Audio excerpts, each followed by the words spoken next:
Welcome to session number 10 of our run through the 2024 edition of Paper Mario: The Thousand Year Door. We are in the midst of the early segment of Chapter 7, and this is Far Outpost, which we've been told is also called Grossrostheim in German localization. And we have just done the world tour of sorts to locate General White, whom I'm told has returned here and is ready for an imminent launch through the Jules Verne From the Earth to the Moon canon that they're stashed away in this town. Currently we're at level 23 and just over 46 hours played, I think, according to the save file. As you can see, it's really just been full badge point upgrades so far, getting us up to a nice and even 69. 3 of those badge points are used for FP, and otherwise we have been staying on 10 HP as we've been doing for the entire run up to this point. Starting to get into one-shot territory, beginning with the chapter boss in chapter 6, but we'll manage things as we go. For the time being, what we need to do is discover why General White is not in fact here. Well, thought we were ready for launch, but perhaps not. Let's see. Oh, you have permission to use cannon. Must mean you met up with Gold Bob. All that remains is General White. What? You cannot find a general? The mustache gentleman, where has he gone to? Oh, he's been trying to follow me everywhere, that's why. Now, where did he go? This makes trouble for us. We definitely need him. Otherwise, you cannot even operate that thing. So, what to do? Well, for one, let me run around a little bit. Well, he's absolutely exhausted after searching the world for our party. Yeah, we're gonna wake him up. He's still asleep. Yep. Oh, I don't know if we're supposed to have him talk to Bobbery exclusively. I think that's only true of the other villagers, but let's try it. We can also try a different method. He's still sawing logs. Well, it's a change of text, so. He couldn't be more asleep. Try again. He's counting sheep. He woke. No, still asleep. Try again. Starting to squish him a little bit.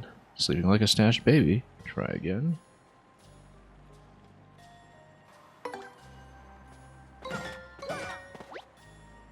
He's not even budging. Try again. I'm told that this is what I'm like in the morning. I can neither confirm nor deny. He's still storing away. Try one more time. Ah, we can do more than one. Good. North. Snore. North.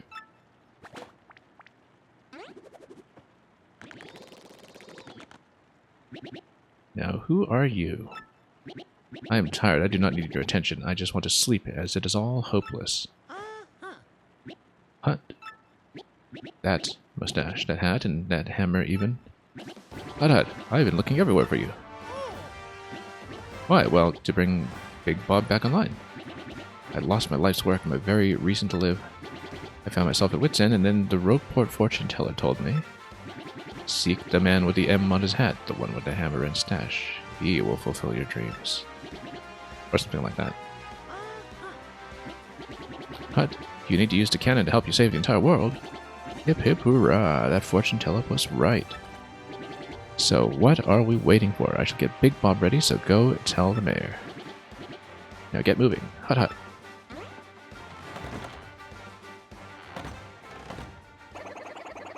You know, we were the ones who got sore feet looking everywhere for him.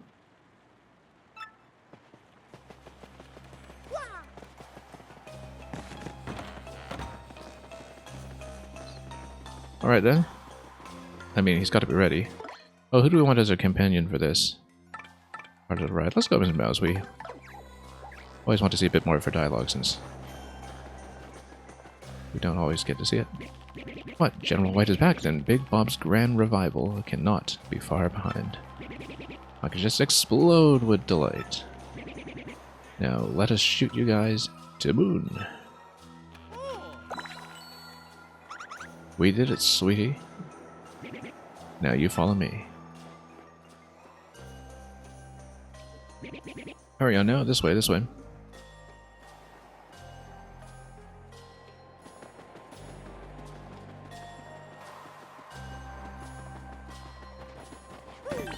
Might as well tap this for a moment. Oh, speaking of which, how's my inventory doing? 15 out of 15. We might want to drop some of this. But I think I'm also full up in the shop storage at 32 out of 32, so... Yeah, because some of this we're not really ever going to use very much, like this spike powder, rune powder. We haven't really had much of a reason for those, particularly as they're redundant with some of the abilities that I have in the party. So we might manage and sell off a few things while we still have shop access.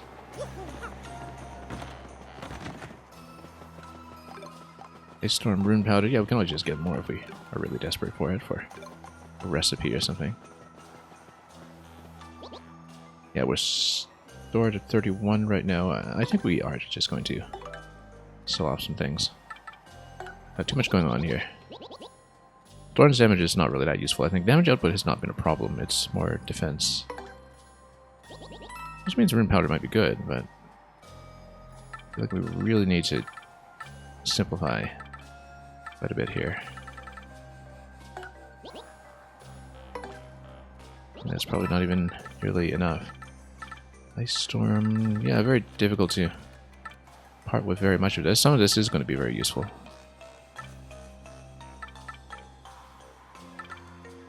Some of it will steadily drop out. Let's see if there's anything that we can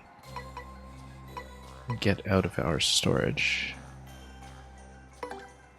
And we can sell directly from this inventory, as we know.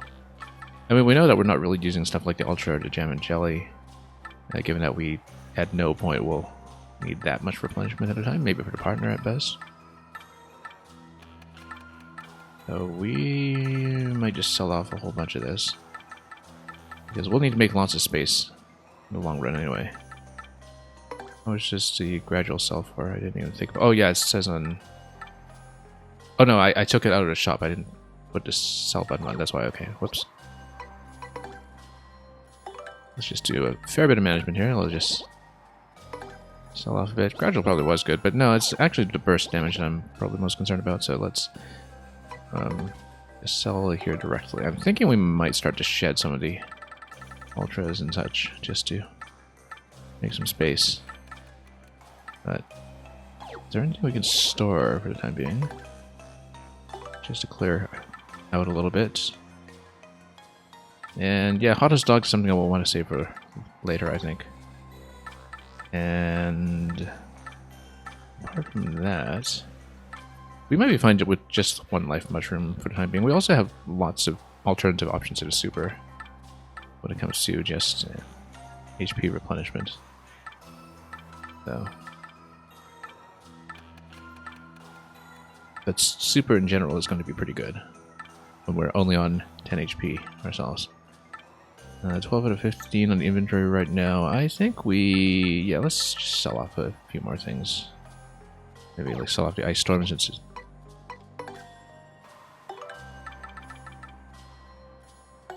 Yeah. Just gonna slim down a little bit. We'll leave some of these in case we need mass damage, but we'll need to do a big overhaul of the inventory before we go to the Pit of 100 Trials anyway. Because for that, we're going to load up on certain items just for our personal security.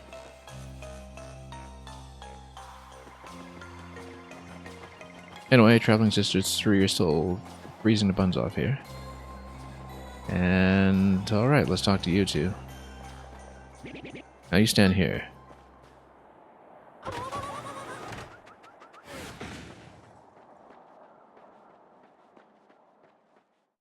Well, here's the real thing.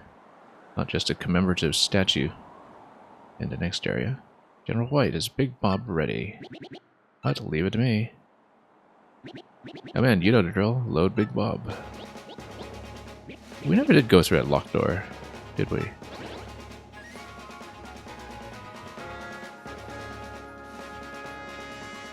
Oh yes, that's why.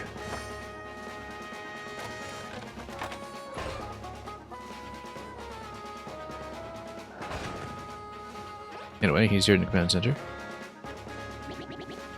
Bring guidance system online. Online, sir. Online, sir. System check. System check. All clear. Prepare Big Bob's detonation sequence. Open outer hatch. Opening hatch, sir. Opening hatch, sir.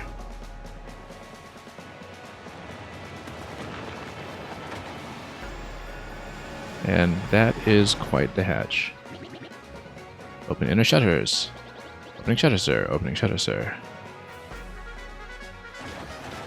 I suppose the redundancy does help. As an extra security measure. Lift Big Bob into position. Lifting, sir. Lifting, sir.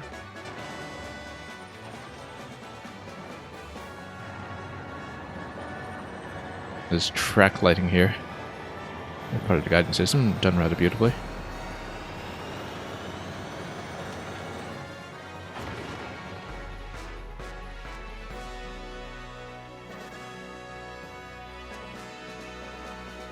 Acquire target. The moon. Good thing we don't have to aim here, they just do it for me.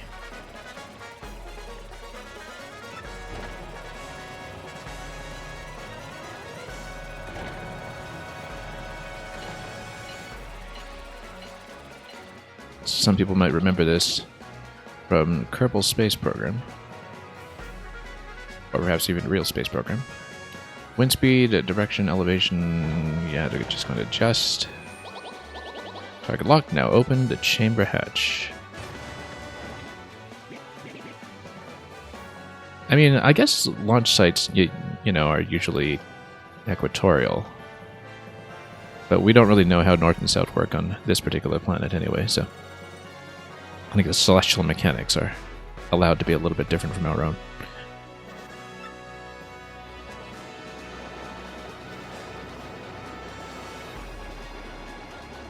It's crowded in here. Boom.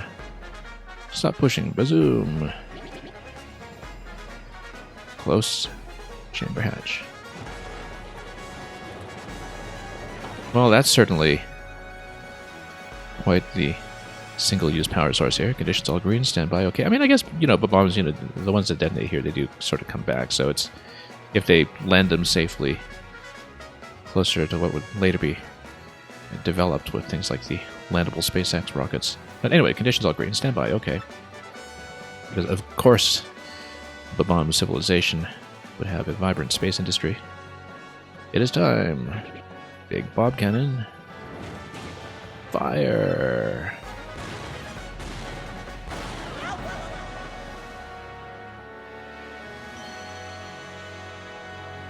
And yeah, you see, they all recover just fine. And they say, Yahoo, that was so awesome.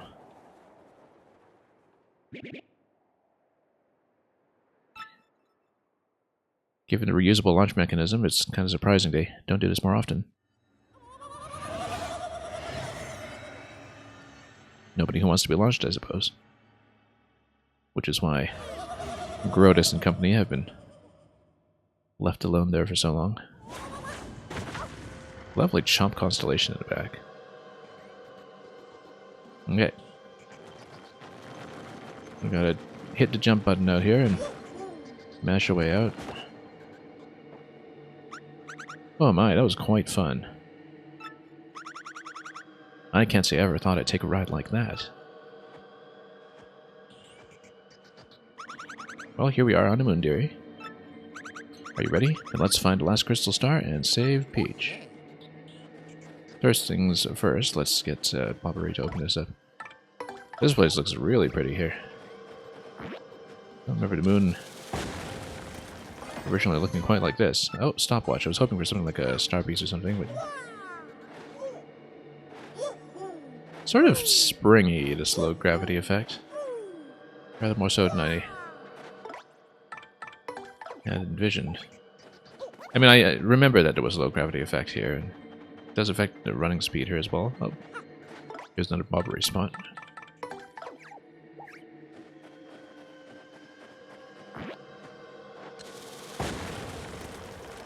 Okay, and then that's a whole lot of nothing.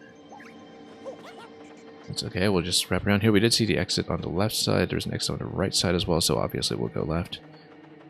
But run around here first, perhaps. Crater by crater. And see what awaits us on this side. Oh, here's a big cleft. A whole bunch of them, actually, these moon rocks. I guess we'll bop them for the experience. There's the moon. Maybe it's going to give you a certain wraparound.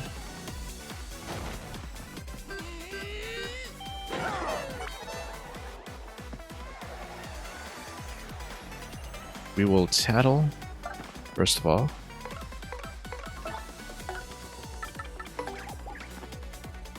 And tattle. On the moon cleft. Yeah, 6 HP, it's not going to be too big a deal. It runs as high as usual, and fire attacks don't work against it. Never mind an explosion, we've got Quake Hammer. Alright.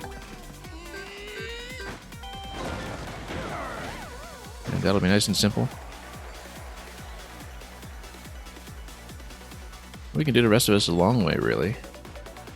Just given... what's the defense number on this again? Oh, okay, no, that's just a pouch, that's fine. Root and powder, no, do we? I forget much use out of that. Defense 5, okay, just checking this. In terms of whether we have the fire powder just cut through it, I think we do. Let's just check this. In case one of them comes up. So I'm stalling pretty much entirely because we will have a certain probability of getting 1 flower point replenished if we take things slowly. Also, it allows me to just check my damage numbers for a moment. Make sure we know what we're doing. I mean, yeah. It's 8 before defense, so typically we will do 3. Like this, for instance.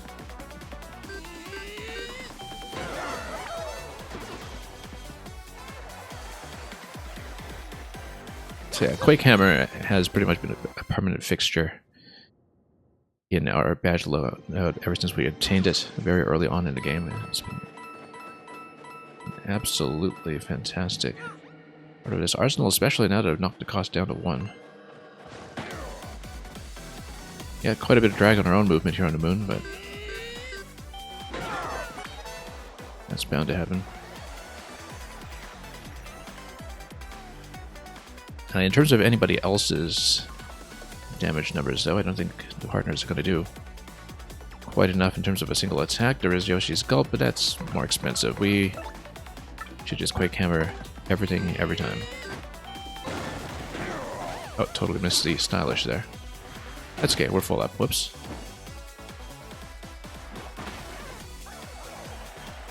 Totally didn't account for that.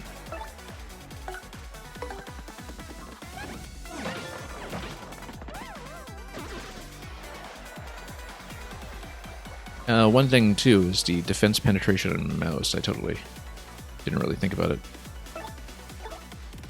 In fact, we checked a raw damage number right now because I don't remember what it is, and it seems like it's going to be something quite important to know for later. Just doing a bit of a numbers check. This is undefended, obviously. So the defense piercing does not matter at all. Oh, left and right, not just left. I confused it with another attack. So it just does 5, and this is with her fully upgraded, so it's not much, but that's because the defense penetration, well, that's the price of that. Typically it's a weak attack, unless you need it specifically to take out something like a cleft. And even so, it's 5 damage out of 6 HP, so we need to be aware of... Whoop! Missed it with a hammer. Against 5, though, with a double guard and a double defense up, that does nothing, which is great. So yeah, Mouse will just do 5 against him with the defense penetration. Koops would actually just clean him up entirely, I think, with a single blow here, if I'm not mistaken, because he'll do 6, and it's with a... Oh, it's only with a Shell Slam that is defense penetration, though, so that's actually expensive. The cheapest way to do it is still going to be with Quake Hammer. In that, every time we see a group of Rock Clefs, doesn't really matter how many there are, we can still take them out with 1 FP of expenditure. Which at any point we can just replenish pretty easily, so... what we'll do in that case is... I mean, anybody really works here, so... let's just attack. Actually, since we're checking damage numbers, let's just... rotate through the party just so I know what we have on hand right now. Just for future calculations. I always forget this between each session, so which is why we're doing it. So, undefended damage from Flurry is going to be... 7, okay, just checking. It's funny how much that feels like Joy-Con drift and having to struggle against it. That particular attack input. And against this guy, yeah, let's just do a quick check. We could even sweet treat this first if we really care about the 3 FP, but we don't. We'll do that later.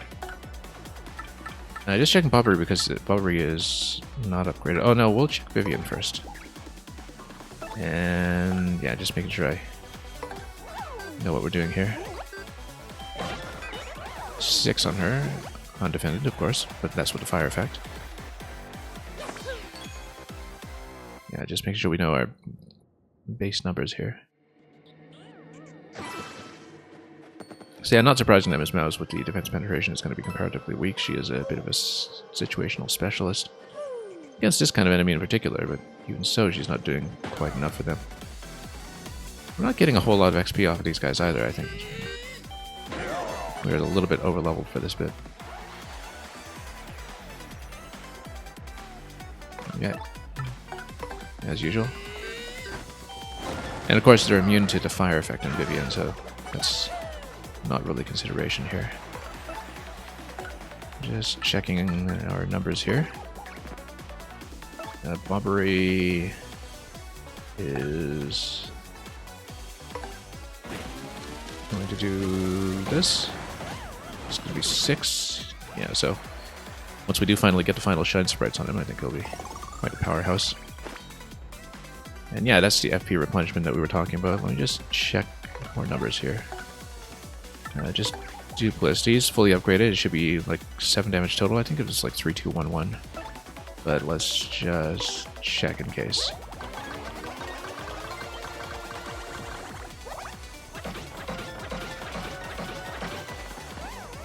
Two, 1, 1, 1, 1. So that's 6 total, and that's against something undefended, so... I guess it increases the number of bounces on it when you level them up, but not the actual power. Which is something we need to be aware of. Did upgrade him, right? Yeah. It's got Stampede. Almost missed that. This guy's got the mushroom here. This will once again be pretty simple.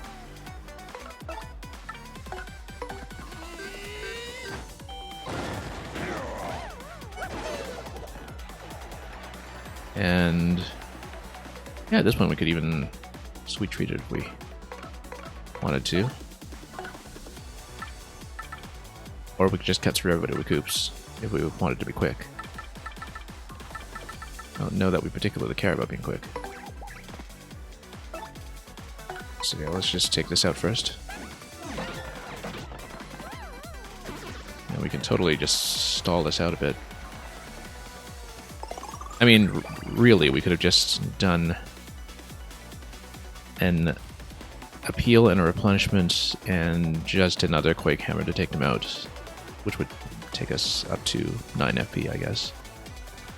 I don't think we need to optimize that much, to be honest. We can worry about FP later. Let's just kill everything.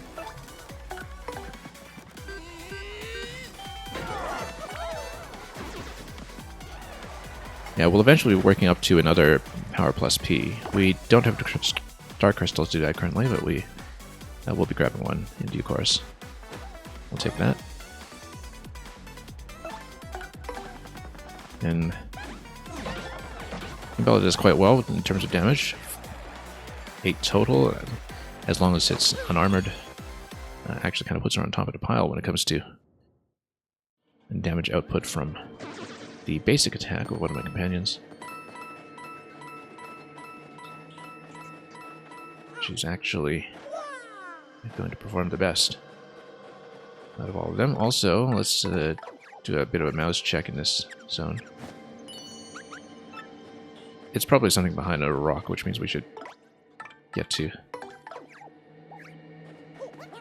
Yoshi here just to make the travel time reasonable somehow.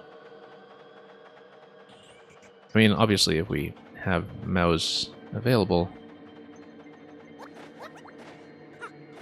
then she would actually squeak in relevant locations, but I guess we'll just check behind rocks for a moment and check craters as well from time to time. Oh, no, bomb over here. Okay, that's rather obvious.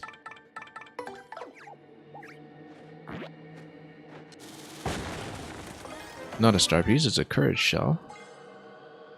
And I think we've already filled up our inventory anew. Anything else from the mouse sensor? Nope. Okay. And let's continue. Didn't actually do a check in a previous room, but that's okay. Actually, you know what? No, we might as well. Again, we are in need of more of the star fragments, and should accumulate them without cutting into the bank for hints just yet. Okay, just checking. I think we were reasonably thorough.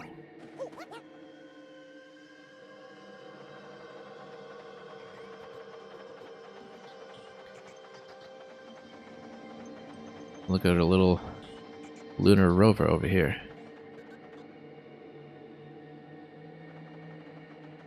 Kind of a natural when it comes to these altered gravity considerations.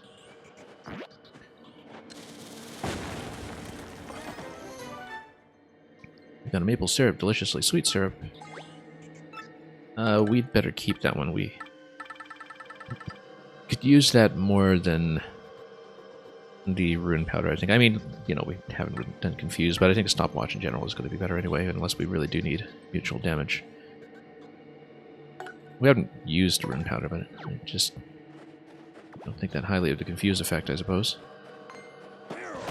Oh, missed it.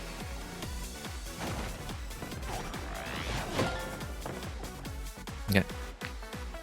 And yeah, that's simple. With 5 on them, yeah, we'd better just quick hammer as before. Quick hammer solves so many problems.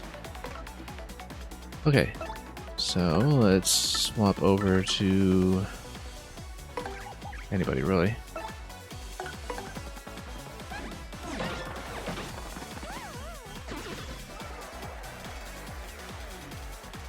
But the rationale I'm going for here is that we can basically sweet treat some of the flower points back.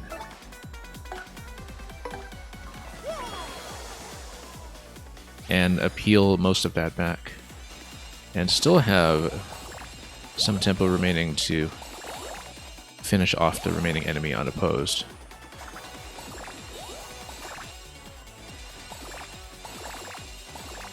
I've been holding my controller in a totally different grip to do this. Actually just rotating it and pushing the left direction on the left stick up with my right thumb, if that makes any sense, with a 90-degree rotation on my Pro Controller. Because I find that to be ergonomically most comfortable for doing this. And yeah, we'll just do a double appeal, and that's going to fill up the meter right away. So we basically just get a free sweet treat for all intents and purposes, and even the final attack there is just going to fill up the meter, so we don't need to do anything too special here. We just stunned the entire enemy set that way. We just got so much time to work with. And yeah, there we go. The sweet treat just is earned back immediately, and so I think with all of the defense, and particularly with things like the Flower Savers, that with these low numbers, Sweet Treat has actually become exceptionally cost efficient. Each point of FP is worth more currently simply because of the cost decrease that we have across the board from plugging in 2 Flower Savers per character. Alright. That gives us plenty of latitude to do as much as we want here, actually. I mean, is anybody down when it comes to HP? No, everybody's just full up, so... If we wanted to, we could just replenish back up to 10, but I don't particularly care to do so. Let's just attack and attack. We won't really even have a use for the item there, I think. And yeah, we'll even get the FP back automatically, which is great. So a lot of this is pretty trivial. We'll just fight everything for the star points, of course, even though the enemies are only rewarding me 1 apiece, which is, again, a sign of having slightly overleveled them. But it builds up the audience. It kind of gets us into very decent shape.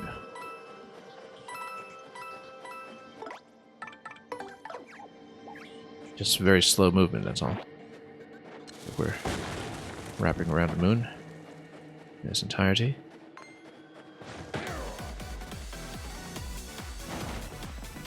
And yeah, the fact that these do no damage to me as well, because we have enough to defend against 5 damage incoming, is extra nice. So yeah, this, we don't even need to spend FP for this one. We can just go with this mouse, for instance, and we can see how this looks.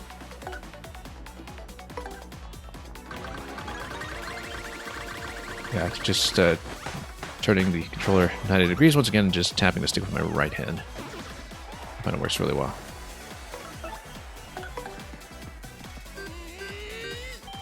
Oh, 3 damage. Yeah, no, I miscalculated. I forgot we hadn't flipped him. Okay, and yeah, he does quite a lot of damage against Mouse because she's only got the 1 point of reduction there, effectively. So, that was a bit rough, but we can do it. Let's just love slap this guy. Yeah, I've forgotten to account for how frail she can actually be. That was a stylish slap in the face. Yeah, the fact that we can get them to do 0 against Mario is quite something, just with damage dodge. In fact, Mario kind of makes even more sense in the front line at this point, even with only 10 HP.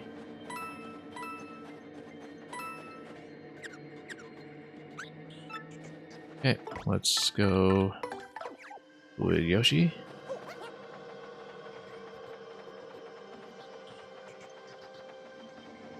And, oh, I missed a cleft, if we really care to find it.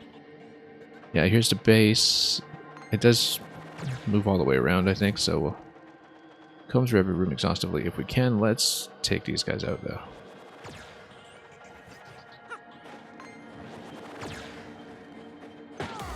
Okay, there we go.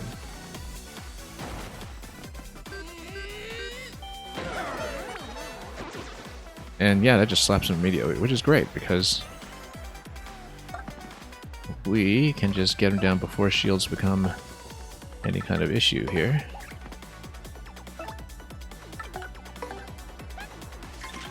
Why do we need him to get the little shield minions out for the other part of the battle? The Z-Yux. It's a genetic improvement on the original Yux. Kind of in anticipation of next year's Nintendo Z Switch, probably. Max HP is 7, attack is 4, and defense is 0. And yeah, the minis would probably be a separate entry. They also restore HP to the main unit, which really burns me up. There isn't much HP, but those barriers often protect it from attacks. I mean, eventually one of them is going to spawn one. Let's just kill this guy now. Yeah, 10 damage when you do the jump against somebody undefended. I think we put Spike Shield back on currently. Should have considered that actually for various purposes. Let's get Bobbery over here. Something's going to unlock a pipe. We are going to wrap around though, and we're going to make sure we've scanned all the relevant rooms. Power Punch. I think we're fine without it, to be honest. It's nice. I mean, HP Drain is kind of potentially useful, I guess, if turn time is an issue, but I think we're just going to ditch it. Might get us over the line for certain cycles or certain enemies, but yeah, obviously lots of rock clefts everywhere if we care to fight them. But we'll just smack this guy and take him out immediately. Yeah, we should let them spawn some minis, but that's okay. And yeah, I think it's like fire and explosion set. Don't do too much. Right, let me see here. We'll just go Miss Mouse and Mario can get a finisher here.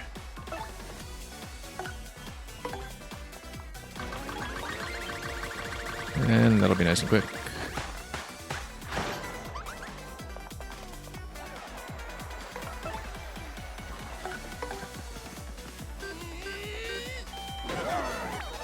And that'll do just fine.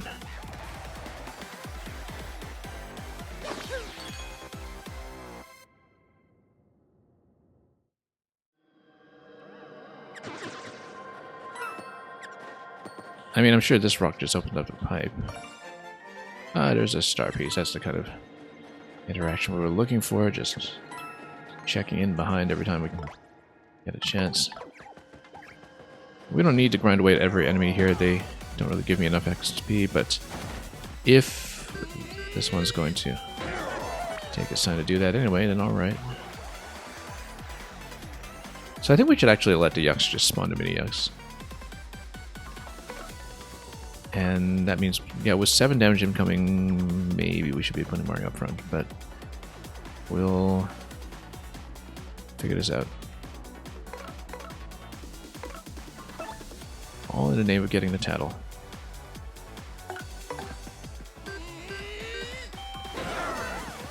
I mean, we can always just defend him as well. Just put Veil on for a turn or something, and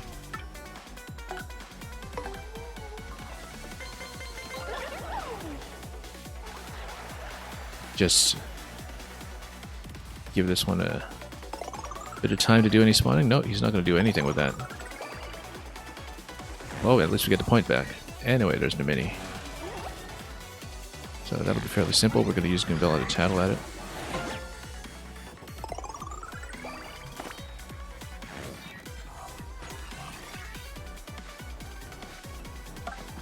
And let's see here.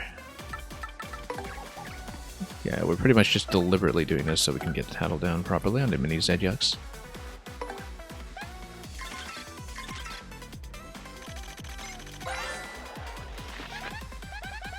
Mini Zed-Yucks that lives to protect the Zed-Yucks. There can be as many as 4. They won't attack directly. If you don't clear these guys out, you'll never be able to attack the Zed-Yucks yet. I mean, I respect them for protecting or whatever, but they get no mercy. We probably should have kept that Ice Storm just to have a cheap item to dump on this, but yeah, nothing is reachable with Hammer currently. And Jump is just going to take a 1, which means we should actually either A, clock out, or B, just do the Earthshake directly and see what the consequences are. I mean, yeah, it's not going to hit the one in the middle. I think Earth Tremor might not be great here, but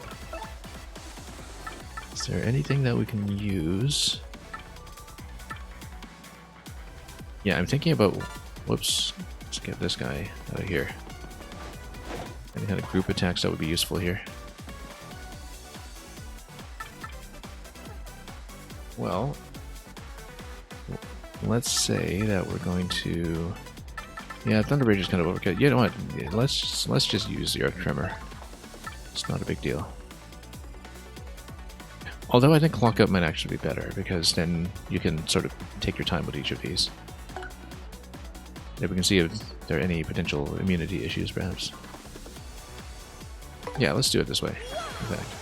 Because then we can have some time to replenish it as well if we would like to do so. We can just appeal back up, because we'll buy ourselves tons of time.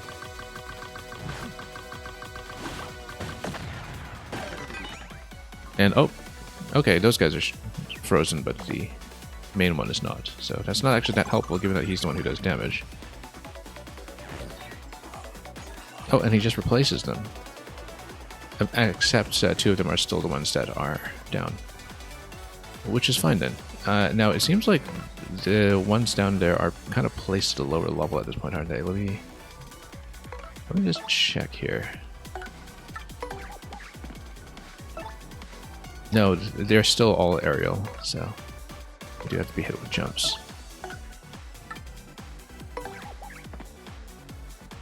Alternatively, you can do Vivian's big mass attack or something.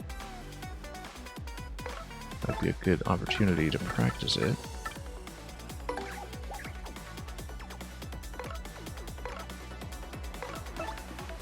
So what is it? Fiery Jinx? I actually don't remember how these are with fire. But let's do it. Just to play around with this bit.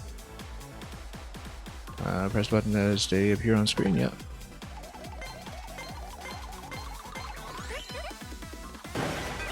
Okay, good.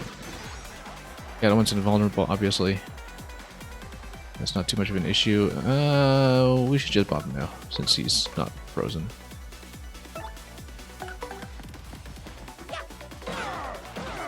We're generally not going to let the minis come out anyway. That was just a bit of a special circumstance there to get Tattle down, so we'll have the points back for everything in fairly short order, I would think. And this has got to be the pipe.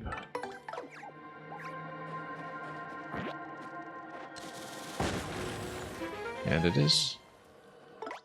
But before we do anything, we will continue to wrap around and check.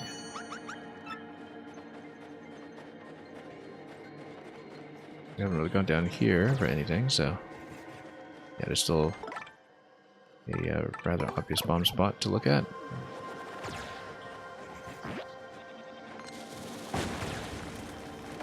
Okay, POW. We have a full inventory, don't we? No point in trying to pick that up at the moment.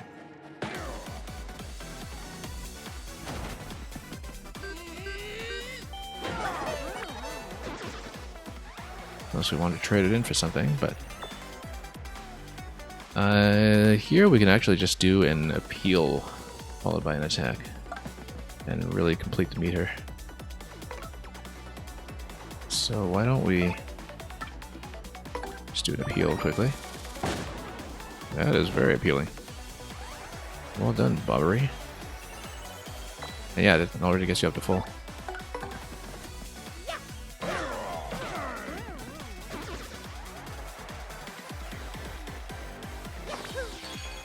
And back up we go.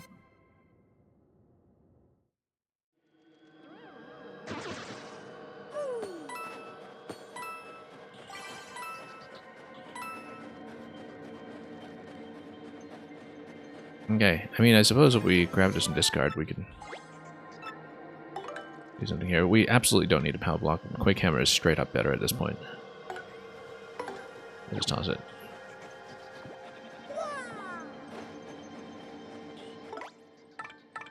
I think it does set off Mouse though, so we should zone out of this bit first and let it despawn as a toss item.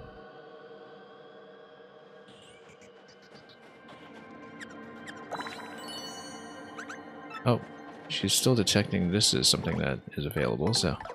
I suppose if you don't pick it up, then... yeah, then it just remains available. So, yeah, Mouse's detection is not going to be helpful there. It's just going to detect that every time until we have an opportunity to pick it up. There's got to be quite a bit going on here, though.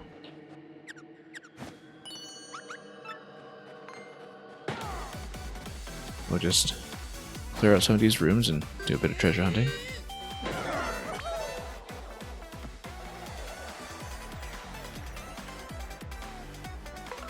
There's gonna be a Quake Hammer here.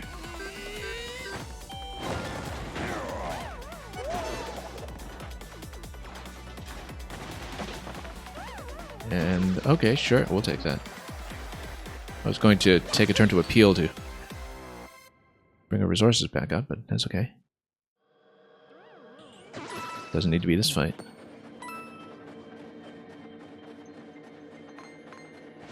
And we'll check down here as well. We're rather slow moving, so we'll just need to defend against everything here.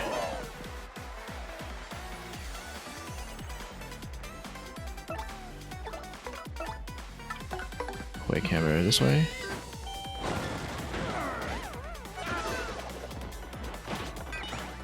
I'll take a moment here just to make sure we get back up to full. So first of all, let's leave Mouse here since she took some damage and could use replenishment on Sweet Treat.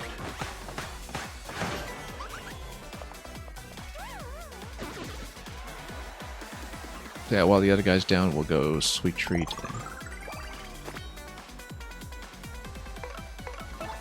Plus more appeal, so.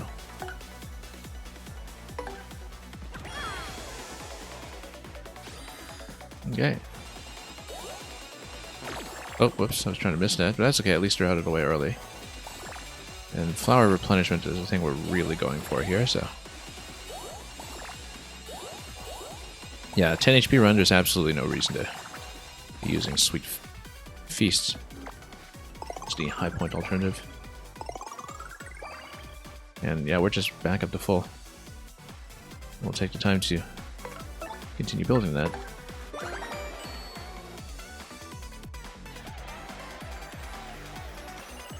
That's going to get you most of the way. About 90% of the way with this kind of audience, so.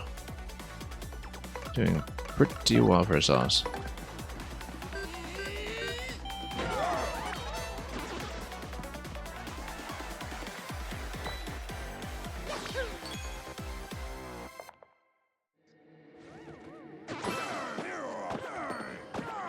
You know, might as well get rid of Zone 2. Since he's right there walking away from us.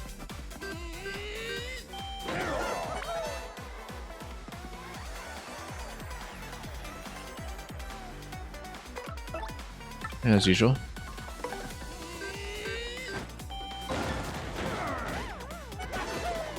All these have been pretty trivial, so I'll gladly take that. It's been slow going. I guess we picked up about half a level so far.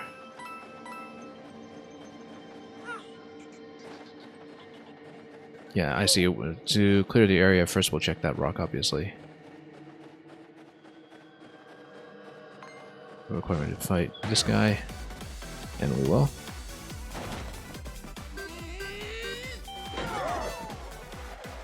Yeah, utterly trivialized with cheap access to the Quake Hammer, so.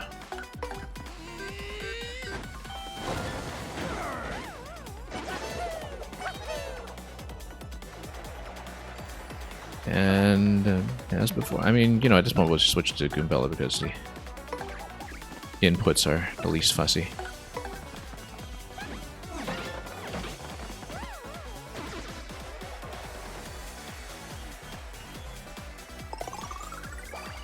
And we'll even get the random replenishment, which is always nice to see.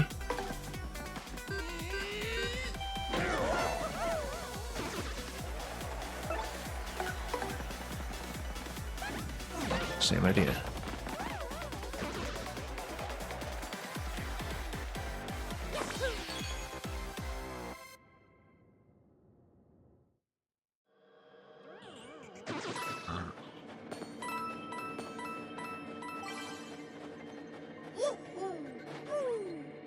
Okay. Already time to shine. Oh, more syrup. Well, I mean, that is going to be better than most of the other options here. I think we'll just touch the courage shells. They're not really worth too much here. But we've been such packed rats, we've hardly ever had to use items in general, so...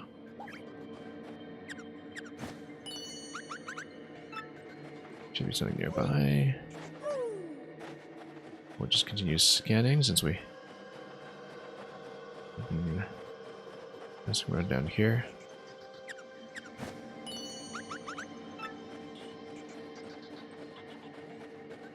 Always been one of these locations, obviously. It'd be nice for her to squeak a confirmation for us. But she'll do it in good time. So, I wonder if this can be entered here, this little slot in this rock.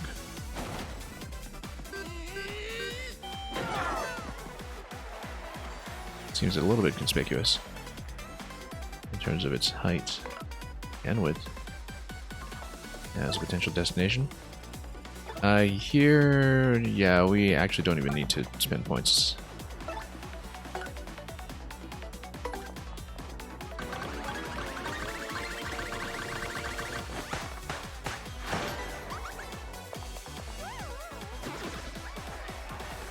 Okay.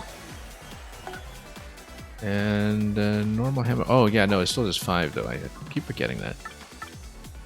It's typically... Yeah, no, we should actually try piercing blow here just to check what the damage numbers are. It does the full 8, obviously. It's equivalent to the regular attack when it comes to damage output. It's just effectively a +5 to counter the +5 armor in this case. Yeah, armor penetration, always great. There's gotta be something, right? Nope, it's not.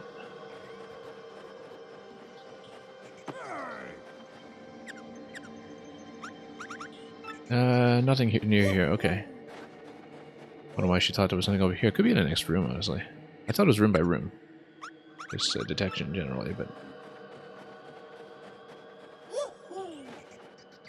Could be wrong.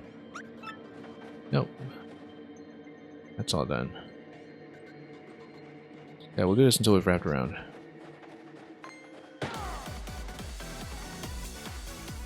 Bit slow going to do it, but shouldn't be too bad. Certainly don't mind the experience, however meager.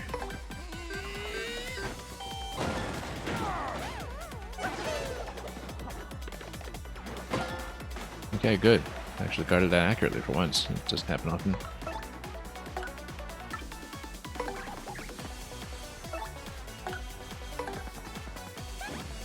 Anyway, pretty straightforward from here.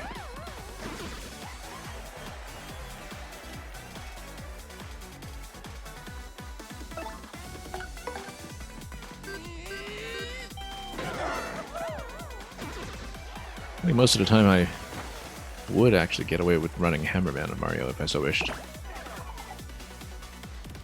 For a cheap +1 at the expense of never jumping.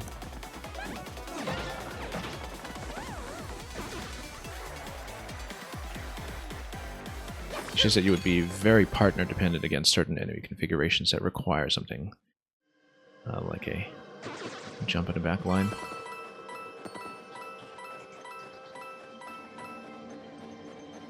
For example, a flying spiky enemy in the back line is a kind of specific circumstance that we need to prepare for sometimes.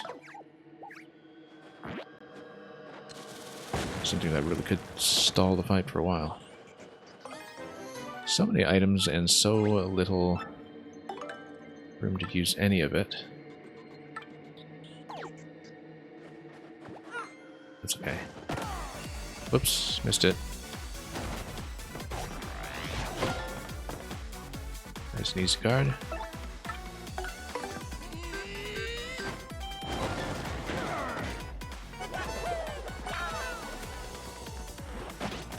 And you know what? We'll take that. Sure we will. Again, we'll just go for expediency here. And mop up.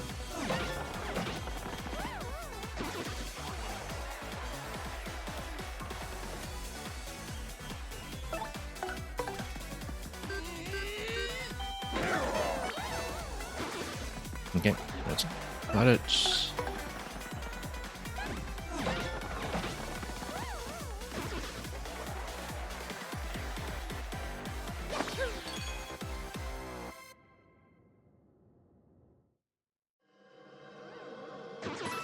Okay, that's it. Got another one to blow up on the top middle there. We'll get there. Like I said, we don't really need to do every fight. Say a sufficient number.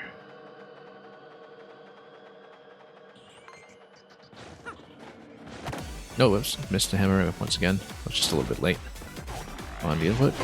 That's okay, we are never concerned about the frontal attack here.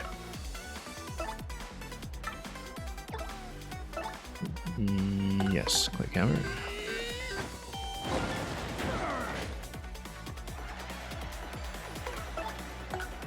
And yeah, once we start getting low in FP, we'll do the same strategy to replenish.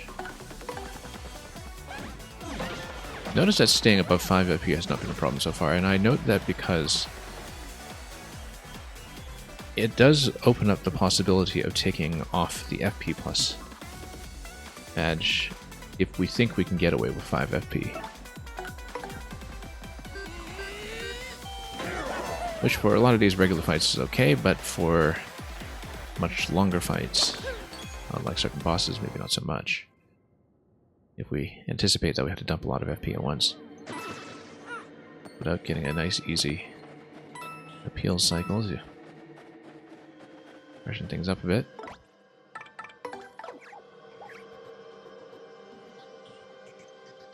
Okay.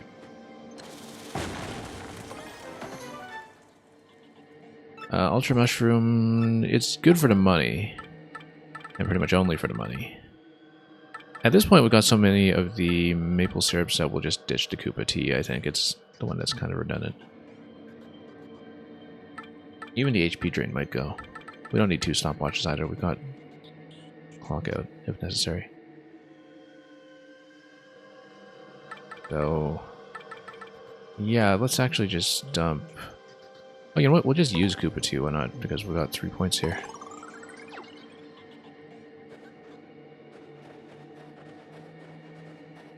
Wasn't something I'd really considered.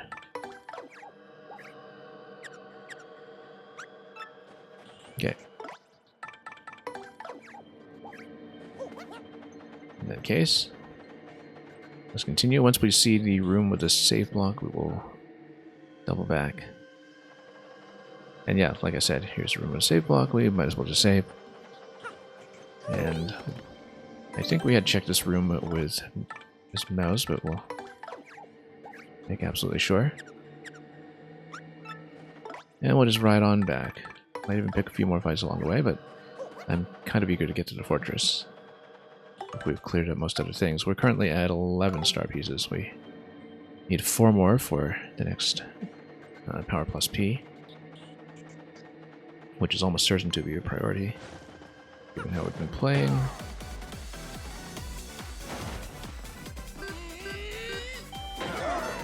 But we've got lots of badges that we don't have the points to use yet that we can plug in the meantime, particularly the defensive ones on the partner.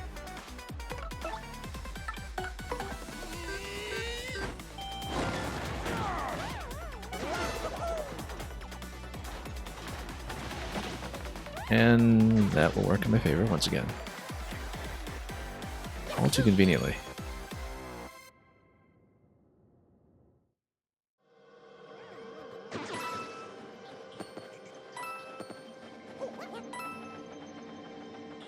Anyway, let's go back.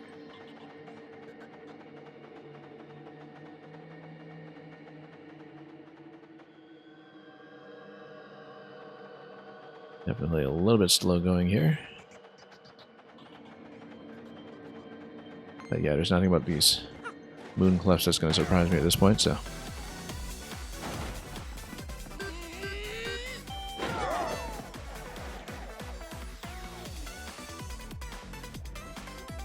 I was actually kind of wondering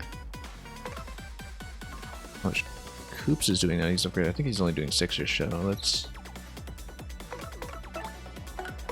Oh, whoops, nope. Wrong button. I was trying to quick hammer it. That's okay. In that case, we'll do something else. We can, in fact, check. We could, of course, always use Miss Mouse to do 5, but 5 is not quite enough. So, let me just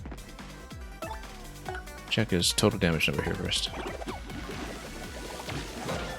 1. Okay, so he does 6 as his base damage. Just checking. We can guard all day as Mario against this guy, so that's not going to be a concern.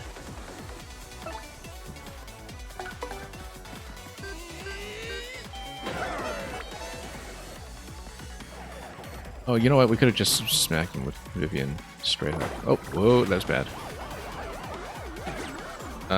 Yeah, that's terrible, actually. That we got hit by everything. Not good. But that's okay. We'll just not do that too many times. Yeah, we actually have a huge audience to rebuild at this point too, after getting up to, what, the 140s or so. So even if heal isn't going to do very much at this point, let's just get out of here. Serves me right for trying to be fancy instead of just getting Vivian to, or rather Miss Mouse to slap this one right away for 5 damage.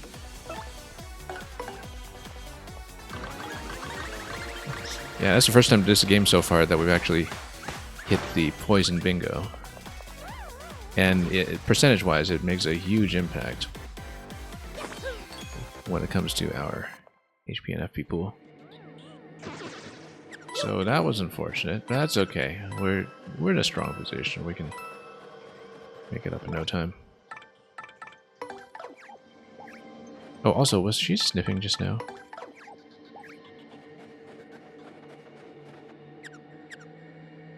Oh no, that was probably just me hitting a button.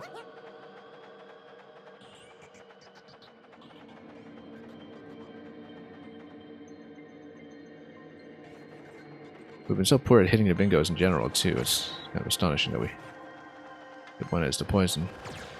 Also, yeah, these guys have long respawn. That's okay. Gives us a chance to rebuild, in fact. Oh, there we go.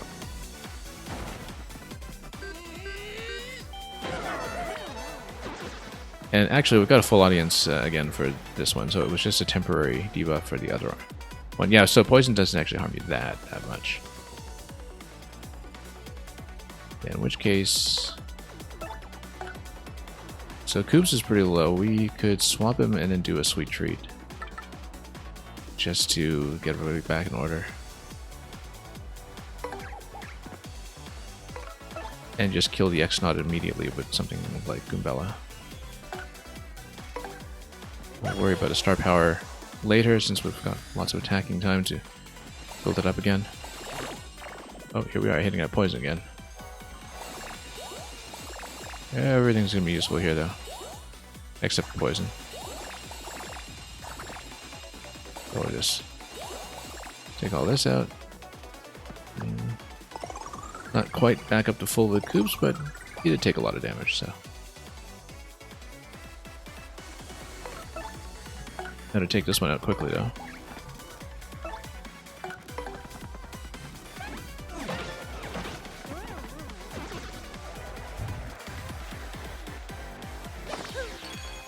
And we're actually reasonably close to the level up anyway, so we don't need to worry too much about his stats. Comes down to it.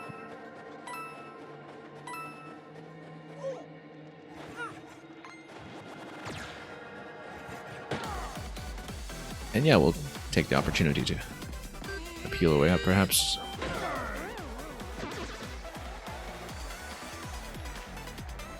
Yeah, in fact, we'll just knock this one over.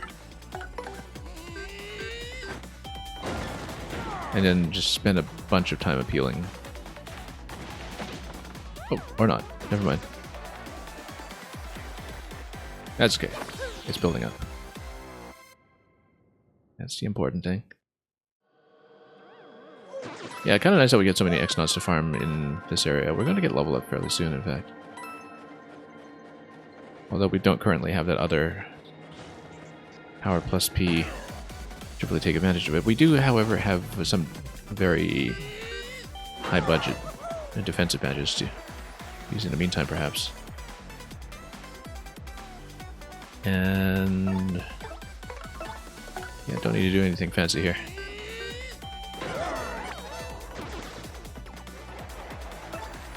Nothing fancy at all. It'll just naturally build up star power on the side. More stylish.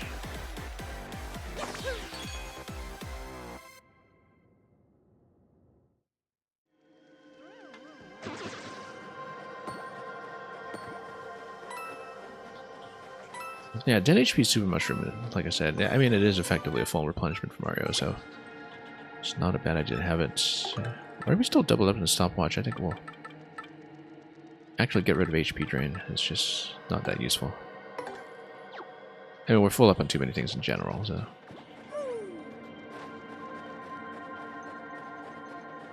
Need to cook some of those Super Mushrooms and maple syrup together. We get a chance.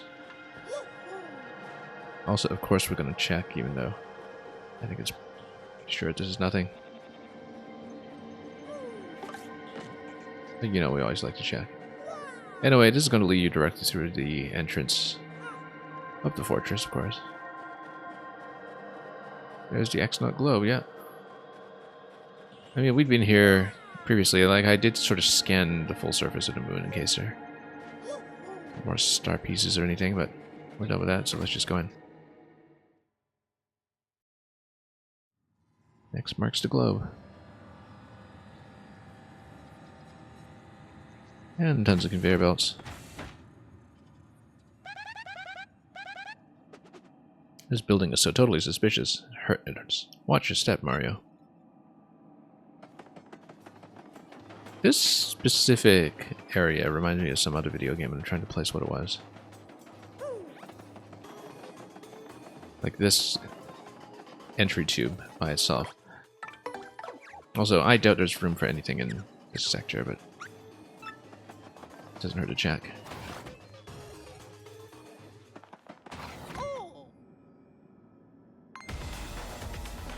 Anyway, gatekeepers. Whoa, that's Mario. Let's get him? Yeah, let's get him, dude. Very courageous. Love how gutsy they are.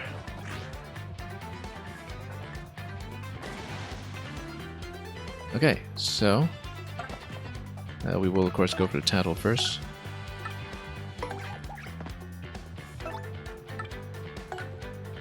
There's A once the cursor is inside the circle, as always. What a stylish Tattle. Elite X-Naut. The creme de la creme of the X-Nauts. Max HP is 10, attack is 5, defense is 1. Use regular attacks as well as boosting its power size. I mean, hang on, what did she say the defense was? Defense is 1, okay, so you're not just going to take it out with a straight jump.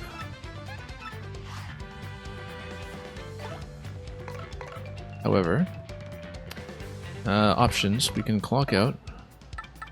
We can... Yeah, Piercing Blow is going to do 8. Power Smash is going to do 9 actually, because it's going to be 10 minus 1. So that's not quite enough to get me over the line. What we can do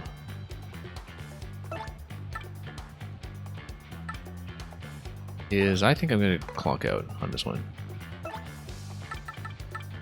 I don't know how well it'll work actually, just given that against higher level enemies like this one. Yeah, 06, it looks like an airport, like a jet bridge. I wasn't thinking of that. I was thinking of, first of all, the city that's sort of at the midpoint of Xenoblade Chronicles, and secondly, the Hokkaido Medical Laboratory in Hitman 2016. Although it doesn't have the conveyors there, but you know, for some reason, it has an entry point to a base. That's what it was reminiscent of. The path to the helicopter pad. Anyway, there are probably some other games that it reminds me of as well that I just can't place right now. Let's do this. Once I finish talking. Okay. Again, I don't know what the hit chance will be on these guys. It tends not to be too effective against some bosses, or even some indie bosses, so... Okay, Frozen Bow. Great, we can even replenish our power. I mean, there is a 20 coin replenishment spot in this room, but we don't necessarily need to use it. The important thing is that we have an opportunity to just take them out with attacks, which I guess we will. Multi-bonk. I think she doesn't quite get over the line with this one because normally undefended it would do 4, 3, 2, 1. So we're just going to gang up on it one at a time.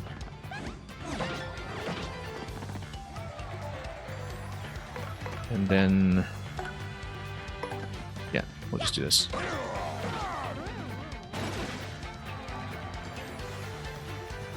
And then we can spend one turn just appealing.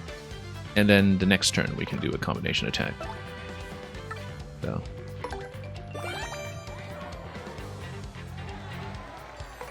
because that way we save ourselves the cost of the replenishment block. We just don't need to use it.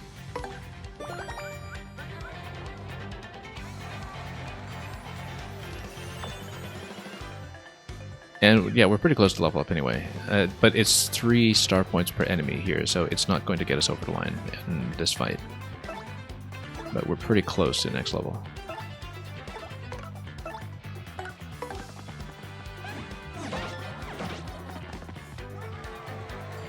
Yeah, Clock Out plus the Super Appeal badges has turned out to be extremely useful. We might even plug in a second Super Appeal P, since I am sitting on one that we could readily use. Well, it looks like not fighting some of those clefts did wind up making a difference. Yeah. Those X-Not Dweebs are here. That's totally it. And then Princess Peach must be here too, don't you think? The Crystal Star must be here too. We gotta find him, Mario. Okay.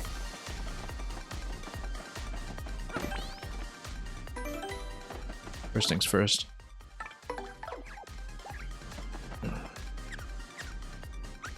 Nothing? Okay, that's fine.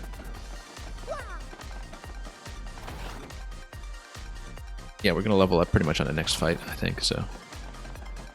we'll do that, and we'll just knock out everybody we can. Oh, missed a hammer. He came just a little bit close before I could get it down. It does make a big difference with these ones. And... how much damage did they say we do again? Like 10 damage or something? Or 5 damage. Actually, no, 5 damage is entirely blockable for me. So... we just absolutely don't care about these. And in fact... I've got a better idea. We're going to level up after this fight. It's going to give us 6 points. It's going to put us over. Let me do a quick check on how much Art Attack does. We haven't used it at all this entire game. So I do want to practice it a bit. I used to use Art Attack literally... oh, whoops. Wrong way to stick. Yes. There we go. We got 3 per... okay, and then we managed to get 3 cycles because I totally busted up the first one. And this is only over a pretty small circle around these guys, so... that's okay, that helps to know. In which case, we will switch over to... I kind of want to check Stampede, in fact. Koops is definitely going to kill them. Well, 1 point of damage, like anything can kill them. I just want to make sure we see what kind of damage numbers we're dealing with here. This input is surprisingly comfortable. 5 each. Okay. It's not too bad. I guess maybe that accounts for the 1 armor on them too. Anyway, thought I'd just dump some points on that because we had an opportunity to try things out. that we hadn't really looked at throughout this run. And we will continue just going BP. Full BP. Again, at this point, if we took off Spike Shield, we would have the 6 points required for Power Plus P. I just don't have the badge yet.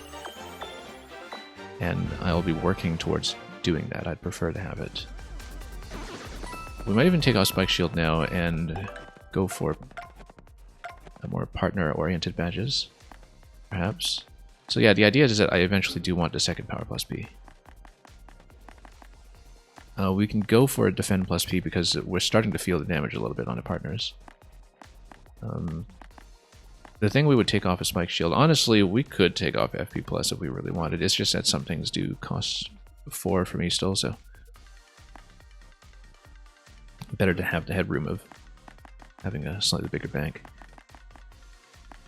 And yeah, Damage Dodge P is also going to be useful. Let's consider here, because I feel like we actually do want to help out the partners a little bit here, because they're starting to take rather big hits. Instead of purely building Mario's defense, which we have lots and lots of options for. So if we take off 6, I mean we take off 3 for Spike Shield, and we have 3 available. Or rather, 6 points available. 6 points. A little too much for defense plus the damage dodge for the partner. I mean, damage dodge is kind of like basically defense, but with the input requirement, right? But it's cheaper by so much that if you put that in relation to, or rather in conjunction with, like a second super appeal. We're going to be doing a lot of reconfiguration of this anyway, so it doesn't matter too much. But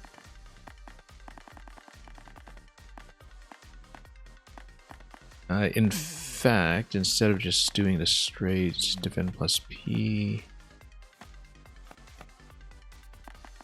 yeah, actually, no, we'll do that. We'll take off Spike Shield for a moment.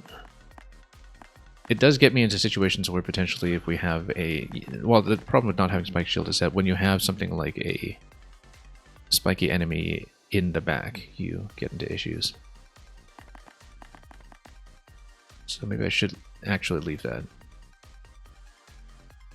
And then go for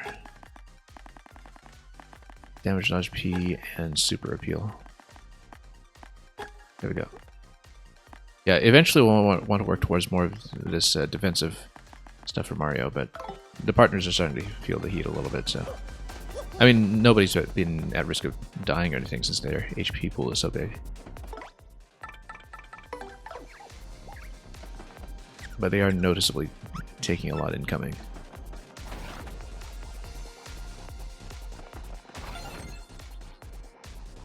Okay.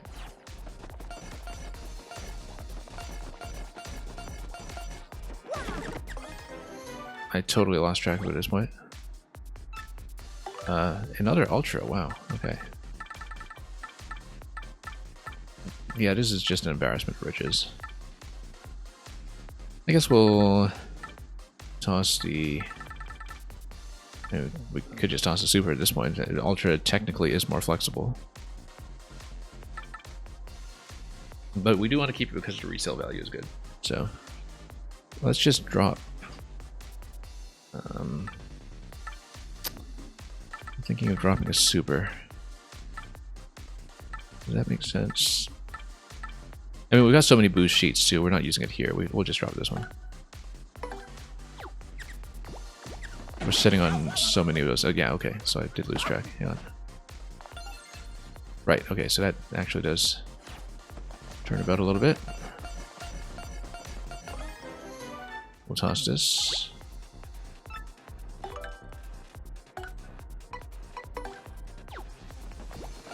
I don't resale cost in the back of my head. I just know that we're less likely to use that in the near term. Card key to operate an elevator in the X-Nut Fortress. Of course, we're going to hit some kind of one-shot interaction, and I'll regret that. But we have life mushrooms for that. And okay, that deactivates that. I mean, of course, Mouse says there is something because there is something right here. We just have to dump it. Let it go. And head up the lifts.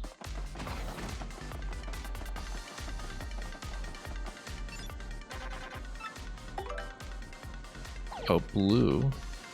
Oh yeah, okay, no, that's fine. What about the other ones here? Oh no, there's just one.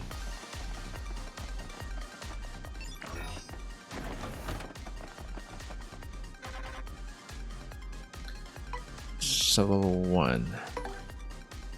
We'll go down.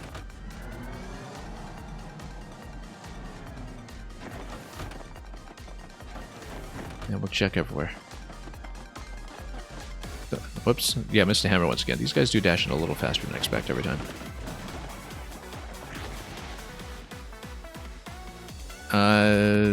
This is similar. Let me do a check on armor first. See, yeah, defense 0. Actually, Quake Hammer is just going to wreck these guys. Quake Hammer plus Goombella for a stomp is just going to destroy them. So.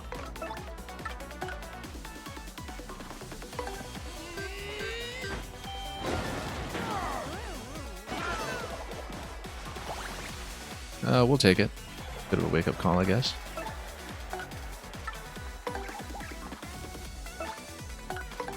I think I calculated this correctly.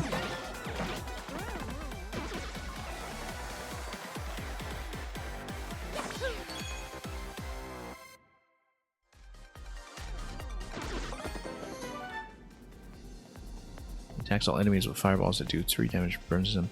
I actually should have plugged in multi-bounce at some point, because we are running into a lot of situations where I don't have anything specifically for that sort of attack pattern, where it's, you know, multiple jumps. Particularly if it includes Spike Shield, which, yeah, might be worth doing instead of the Super PLP.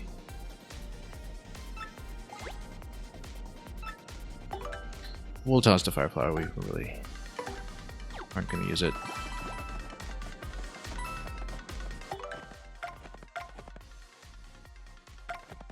Yeah, because specifically for things like the X-Nauts, or rather the X-Yuxes, or Z-Yuxes, I guess. Let's redo this a little bit. Yeah, I like double stacking Super PLP, but it's not that critical. Like, we're not using that much power that soon. We've been ignoring multi-bounce rather pretty much the whole game, and it is time. Oh, Hammer's Throw, actually. Damaging regardless of defense. Wait a minute, why aren't we using Hammer's Throw? In conjunction with Hammerman. Whereas then we pretty much never need to jump. Actually, I like that idea. I'm just gonna try this out for a couple fights just to see how it feels. Because it's only ever going to cost you 1. I don't know what the damage output is, that's the only thing. Let's take this back out. Let's go Hammerman. Only thing is that currently jump with Mario against somebody unarmored does 10 damage, and we don't really have a good replacement for that strictly, but we would do 9 damage with the standard hammer, and that might make a big difference when it comes to the other attacks. I'm going to try it out just to see how it feels, since we're not doing anything too critical yet. That's a lot of stuff that we'd have to drop into from above, probably. Or, oh no, it's going to be the crane game, right? Let's take a look at this. Gears under repair. Looks like something will fit in that indentation. Yeah, currently nothing will work, but we will find a gear for it.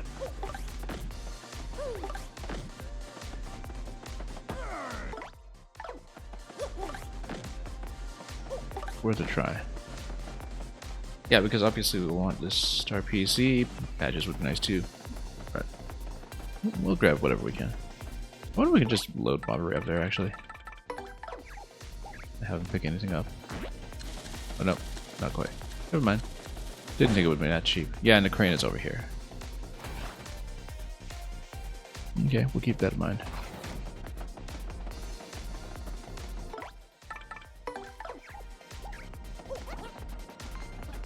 Hang on, let's go hammer. There we go.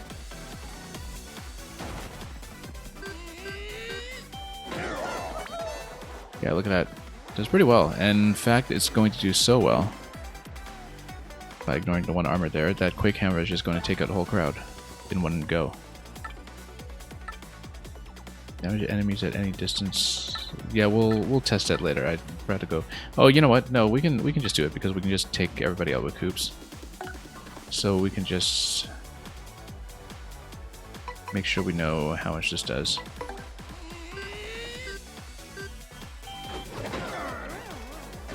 Yeah, it does 5, which is a bit of a damage reduction, so not as good as jump with the spike shield, obviously. So, yeah, maybe that's not that effective, but at least it gets you out of trouble in the event that we do have somebody spike you on the back line. I think going spike shield... Oh, why are we still wearing spike shield? We don't need it if we are going Hammerman. But spike shield plus multi-bounce might be a better combination. That's okay, we'll stay with this for the time being until we really get into trouble. The only thing I was thinking of was with melted bounce that you would be able to take out things like the Zed-Yuks pretty quickly.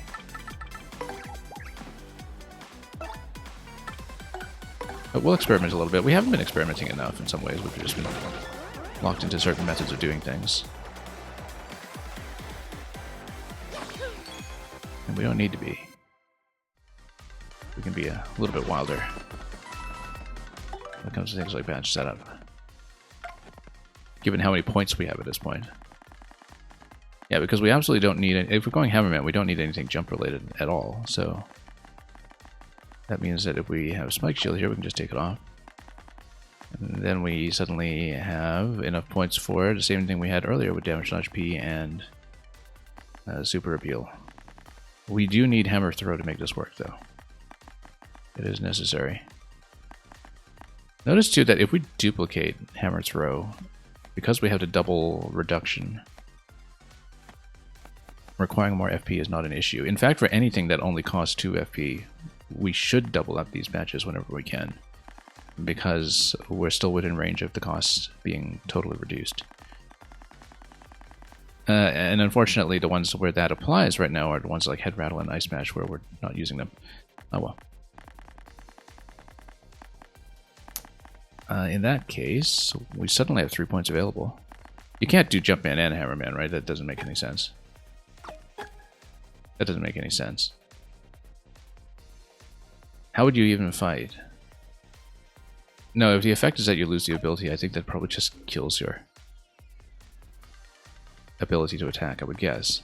I really don't... I'm kind of surprised, first of all, that you can use these two in conjunction, but... I think this would just disable your standard attack entirely, if I understand it correctly. Anyway. Let's go with what we had earlier. Damage dodge. Well, one of them.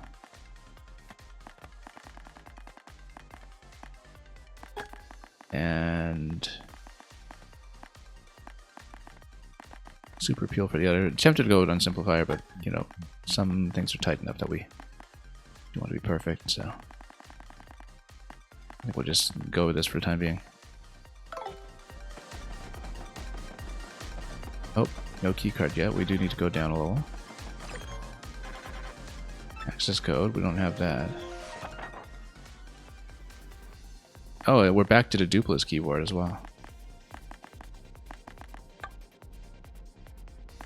For the second time in a game, basically. Yeah, we don't have it. I don't remember it either, so... Let's just confirm. Alright, confirm. Rejected. Thankfully it doesn't set off any alarms. But yeah, let's head over to the next floor then. I think it's just this one lift over here. So we'll want to find the gear for the Korean game, obviously. And eventually the access code.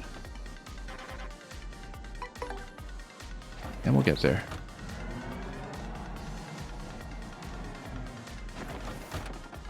Yeah, for something like Pit of 100 Trials later, we probably don't want to go Hammerman just because we might need some versatility, but... Oh. It's the Potions Master. If I bop him hard enough, I might not get a chance to tattle on him. Oh, well, okay. Maybe let's not kill him preemptively next time. Yeah, so I got no jump anymore, and that's okay. Totally disabled. At this point, Super Hammer actually should do 10. In fact, I'm pretty sure it will. So let's just... not Super Hammer. Power Smash, rather. Power Smash is going to do 10.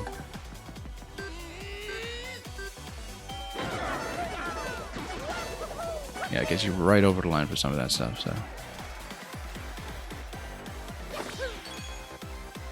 Okay, well, I hope we manage to spawn another one of these. I mean, obviously, if we don't, then we can just have the... What's it? The waste basket in Frankly's office, but... Should be the chemical slab, right? It is? Alright, sure, we'll just run into you and tattle you properly. Oh, of course, now there are two of them. Now there are two of them.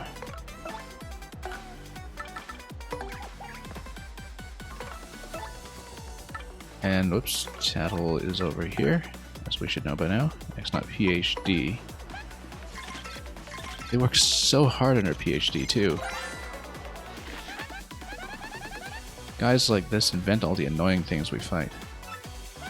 Imagine being at the X-Naut Doctoral Defense. Max HP is 9, attack is 4, and defense is 0. Making things huge or burning people, yeah. X-Naut PhDs are really annoying, so take them out before they boost themselves. We can do that. I mean, we could even clog them out if we don't want to deal with them, but... We could even do the Ultra Hammer just to see what our damage numbers are for it. I like that idea, actually. 9 and 3. Okay, that's not too much. Just checking. Just running a test. Love how we get the Apothecary class here. I always loved Apothecary classes, actually. I found them to be particularly good in Octopath Traveler and Triangle Strategy, which are kind of like a duo in a way, even though they're in totally different genres. But yeah, there was an Apothecary character in Triangle Strategy that was one of the most interesting tactics class designs that I'd seen in quite some time. Now, what are we going to do here? We should just bop him. No reason not to. No, we don't need to tattle. That was the wrong button. Hang on. Ah, fine. Sure, let's tattle him again. That was a mistake, but that's okay. We still have one input available. And we can get a bingo for no reason, given that we're full up already. I guess that almost makes up for the poison bingo that we hit a couple of fights ago. Anyway. Yeah, the thing about aerial attacks is that our partners can generally handle them fine.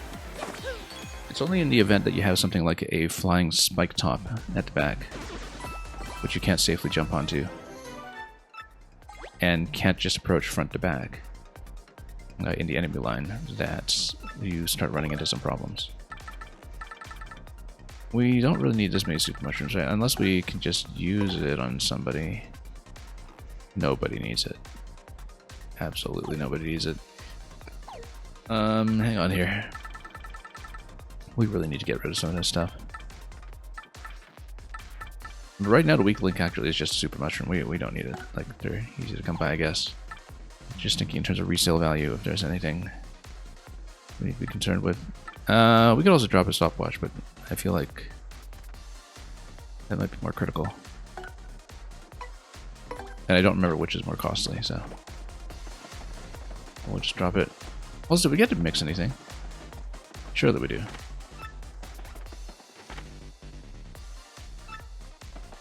I don't remember the recipe, that's the thing. Or what Princess Peach was doing.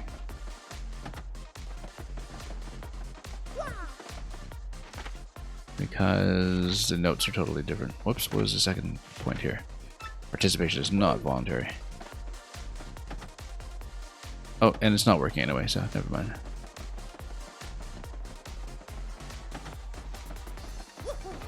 However, always worth it to inspect.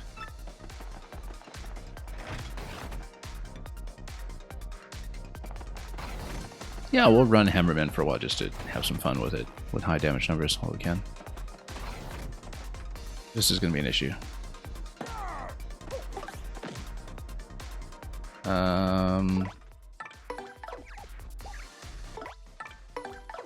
I'm sure there's going to be another diagram that we need. Oh no, the diagram's on the wall, yeah. And spacing for 2, yeah, okay.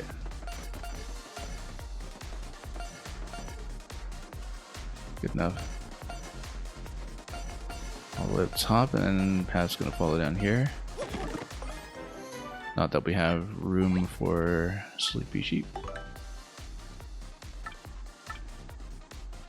And sleep and modelization, yeah, I guess sleep is woken up, right? It's a difference, but I haven't used a single one of these this game, so. Oh, come on. Toss this.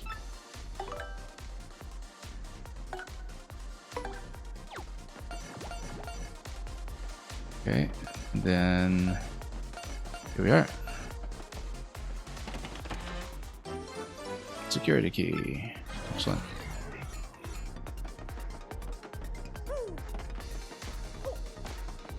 Still need to go for the prize game at some point, though.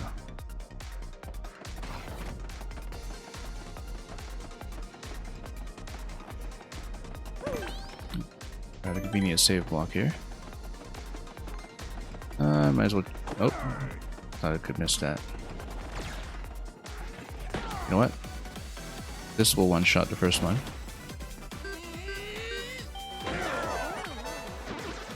It's 9 HP on the second one, so we'll just smack him too. Pretty point efficient, actually.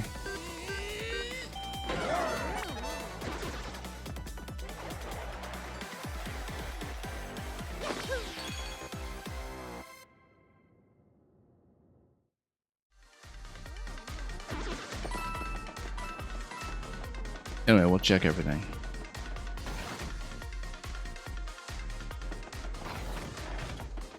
Oh yes, here's the gear up there. And this thing. It's a teleporter. Oh yeah, I think we need to, well, I mean, drop in the vent up here and run across with Yoshi. So we need to drop in from the upstairs.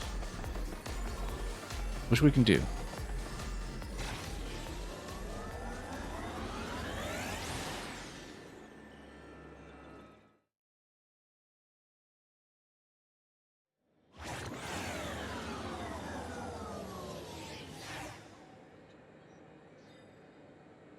Ah, that's right, we're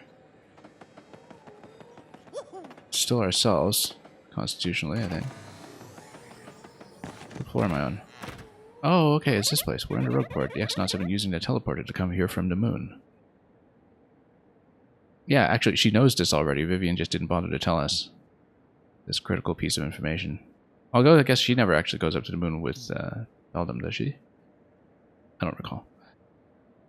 Although they are summoned as the Three Shadows, so I can't recall, actually, like when they would have been aboard the moon base, if at all.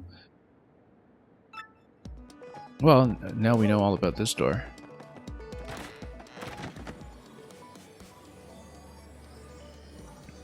Which is really useful, incidentally, because it means I can clear out some inventory space, finally.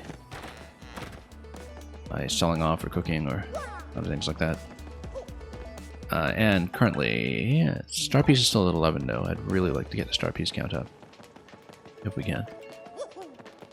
So yeah, this has finally been taken care of, which is good, but before we do anything, also... Can we actually walk in here? Yeah, we can. This is an item... Soft stomp, yeah, that's fine. We're not doing any of the jump powers right now, though, so.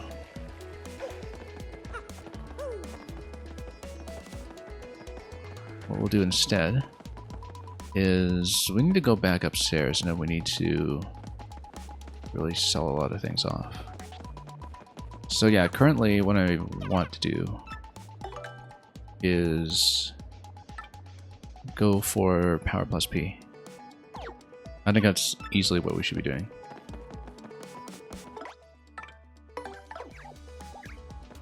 Let me just see what's the easier way up or down here. Yeah, definitely here.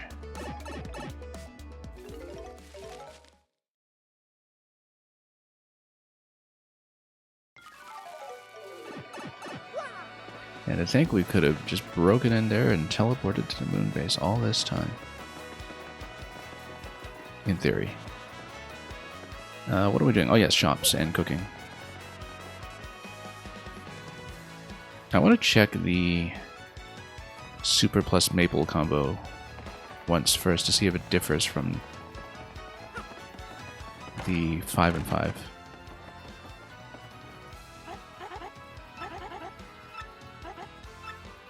Yeah, let's see if we can do that just to simplify.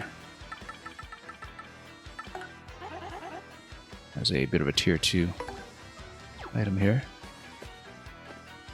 We could try to sacrifice the Ultra and Gem and Jelly as well if we want to mess with that, but we probably benefit more from just reselling those.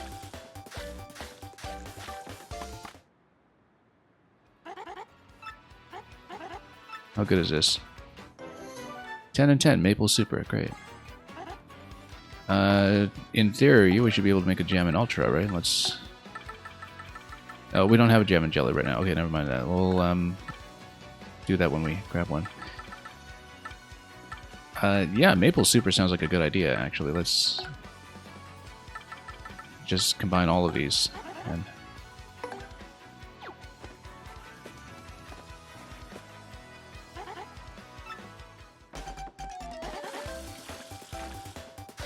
conserve some space while we're at it.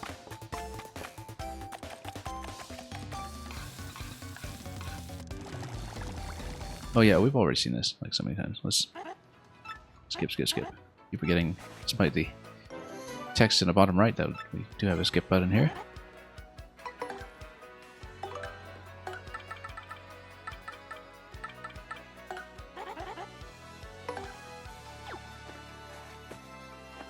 Realistically, though, we'll probably just sell off the Ultras.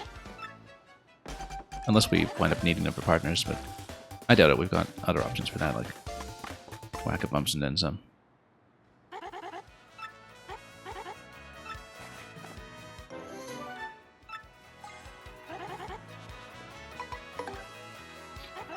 Okay.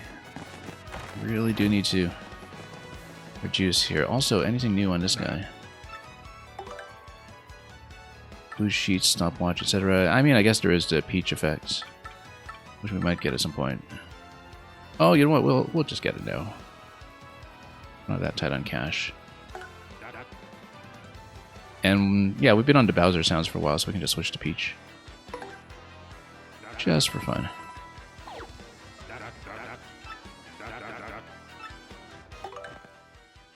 Okay. Let's do it this way. And let's just sort my VP again, just... Wow, that's quite the toy we have here.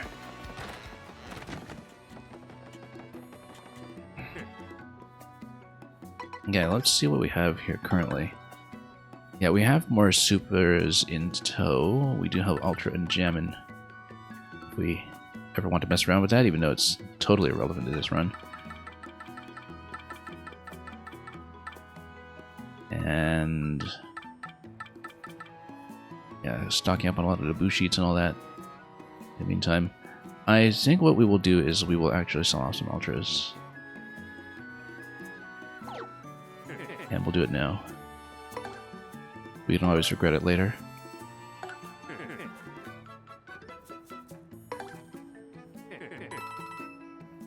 And yeah, we'll save the other ones in the inventory for later. It's just that we've been overstuffed for so long that it kind of makes sense to do this. Slump down a bit.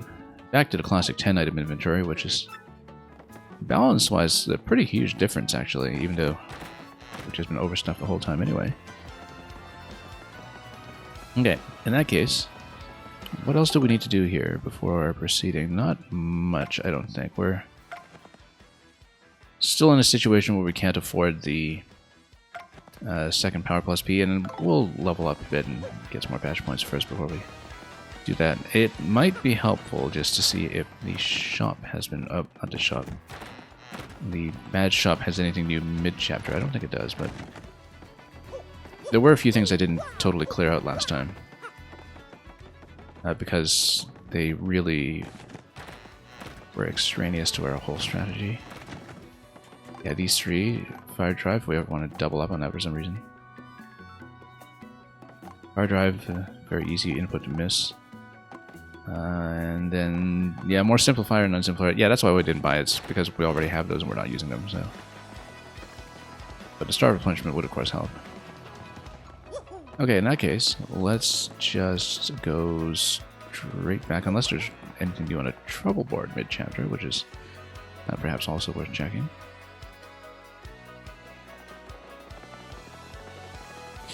Oh, yeah, no, because we're still on a trouble, actually, because we never found that mango thing. Yeah, we're not messing with that right now, then. Let's just go back to what we were doing.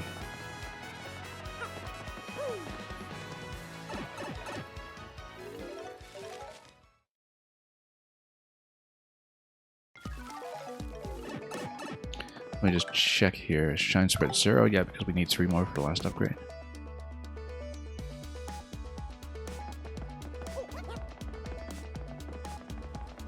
And we'll go through the chapter first before we want to do any cleanup with the hint system or anything like that, which we haven't used at all thus far.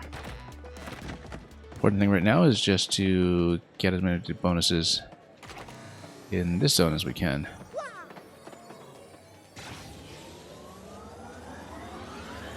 Rather convenient one-button interface for this, now that it's all set up.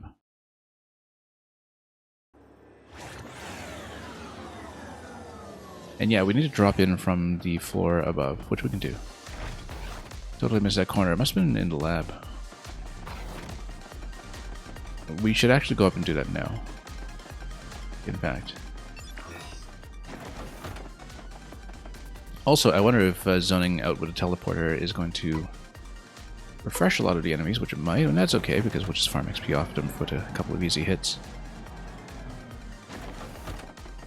I keep thinking of the star points as XP because that's what they are, but... Oh yeah, okay, so the passage is not here. Yeah, the vent is from down below, I think. I don't actually remember. But we will just quick hammer all of them.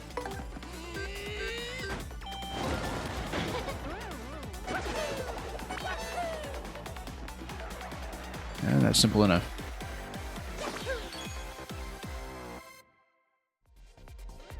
We'll even have the peach effects at this point to help us out. We still don't have the code over here. So yeah, I was hoping that the vent would just be above here. No, it's actually from another room down below. Let's go back down. Unless, actually, no, hang on, cancel. Unless it was approachable from the other top level room here. Yeah, that guy's under level at this point, so he's inconsequential. Let's go back down and explore properly.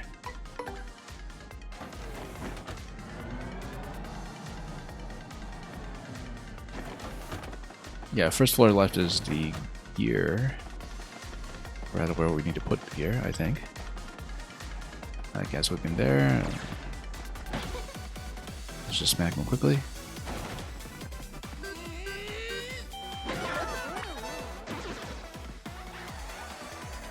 And yeah, this will be no concern whatsoever. Easy pickings for points, in fact. because we're just not going to let them get any moves on us.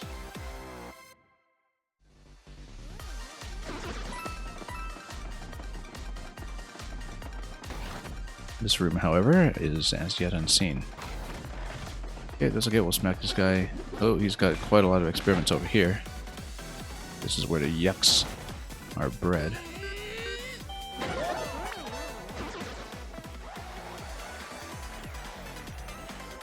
And we just jump on these consecutively. Oh, we can't jump on the latter one. Ah, yeah, this is where you run into trouble. But then you just go hammer on the first one and Goombella on the second one. And that's simple enough.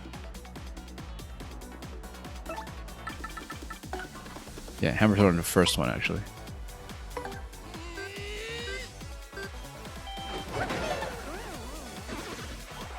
Stylish input is actually really early on that guy.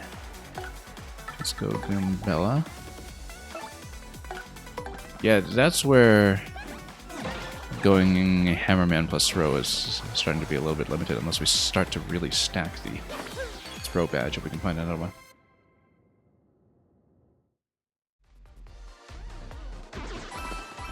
One thing I didn't check, in fact, was the minigame shop, whether there are useful badges we can double up on over there. Also, yeah, here there's a grating that we can jump up. Can we check if there is anything in this room first, though? Should be something nearby. Is that with or without counting the grating up top? Let's see here.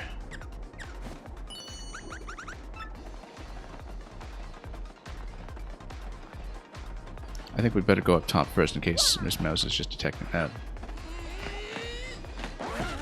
Oh, oops. Stand back. Further. Why am I off target? Depth perception again, I guess. I thought it was all the way at the end here. Nope, just smacking that. Maybe right up against the wall. There we go. So is Ms. Mouse just picking up on something over here? Well, she might be. It was proximity to the next room. Now, we'll check everything, obviously. And we'll drop into every room that we can. We know which one it is with the gear. I just want to check everything.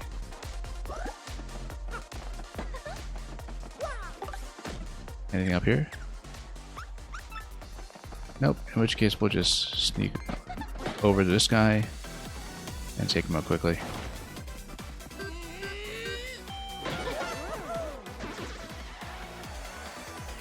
Pretty simple. No problem whatsoever.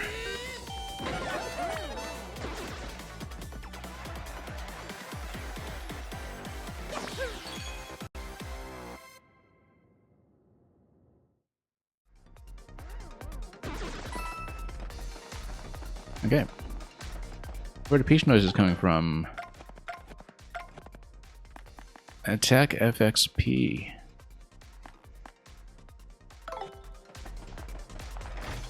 Is that new to the remake, incidentally? The peach sound? Because I don't remember it either, come to think of it.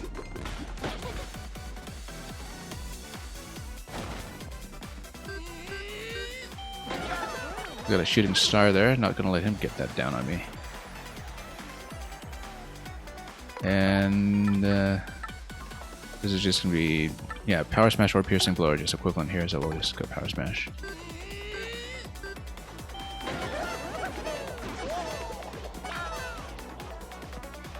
Could have just saved us that point and attacked the two characters, of course, but we'll be quick about it. Anyway, we're going to do each of the events, obviously, and yeah, it's the second one, I believe, that gets us over to the lab. And over to the room, rather, where we do need to drop in. Let's go all the way to the back of the wall. And afterwards we'll scan. See. Yeah, that will drop into last, probably. Let's check everything first.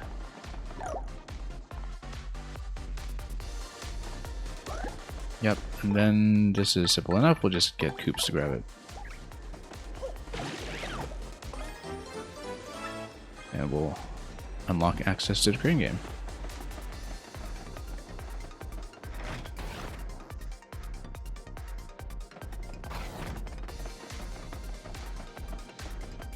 But not before we've checked everything else on this floor first. If we can. Oops.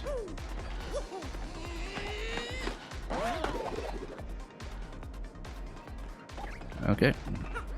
And yeah, because there was one additional grate in the middle. If I'm not mistaken. Or no, I am mistaken. Okay, no, I lost count. This is the one we already saw. This is the one we just saw. I'm thinking of this one to the right. We'll just drop into somewhere sight unseen and see what this room is all about. Oh, it's Peach's change room. Okay. Oh, that's right. I remember this. I remember the Easter egg in the original with this. I was just overjoyed to find it, in fact. Yeah, because you get to see the pixel art on all of them, which is just wonderful. They compress so much into these sprites as well, actually. Very detailed sprites. Absolutely amazing. I'll turn on power left, right, middle. 014029.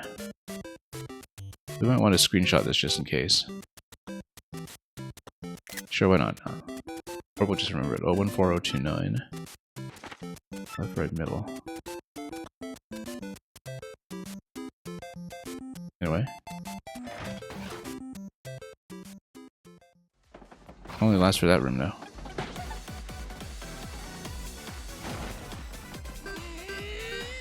This is going to be a big group fight here.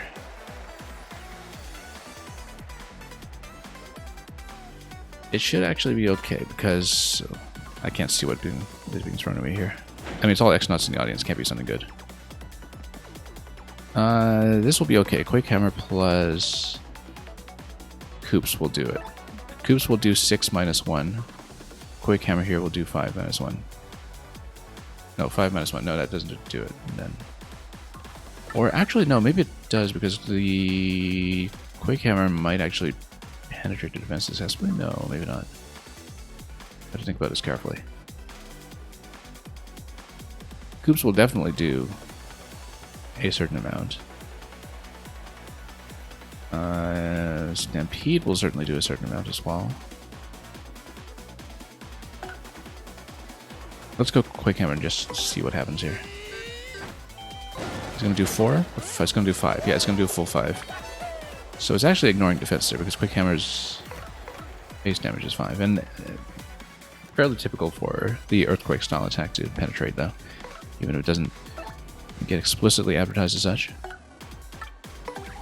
And Koops can just do the rest.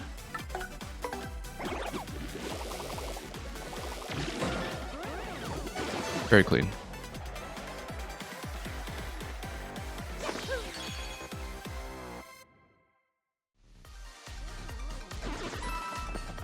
For a fairly big fight.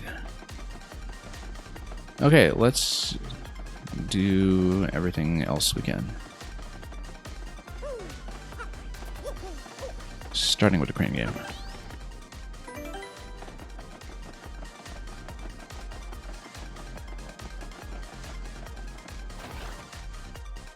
We've got enough information at this point. Oh, that's not the crane game, that's this place.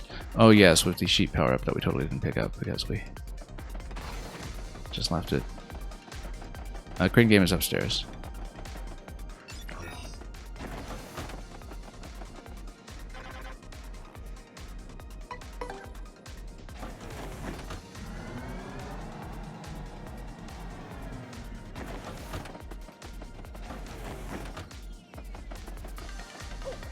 We'll just do that first.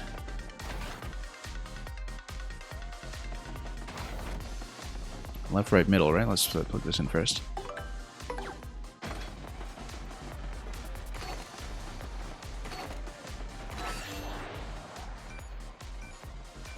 catch something.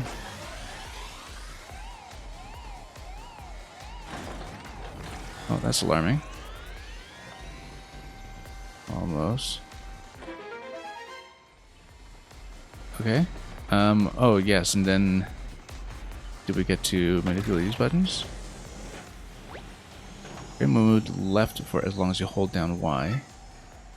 Okay, move backward for as long as you hold down X. Okay. Alright.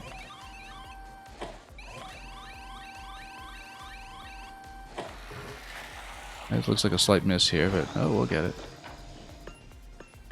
Nope. Physics system. Imagine that. Let's try it again. Right on a spotlight. Know when to let up. Oh, that's gonna be missed. It's gonna whip. We'll get it though. We'll pick everything up.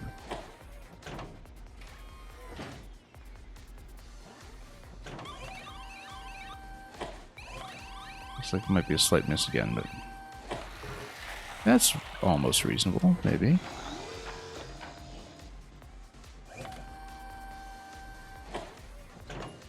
We'll take it. Let's keep going. That's gonna miss. A little too far to the right. I think it's gonna tip. No, it's not. It's fine.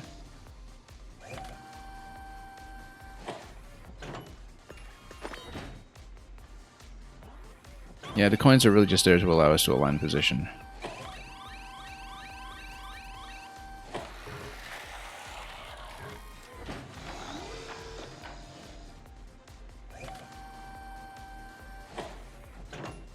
Great. Yeah, let's stop there. We don't care about the coins. Feeling fine. And feeling fine. You know... How many points does this cost me? 4 each. We'll work towards that. I think by the time we do pit, we want this, just to avoid things like stuns. Particularly because, you know, once we get to Mazy Daisies and such, status effects are going to be a bit of an issue. So let's sort for now. Yeah, that's going to be something on the back burner. We don't need it right this moment. But it's something we'll work towards. We're going to level up pretty soon anyway, so... Next level up, it's 4 points. We can't quite afford it yet. I guess we'll decide what we... I mean, we can always... Yeah, we can always remove one super appeal. And we can afford one of them. Probably... prioritizing Mario. When it comes to that, just because his survivability is a little more critical here. Particularly against stuff like poison.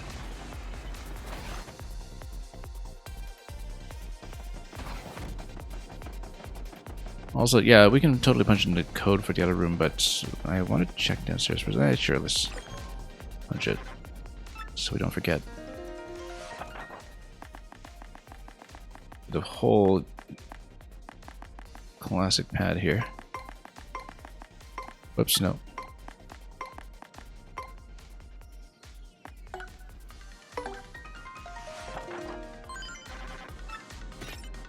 Okay, before we go to that room, let's go downstairs. So we just check which room we're dealing with here.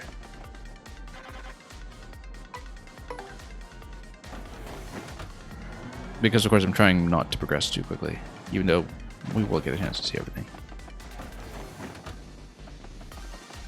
Let me just see what's down here first.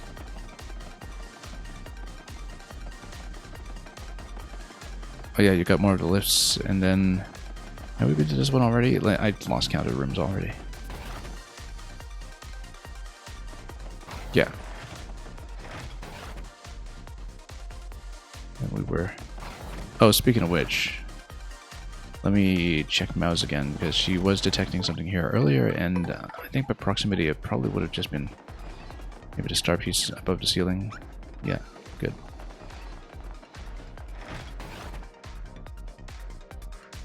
That should have been reduced to nothing, and it was. And then we would have dropped in here, correct? Yep.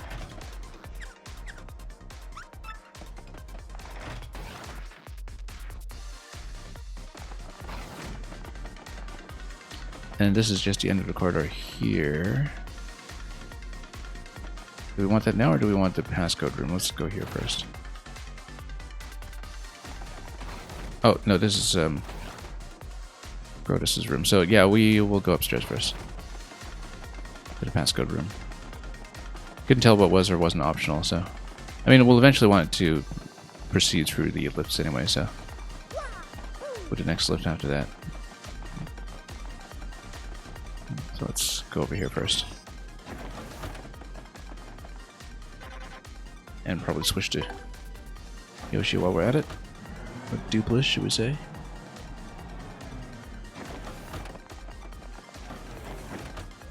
And judging by how we're doing here, let's just take this all the way. Yeah, because the red yucks we know is... Oh, it's the quiz. It's gonna be the game show again. Where we have to count Goomba feet or something. Alright, let's do the game show. Who do we want with us for the game show? Not that it matters, I think. Well, let's do Mouse as usual.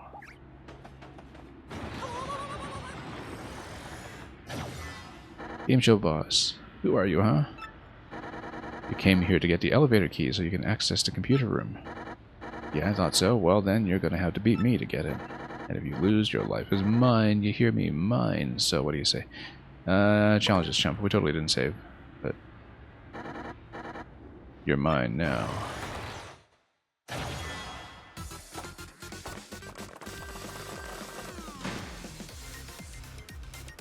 I haven't seen him in ages at this point. And here we go, folks. The main event. The 66th Trivia Quiz-Off. Yay.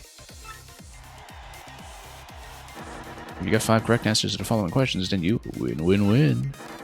If you get just 3 wrong answers, you're toast. You don't want to be toast, folks. Well, what are we waiting for, huh? Here we go. With question number 1. Exactly what's hidden here? Elevator key. Pretty lucky. You sure about that? Final answer. Yar, you're correct, crud. That was an easy one. You won't do so well on the next one, I guarantee that. Here we go, sucker. Now, question number 2. What's the name of the girl in Petalburg who's waiting patiently for Goof's return? Goopy Goo. Goopy Goo? You sure about that? Yep. Yar, you're correct, crud. You won't do so well in the next one, I guarantee that. I'm trying to remember which one it was. I think it was an Origami King where... I was trying to remember if it was Color Splash or Origami King where he makes a comeback and asks about like the number of feet on a certain number of Buzzy Beetles or something. It's always the one I think about. Yeah, it's this, actually. I think I'm still right, though. I think it's not just this 1,000-year door. I think this motif actually does return in a future quiz. But I could be wrong. I might just be thinking of this bit in the 1,000-year door.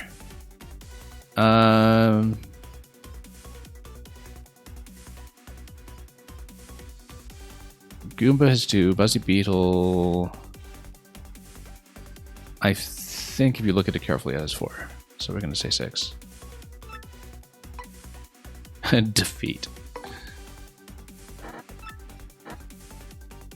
Because I'm visualizing the artwork for the Buzzy right now. Because the thing about the Buzzy is that it kind of looks like it has 2 feet. Depending on perspective. Right? Yeah. Depends on the artwork. But no, it has 4. Arithmetic. Imagine that. It's elementary for non-idiots. Where was the one, the only Diamond Star? It's not Glitzful because that was the yellow belt. Hooktail was blue, I think. Watch the Sanctum was orange. I think it's Cortez. I think it's got to be Cortez. Hooktail, I'm pretty sure was blue. I have to do this by elimination because I actually can't visualize off the top of my head what the color for Cortez was. It's wrong. Wrong, wrong, wrong. You're dumber than dumb. Which direction you're out? I mean, we can... failing this, you know, look at our star meter to look at the colors. Was the name of the very first champion of Glitz Pit? Prince Matthew, obviously. It's easier to remember Prince Mush in the remake, I suppose, for obvious reasons. Okay, 4 out of 5 ain't bad. You're correct, you jerk. You've already gotten 4 correct, you're kidding me. Well, fine, I'm gonna toss an extra hard one your way. You happy now, sucker? Oh yeah, you just keep going until elimination happens. Question 6.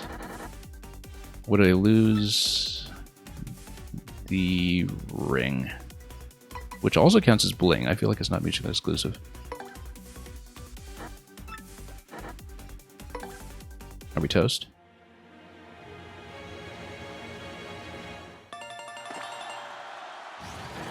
No, correct. So we weren't perfect. But we won. Diamond Star must have been Hooktail then, right? I don't even know. We don't pay attention to any of the colors. I'm so mad right now I can hardly see straight. I lose. Fine, but I really hate you. Take this, you bum.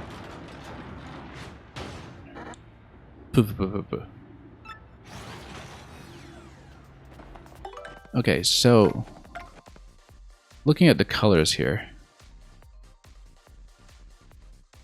I actually can't tell. No, the colors are not arranged by star, so crystal stars. Ah, yeah, okay, Diamond Star was the first one then. Yeah.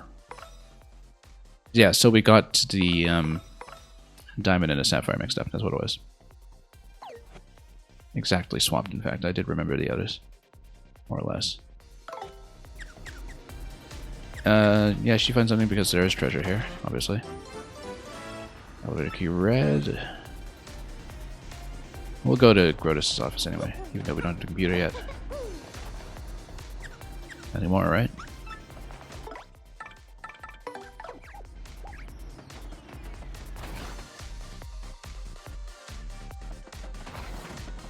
We'll head there anyway and get to a fight.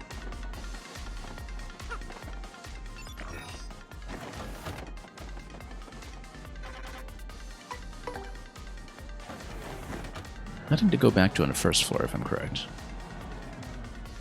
But I'm thinking back. Whether that's the case. That's okay. We better hit this just in case.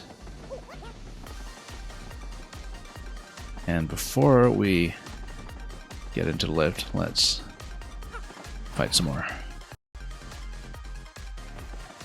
Glad it gives you a chance to rethink the entry into this door. We do get in here. Now this is surely not going to one-shot it, so let's do this just to chip it down a little bit. It's going to be defense 2, you can tell already. Since our base damage with the hammer is currently 1, let's swap partner to Goombella for the tattle. This is the other issue, is that if you spend Goombella on the tattle, then Mario is limited to the hammer throw.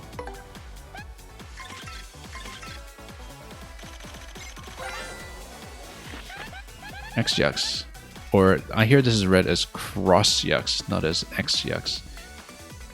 Yeah, if you're really serious about your Japanese RPGs, that's correct, I guess.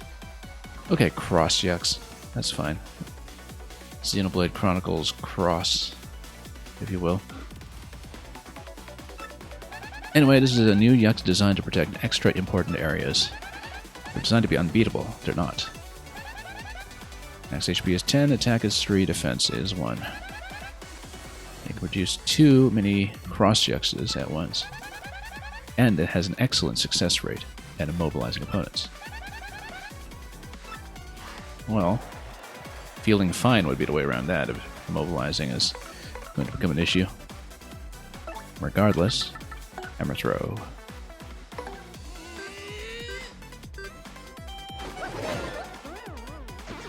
And we're just gonna give it a beat down. Fairly swift one at that.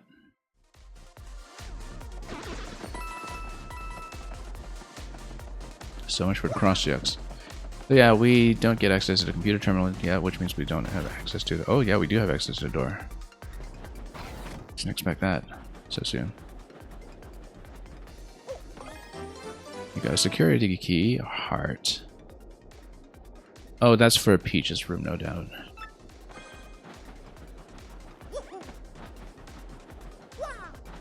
You don't get to check the data disks here, unfortunately. But... well, let's do a bit of extra inspection just to be absolutely clear.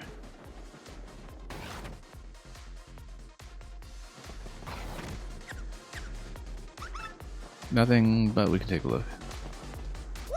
Oh, okay. Can't really do much here. It's like Peach is telling us that tickles.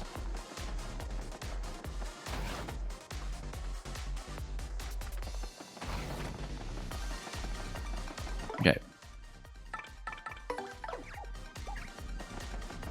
Oh, yeah, let's just plug this in, and then the next thing will, of course, be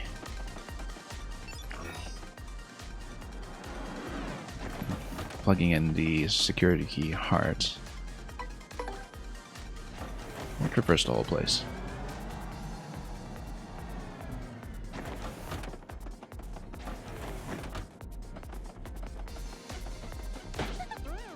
Yeah, these guys are just a straight up pushover.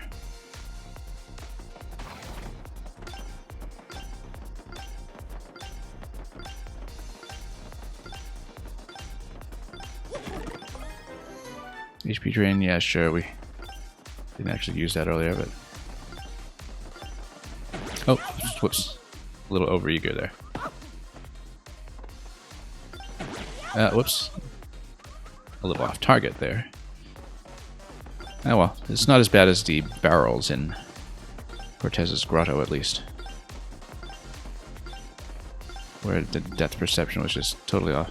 This is effectively like riding a snake block. I was thinking of it earlier, kind of like panels activating and deactivating, but it actually is a snake block.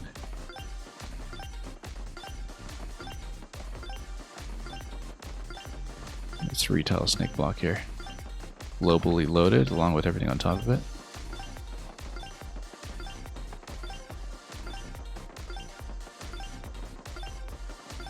Just need to follow it rhythmically. Oh, okay, yeah, it curls like that. That was what tricked me out earlier. If it goes backwards like that, it actually contracts. Anyway, more security keys.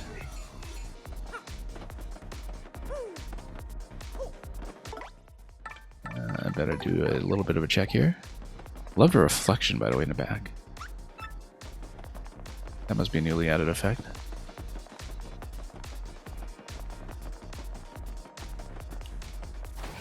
I think so, anyway. Okay, next.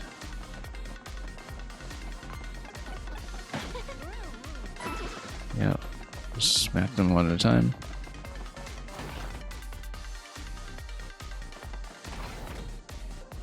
Yeah, we need all 4 keys, which means we'll proceed to level 4.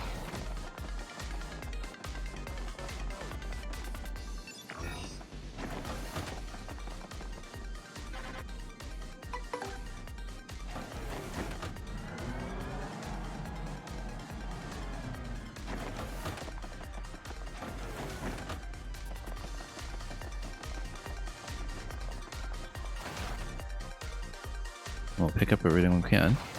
Oh, Peach's quarters. Mario doesn't really detect any sign of this being the case, but no treasure here either. I'm going to sniff around for Peach's distinctive scent.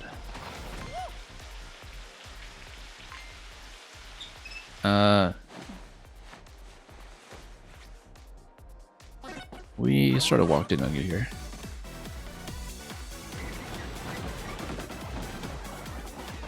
That's really quite a nice touch. Anyway, easy enough. We don't even need to spend on this guy. We can just wail on him. And do 1 point with whoever's in the back.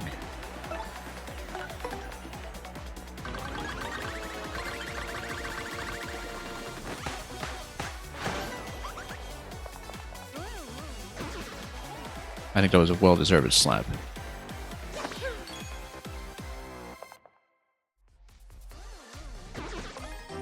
And there's the key. Can we take a shower? No, guess not.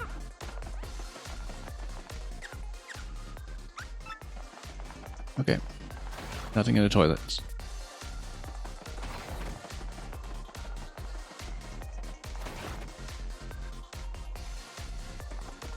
Kind of an astonishing punchline of a moment there.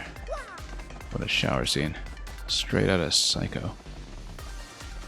From one perspective or another. We have 3 keys at this point, though. We are still down by 1. How are we still down by 1? Maybe there was something we could return to on the first floor that we neglected. Wait. Hang on. Are we really? Let me check here. Key items. Oh no, we got 4 keys. Okay, yeah, I was thinking, wait, there can't be any more keys. We've already searched everything, so... In that case, let's unlock.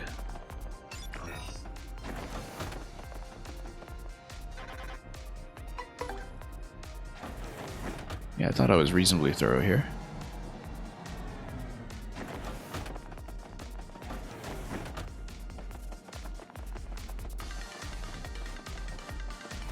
We'll open it up and plug everything in. Oh, you actually have to read what you're doing here. Yeah, okay, no, it starts with Diamond Spades and Heart Club. I think it's exactly the sorting order here. So, we'll do it that way.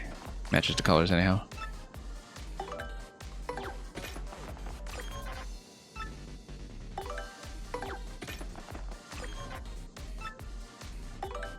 Good thing you don't need to do it simultaneously with multiple operators. How's Star Piece Hunt going? I haven't been exhaustive about it, actually. I've just been picking up things as I go. I haven't used the hint system yet or anything. I'm just short of what I need for the next Power Plus P, which I'm hoping to go for. Right now, we're just kind of fooling around with Hammerman. So I've got 13. I need 2 more to get Power Plus P, which I was hoping to get. And yeah, we've been playing around with going Hammer Throw Hammerman for now and disabling the jump. It does have some particular vulnerabilities, but it does open up a couple of points for other things. So, and the damage numbers are kind of exactly on the ball for what we need to play through this area efficiently. Okay, Quake Hammer. And then we'll put Coops in there too.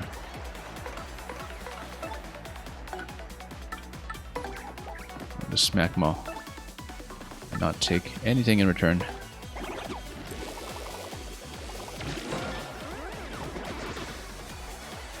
At this point, everything defensive we're doing is practically just for bosses, because everything else is just dying quickly enough that we smack everything before it's a threat. Yeah, here this will be a moment to lift. I don't think Bobbery can go over this. I think we do need to drop something in, right? Oh no. Yeah, he will do it.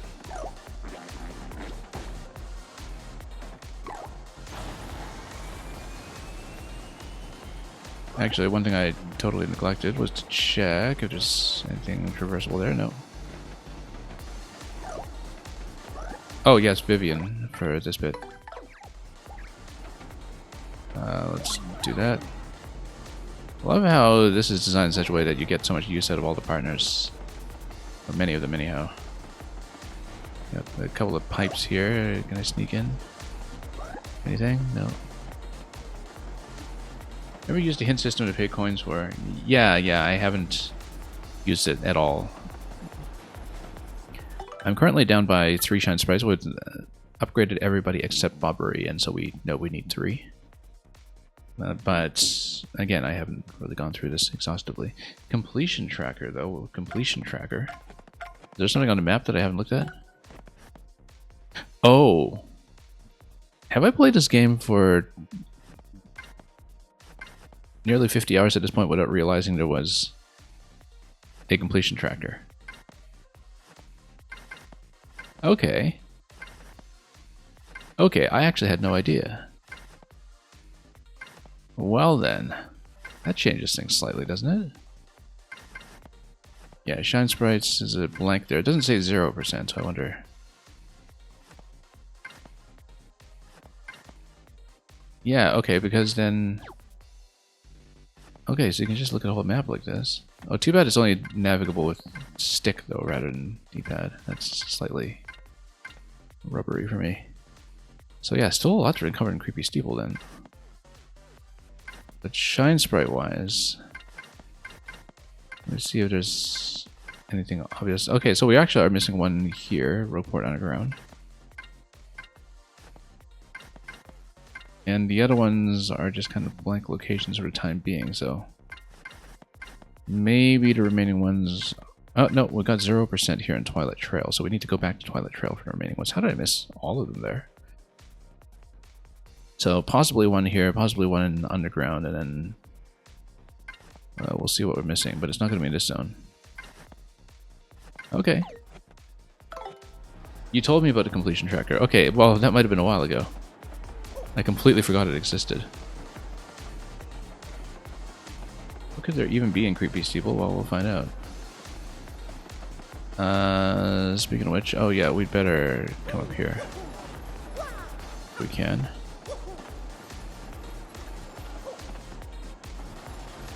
Never mind how Vivian transfers between platforms and gains height. We're not going to think too hard about it.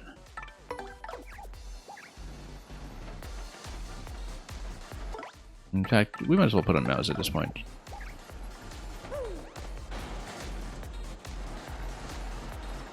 But yeah, I guess we won't need to use a hint system for that if we could just sweep around that efficiently. Why would we drop in here? What reason would there be for it? Something nearby, okay. No, something nearby is in this zone, but it's not.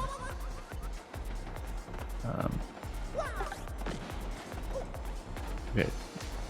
Let's do it this way then. Oh, whoops.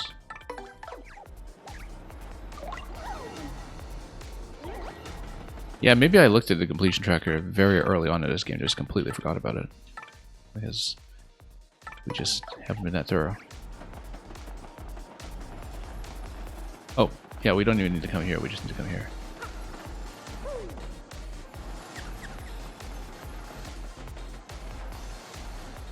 Did she just squeak at me? Hang on. Oh, because there's a card on the other side, okay. Yeah, so that's all there was to it.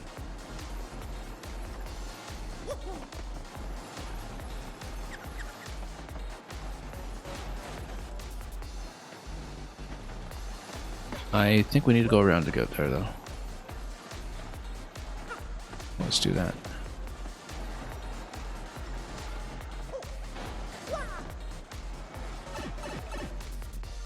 Pipe down below as well. I wonder what that's for. Oh, that's probably just a return pipe if you drop.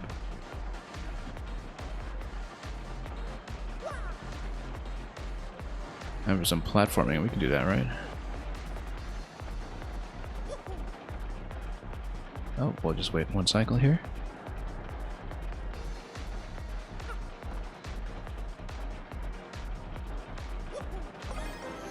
Ultra Mushroom. Which we finally have room for after cooking or selling all the other ones.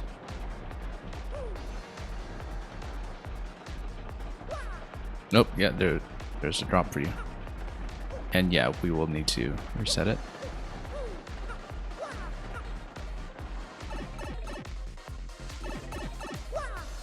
Retrospectively, having the platform over the gears here actually reminds me of that very late room in Super Mario Odyssey. where you have the rotating 2D Mario surfaces. It's not going to look exactly the same here because we'll be on the perimeter. But definitely reminded of it. I should really replay Odyssey at some point. I oddly feel like for a game that I actually did exhaustively to 100% when it came out, I perhaps don't feel like I know it that well. Oh, and in the kind of more advanced level. I kind of get the sense that this first pipe is the regular and the next thing is the optional, given that this is where things get a little more involved. It's always hard to make these determinations. Like, it does look like this is an optional bit here. We'll see if we return. Oh, you need to kind of do everything anyway. You do need to get the card. Smack the button too, I'm guessing. Before anything. So yeah, actually let's smack this first. Well, okay, there we go.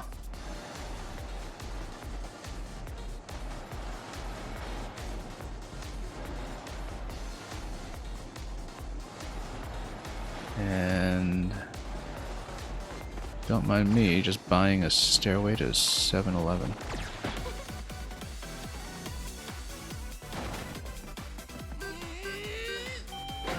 Okay, that's gonna be done.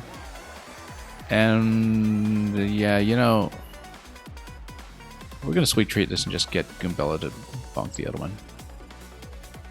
Probably. How am I doing for HP numbers here? Everybody's full up. So yeah, we'll just put Goombella up. We'll sweet treat just to get flowers back without having to spend 20 coins on the replenishment. And she'll jump.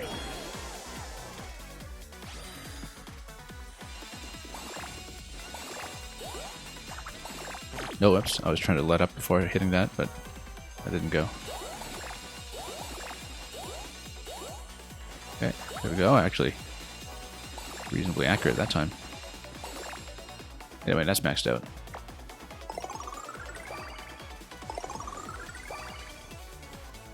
Yeah, Sweet Treat is just enormously wonderful with low stats.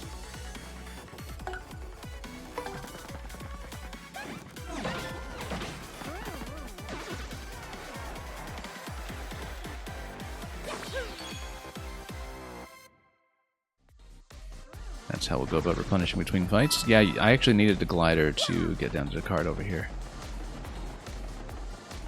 And yeah, this is just a return pipe for falling down in that location. Let's grab the items first, otherwise it does scramble mouse.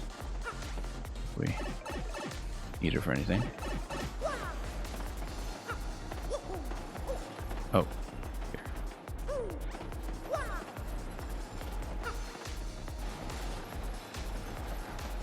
Seems like a long reset. I feel like there was a more efficient way to do this when it comes to managing which return pipe we're actually using.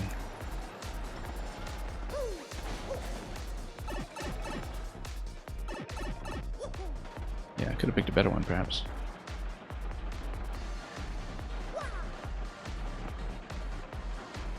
But can't say I've looked at this very carefully. Like this pipe, for instance, I feel like we were supposed to take this one, wherever it was matched. Let me just check it first, so we have a clear idea. Oh, it's just this one. Okay, that's fine then, because we've already skipped over here. But we do need the card, so... I don't think Yoshi can make that jump. It's a little distance. No, whoops. Yeah, this one just gets you down below. Alright. Long ways back.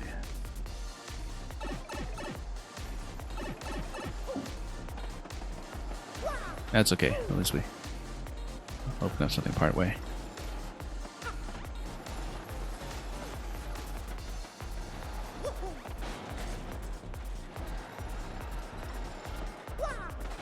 And we're through.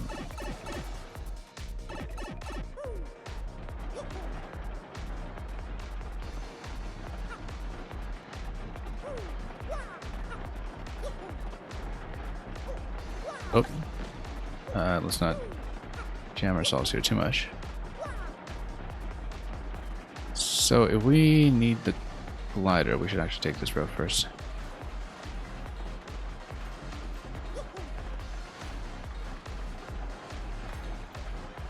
We'll get there.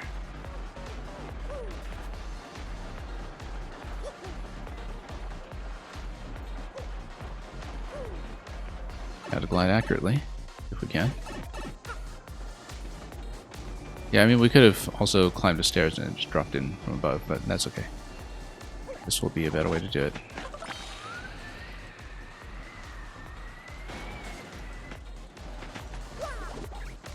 Good. Okay, anything else? Okay. And then now we just cycle back up to the steps, I guess.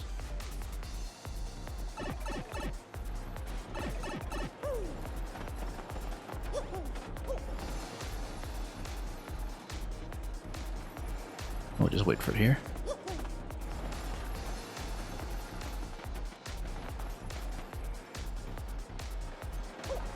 Plus this bit.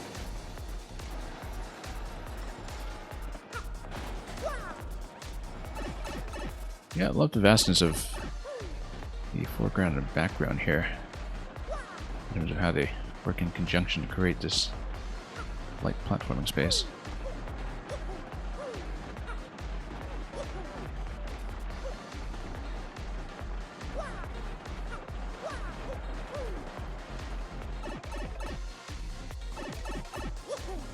Okay, now press up against this to make sure we're fine.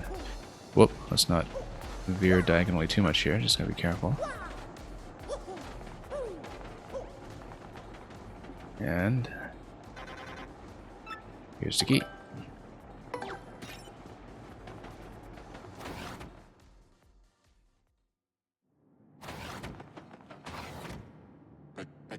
Bah.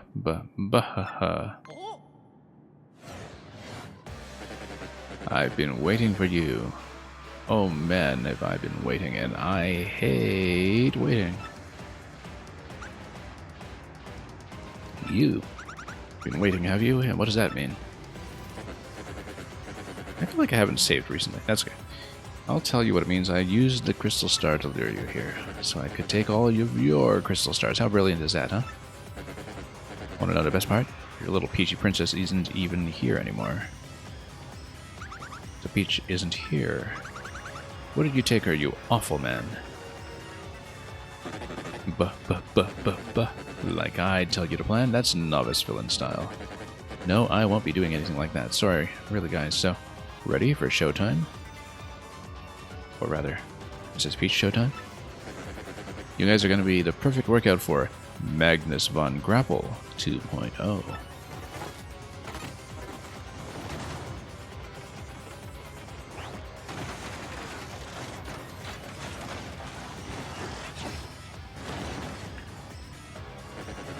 Well, I'm still on Hammerman, so let's see how we do here. Yeah, here for every Magnus name drop, I'm sure. Nippershad Visor. Last version was buggy, so we made improvements. 1, 2, a dozen. Get ready for a whole new way to experience pain, you junior varsity losers. Don't kid yourself, dearie. Can't flee this fight. Okay, Tattle first.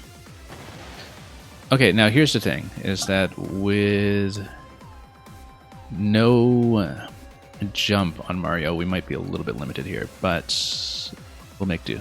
We'll make it happen. Let me just see. I mean, the whole purpose of this was to see what we could get away with Hammerman, so let's Tattle. No other targets right now, just Magnus von Grapple himself. 76-2.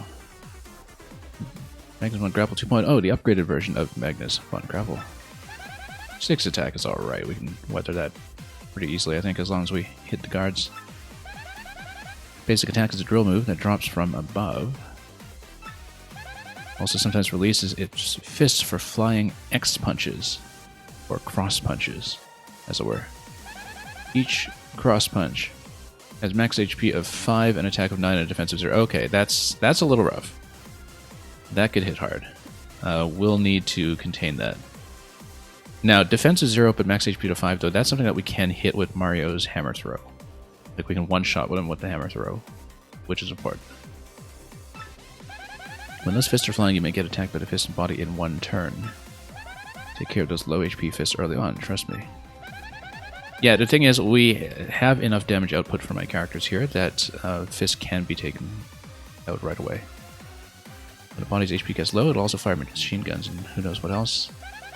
May not look too different from the last version, but it's much stronger, so be careful. I still think the whole design's a little ridiculous, though. Okay. In that case. Hang on. It said defense was 2, right? Let me just check this. Okay, in that case, I think... I'm just thinking of power jump versus... power smash versus piercing in terms of efficiency. I think it's going to be the same either way. I think we're going to do 8 damage either way. Okay, that's fine. Defense 2, yeah. Let's just skip this.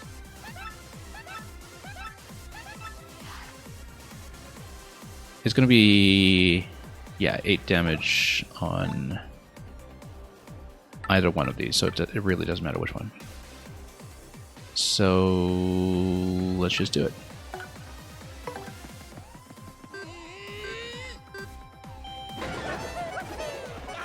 This is a better stylish input. More successful one, generally. When it comes to going for the quad stylish. Magnus Drool attack.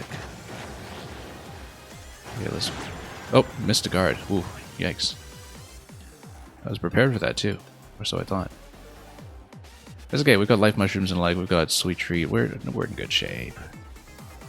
Okay, so he's got 2 armor. Goombella's not going to be efficient in that case. We need something that's going to be a single attack. Which almost certainly means Flurry with the 7 minus 2.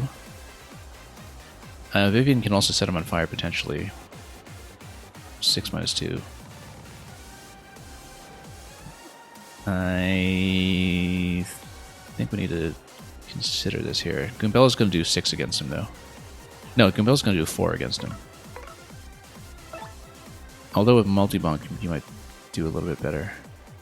Rally Wink might even be best here, actually, because then that way Mario can have 2 rounds. Like, you can do 1 for Sweet Treat and 1 for the attack, or you can just do 2 attacks. I feel like we're going to do Rally Wink, in fact. Let's go for Power Smash once again.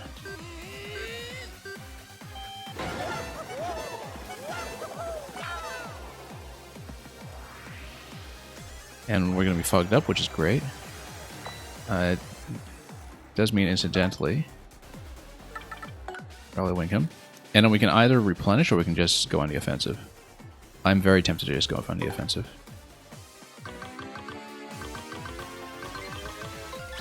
Okay, nice. Not perfect. But doesn't need to be. Doesn't absolutely need to be maxed out.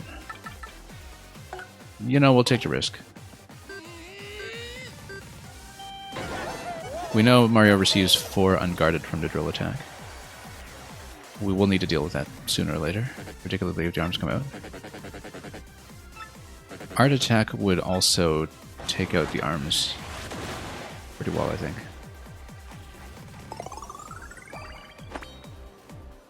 Yeah, because he's going to attack on the same turn as well. Which means we can also do the Earthquake. That might be best, in fact. As long as we don't miss. I think Earth Tremor is actually best. Because we have star power to spare, so that way we hit him as well. As long as we don't miss the inputs until we get to 5 at least.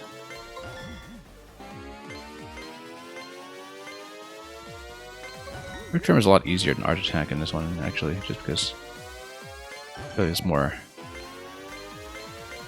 point efficient, for sure, of course. And the damage is close enough that... Oh, that's bad. That's not as good as I hoped, okay. Oh, that's okay, it still does 5. That's fine. 5 is fine. What we can do is we can Rally Wink followed by Sweet Treat and kind of load up. Or we can just attack immediately. I think we want Sweet Treat though. Let's spend some points here.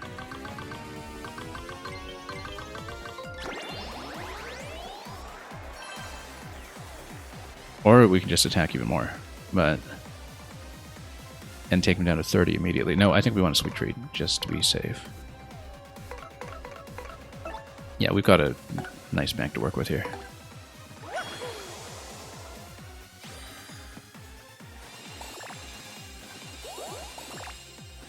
I never really played much with Hammerman or Jumpman in the original, I think.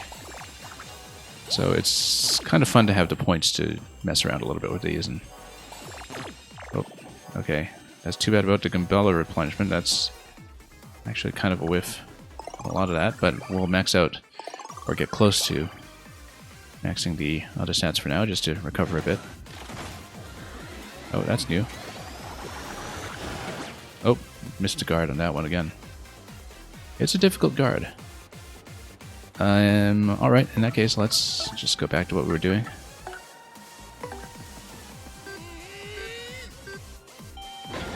Oh, that's too stylish. That's too bad. I did 9 against him. I was expecting less.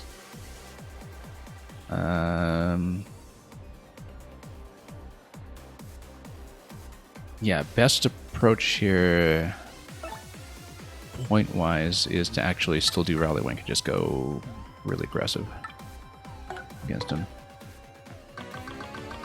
As long as we don't overspend in a critical situation.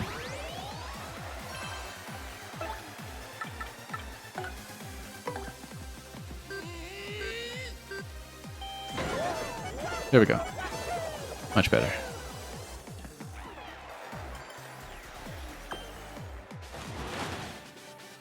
Okay, arms back in. Crud, you guys should be little puddles of nothing by now. Oh well, I've still got some tricks up my sleeve. I mean, we've got life mushrooms. We've got such a margin of error. Oh, he's going to fire the audience at us now. Ha. Eat this.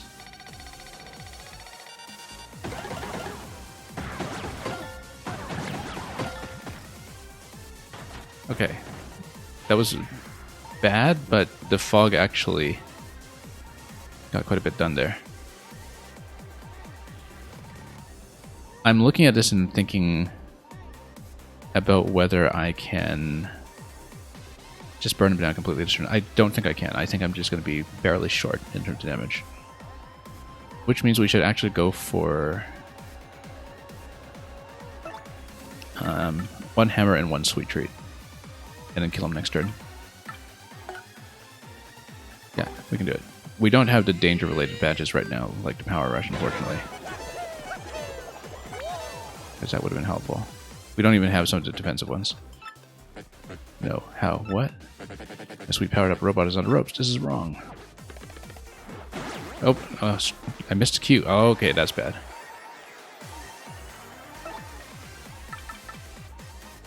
Yeah, that's too bad. Is my Rally Wing still going to work then? I do kind of need this. I don't think that's affected by mischance. I think it's okay. That's okay. Sweet Treat. I mean, Sweet Feast is more efficient. Well, not point efficient, but... No, we can do it. We can do it.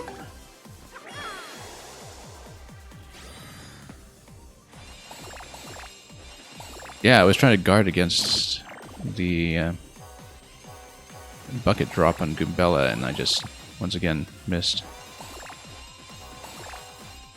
Mario needs HP more than anything on this round. Yeah, the audience attack was a bit much. But we're doing okay. In fact, Goombella is going to be cured there. How come I keep missing the guard on that? I feel like I'm just consistently late. That's okay, we're going to kill him this turn. So, no big deal. Just going to kill him.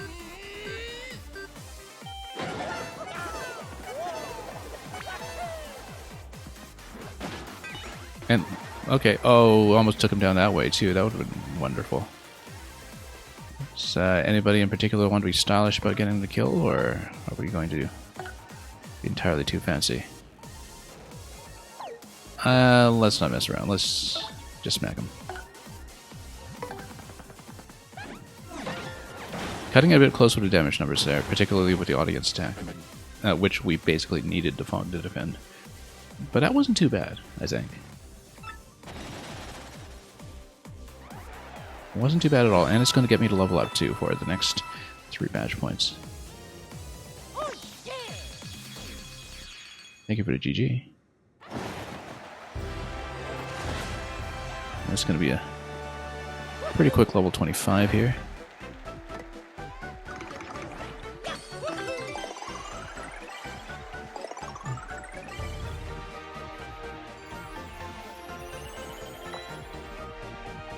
And that worked out pretty well.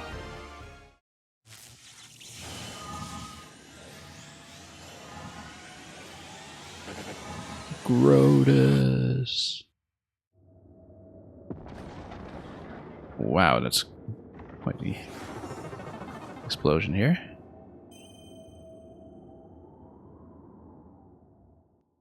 He was, spoiler alert, not back for the sequels. Or was he? I don't think he was. I'm trying to remember if it was some kind of like offbeat cameo in Super Paper Mario or something. If anything.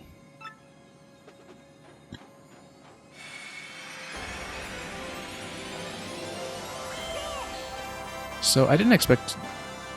I thought there was a room that I missed before I went to this floor, but I might have been wrong. Maybe there was one that was just going to remain locked. Because it was, yeah, text room. Learned a special move, Supernova. And that's it for Crystal Stars.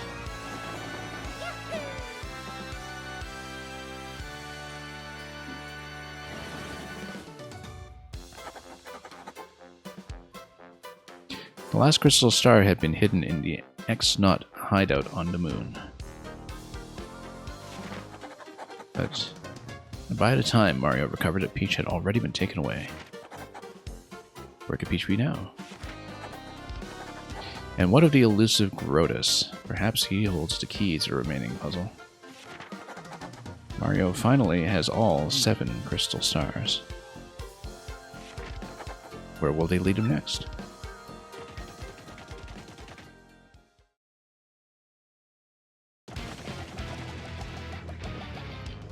Meanwhile, while we're here, and where's this stupid Poshly Sanctum? A Crystal Star's there, right? So they say your putridness, and lo and behold, and there it is now, right behind you.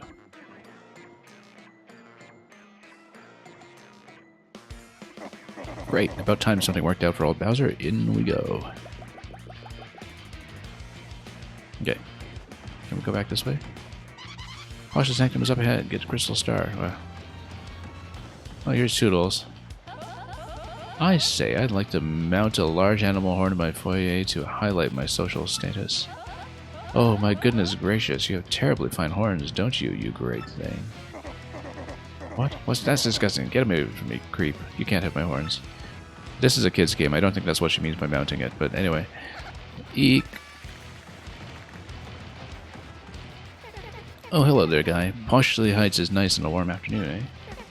What's that? You're a great and evil king, are you? Really? Yeah, you know, guy, I think maybe you got too much sun, eh? Trying to recreate the beginning of the Illumination film here. Can't quite do it. Notice that their kid isn't here. Too busy playing with trains. Oh no, the kid's here. Okay. They're bombs. I probably shouldn't breathe fire on them, but that's okay. Oh look, my heart trembles. The fountain, so elegant. This is art at its finest. So very observant as usual, my dear Goldbob. Indeed, surely, this is an artist's art. Yes, dearest, one cannot measure its worth by coins. That is what makes art, art. And yet, the filthy rich always seek to define art with their ill-gotten coins.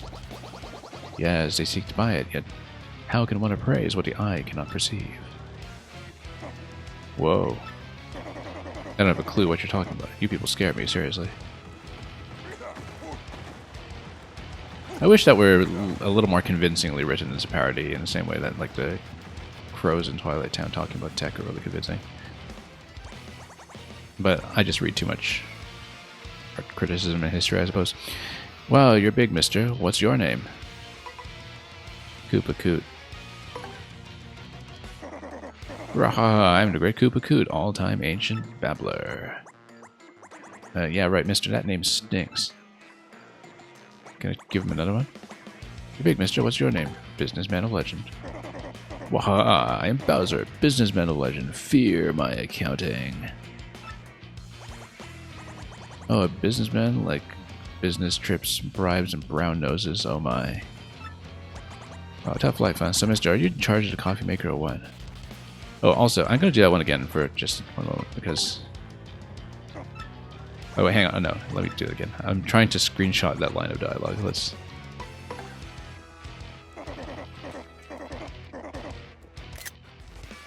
I feel like that's going to be useful in an internet forum argument or something someday. Anyway. Let's, take a look at Evil King Extraordinaire. I'm Bowser, Evil King Extraordinaire. Yeek! Oh, good thing I didn't pick that first. So we can actually see the other lines.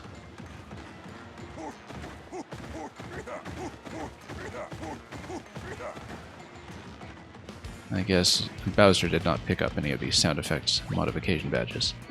It's locked, it won't budge. Well, nothing a Tantrum can't fix. Or Pennington, for that matter. The lock broke. Oh, baby, awesome, it opened. Talk about lucky. I guess rage really pays.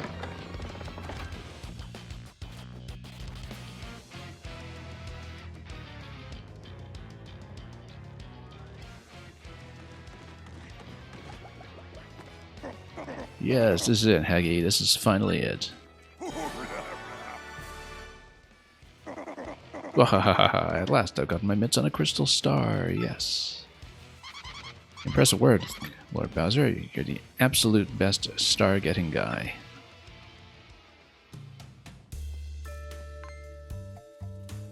Now, who does he think Bowser is? You there.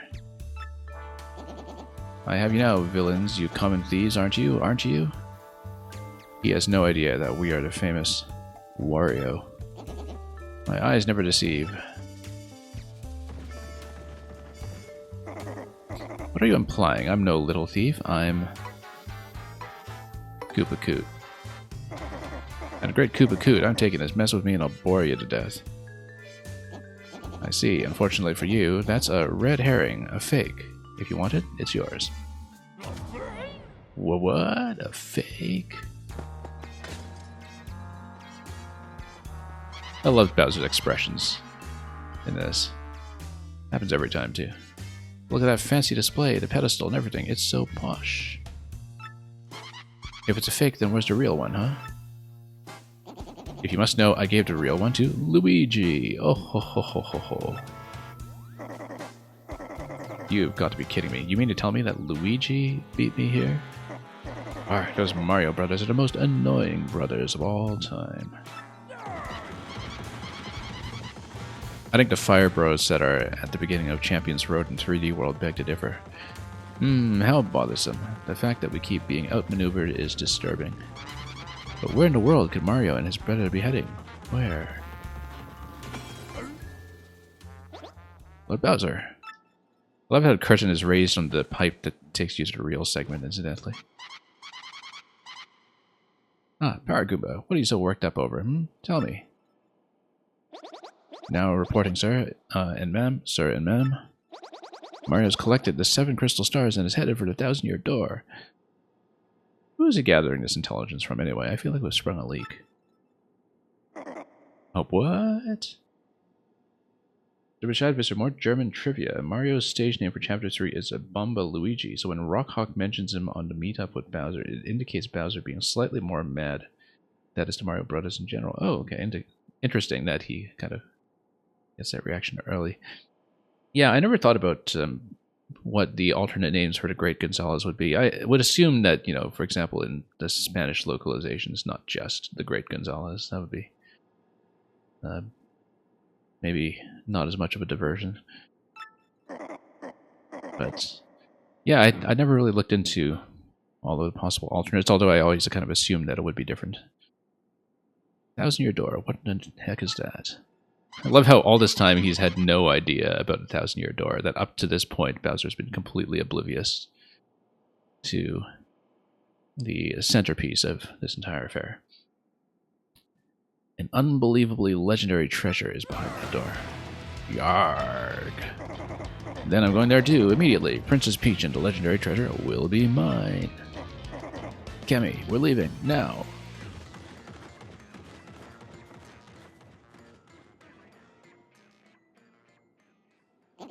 Oh, well done, Luigi. Way to not fail yet. Wherever you are, may you continue to triumph.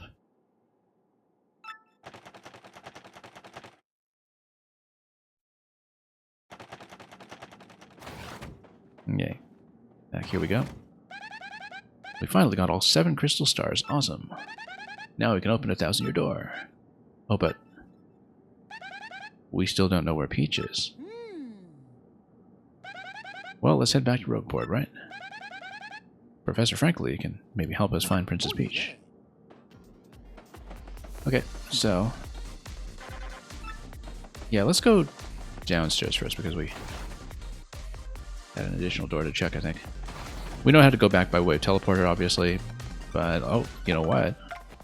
We can check the map. Star piece is 100%, and no shine sprites to speak of, so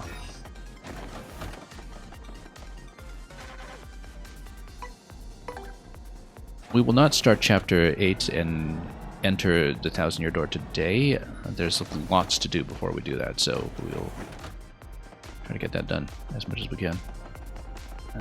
One of those things will be to try to complete as much of the collection as we're able, so we get fully kitted out. Where are we?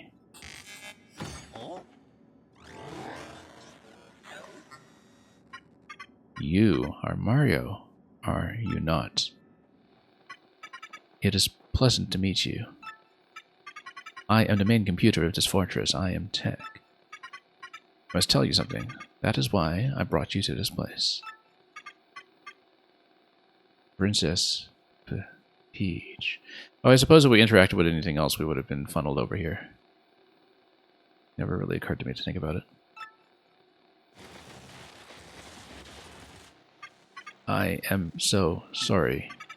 Most of my data was erased and my main power unit was shut down. Now running on backup power with only cached memory trying to stay operational. Mario, you know that Peach is not here, do you not? Please save Peach. Please, please. Princess Peach is with Grotus heading to the Palace of Shadow. I had to tell you that.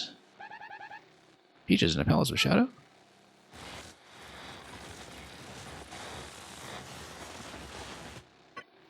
But backup power failing. Mario, use the teleporter room. Get back to Rogueport. Teleporter room is on sub-level 2 of the fortress. I will release the room lock. Yeah, so I guess you would be locked in here. Please hurry. There's barely enough power left to activate the teleporter. I will cease all AI functions to send power to the teleporter for you. But what'll happen to you? When the power is all gone, I will cease to exist as an artificial consciousness. But if it will save Peach, I would gladly do this. Because until I met Peach, I knew nothing of love. Do not worry about me. I am just a computer. Just a machine. Mario, you must save Peach. I ask you, please. And tell her. Now, Maisie, Daisy, give me your answer due. Thank you. For me.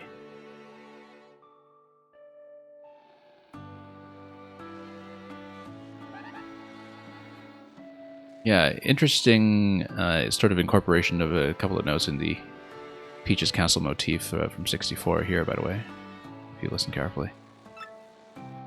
It's definitely the basis of this particular track. So, hurry to the teleporter room on sublevel 2 now. Mario, save her.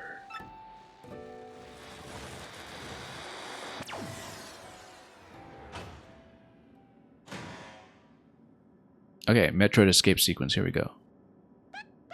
Mario, we have to save Peach for poor tech, too. Yeah, nothing else to explore around here, I think. Unless, of course, there are badges or anything. It wouldn't be in this room anyway.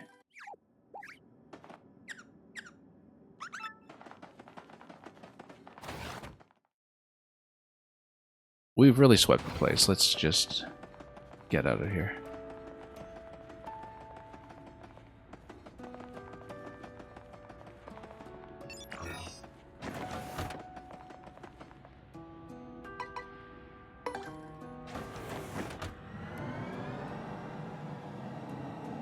Anyway, up we go.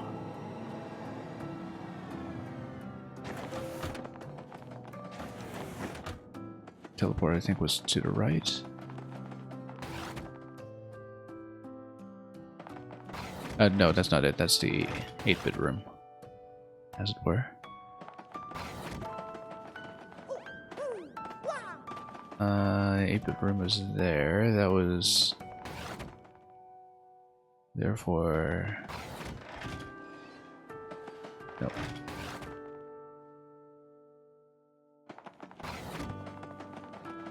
Hang on, we can do this. There we go.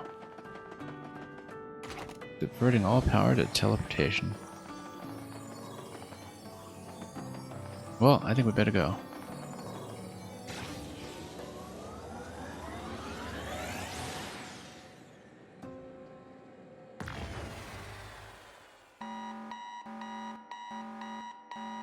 Point of no return over here.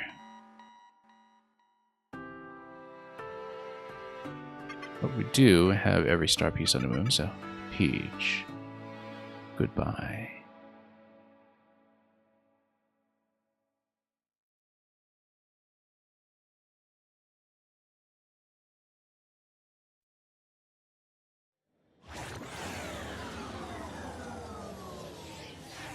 And we're back.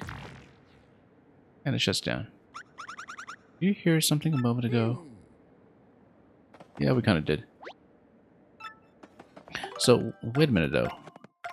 I mean, there were definitely star pieces in that area. I mean, we got 100% on the moon, but given that there was a star piece, yeah, it's a separate zone from the fortress with the claw game.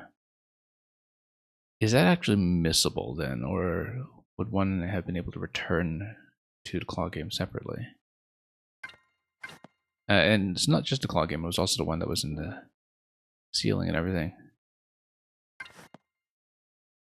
I'd be surprised if it were missable. But then that would mean that you would have to have a way to reactivate a teleport. So, I don't know, because I don't recall how it was originally, nor did we really think about it in terms of a zone-by-zone progress tracker. Well, if it isn't Mario. Over here, son. You brought the crystal star back from the moon with you, didn't you? What? Talking to my good ear. The X-Naut Fortress was on the moon? Ah, yes. So Princess Peach was there too, I assume. She was, yes, but the X-Naut boss took her and went to the Thousand-Year Door. Aha! Just a bit ago I smelled some rank air and went to the Thousand-Year Door. I saw a suspicious fellow in a cape pass through to the other side of the door with Princess Peach. Oh, we also don't know where the sort of Zone 7 teleport pipe goes, if it just goes directly to the moon surface. I bet we'll find out soon enough. Excuse me? Without all 7 crystal stars, the door shouldn't open crystals stars. Believe me, I know, but I'm quite certain of it. I saw it with my own eyes. I have a very bad feeling about this. Very bad. Princess Peach is in danger. Time is short. We must go to the 1,000-year door and rescue the princess. I'll run ahead and meet you there. Don't dawdle. You must go immediately. This is Paper Mario. We're going to dawdle.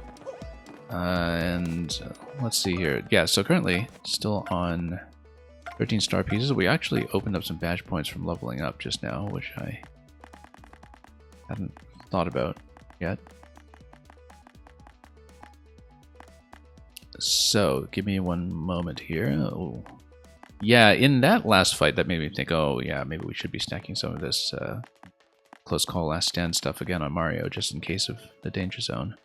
And we may do that as we get into 100 trials, but... Oh yes, no, we were going to do the... Where is it? Feeling Fine. And probably work towards the Feeling Fine P as well, to be honest. Okay. In that case. First of all... no, not notes. Map.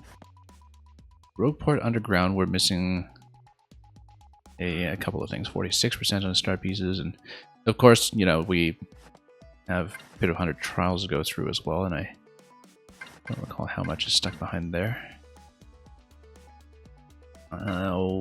Rogueport itself, we're missing quite a few star pieces, and we should be able to traverse to run out the whole place at this point, so... Strange and beautiful forest filled with strange and beautiful creatures. Missing quite a bit there too. Yeah, missing a lot of star pieces everywhere, in fact. Missing them in Flurry's house. How are we doing that? Yeah, we should go back and check a couple of these. And Far Outpost Paths. I'm surprised at how much we are apparently missing. But I guess we weren't really checking thoroughly with Mouse. So, yeah, we should come over to the map and do what we can. Missing one in the Pirate's Grotto, that'll be a pain to navigate. Keel Hall Key.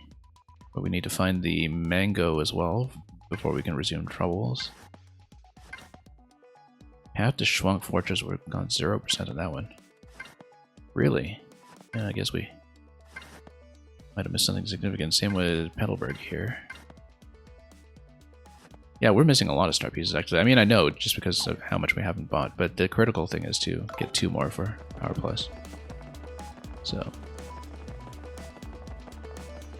yeah, like I said, we will not be starting Chapter 8 today, but there's a lot that we can do up to that point. We might even get set up for a pit run, actually, but I think I'll prioritize at least some of the stars first, and particularly some of the Shine Sprites, if we can find them. Shine Sprites, speaking of which... let's take a look at this. So, we know we're missing one in Rogueport Underground. We know we're missing one in... let's see here. The Creepy Steeple Path, right? Yeah, we're missing one in Twilight Trail. Shine Sprites everywhere else seem okay. Partially, yeah, we got all of them there.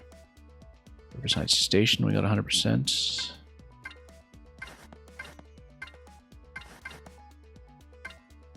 So if we're missing 2, yeah, I think we're missing 2 in the underground then, because I can definitely think of, say, 6 that we've already collected in Rogueport Underground. Or did we? No, maybe... I can't remember if we collected 3 out of 4 or 6 out of 8 here. But of course, we're also potentially... it might just be 3 out of 4, and we're just missing 1 in the remaining zone. In which case, we wouldn't be able to work our way up to the final upgrade for Bobbery yet anyway. But we should definitely go back to Twilight Trail and then fix that up. In fact, I kind of remember where that is. I don't know why we missed it. Probably because we skipped the backtracking so many times and didn't have to deal with it. So yeah, we'll do a fair bit of cleanup, I think, and play that way instead for the time being. And oh, goes T. Ooh, your inbox is now haunted by me, the spirit you met on the XS Express. Possessing a train conductor to write an email? Yeah, I suppose.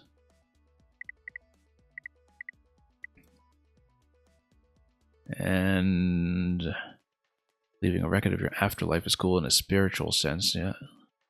Not suspicious at all. It is not yet time for you to come over to my side, but whenever you do, I'll welcome you. Farewell. Okay. And RDM final issue with some special recipe down there, I'm sure. Zesty delivered a left hook to the jaw of Gadabout Flavio late this very afternoon. And her anger at a shipment of gourmet ingredients spoiled on a dock because Flavio had held up the dock crew with a marathon 2-day tale of high seas adventure. I don't know if the memory loss would really help. Zesty has already been approached by a Glizpit talent scout at Don Goombati. I think the kids got spunk. We'll take the world by storm. And yeah, exclusive on the shop there. That's fine. So cold there that all of the merchandise is frozen to the counter. It's cold out, but I do best to explode inside shop to warm place up. So come on in. Cooking for rookies. We already know about a couple's cake. Because we have one. So, oh well, good to have that down in the record anyway. We here at the RDM office have enjoyed every minute of our hard work to bring you the best user features. May we meet again, perhaps sooner than you think. Wink, wink. You found us. Special final issue. And secret corners. Interesting. Urgent news just came across our desk about a certain missing quiz show host, Chuck Quizmo. We've received insider info that his absence can be blamed on his upcoming show, Hey, Who's Fibbin'? And, oh, point swap. Let you flip the intensity of whatever you're cooking up. Taking an item with low effect, mix it up with point swap. And wowie zowie. Oh, I see. So, yeah, you can just spice up anything you like. Will we ever meet again? As long as newsletter emails remain the dominant form of community reporting, there's always a chance. So, you're saying there's no chance. Okay, let's get out of here. Also, Supernova 6SP. Oh, yeah, it is just a repeated tap thing. Mostly just a big bonus for having stored up that many points and not spending them. Pretty good if you know that you're about to level up, I suppose. Okay, so we know we're missing something in the underground. I think the mouse detects something. Something right near us, sweetie. Really?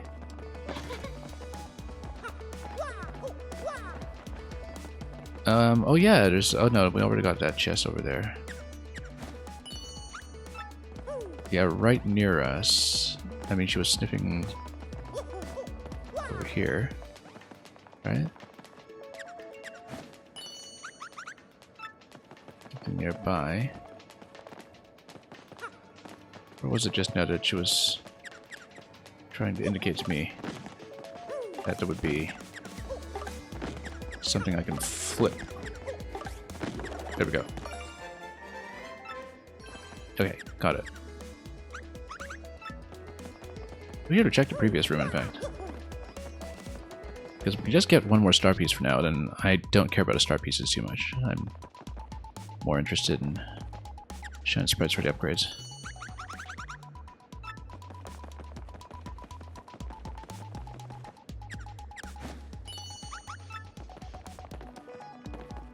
We'll just wander around with her until something happens. I'd also be in the rooms sometimes.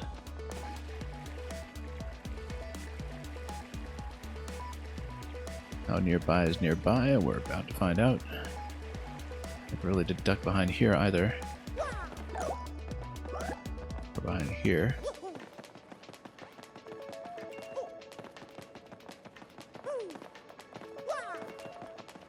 Well, not detecting anything just yet. We'll check the individual rooms perhaps. Also, yeah, actually we never jumped up here to look at what's going on with what is clearly a pipe location. Yeah. Thought so. And yeah, there's a little bit that you can run across here too with Yoshi, I think. It looks like it.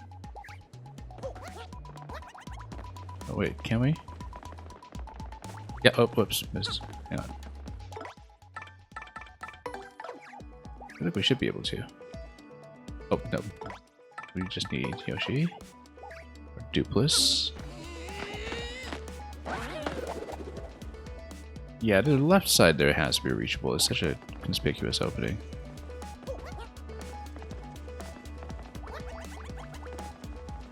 Okay. Alright, mouse. What have we got here? Seriously, nothing? No, there's gotta be something.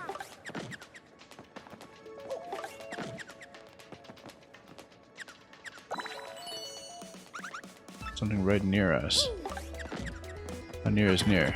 There we go. Oh, that's interesting. Power plus P. Look at that. We don't even need to pay for it. Or rather, we'll have an additional Power plus P if we want to stack even more of them. And I think we will want to stack more of them. Like, I mean, if we can have 3, why not have 3? Interestingly enough, this is the kind of thing that would not appear in the collectibles tracker in terms of collecting 100%. Whoops. So I wonder if we're missing something like a 3rd Power Plus in similar circumstances. Because we may very well be missing that. So, okay, so this is great. We'll grab that, obviously.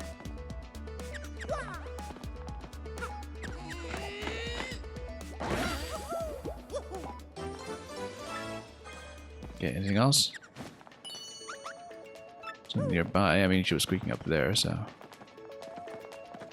Possibly we'll check that.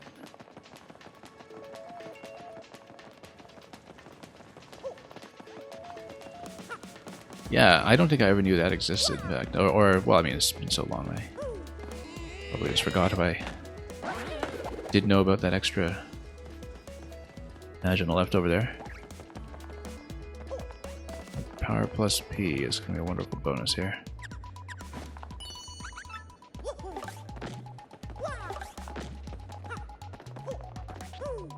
I mean, I guess if you kind of fell in here, but why would you? Unless it's in the building, it's entirely possible that it's just in the building and that she's picking it up because we're on top of it. I think that might be worth checking. Unless, of course, it's this thing here.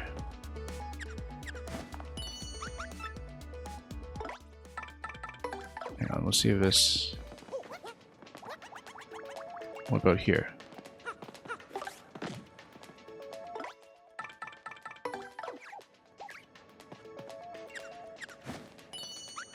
Something nearby. Okay, let's check inside. Nearby. We might have missed something here.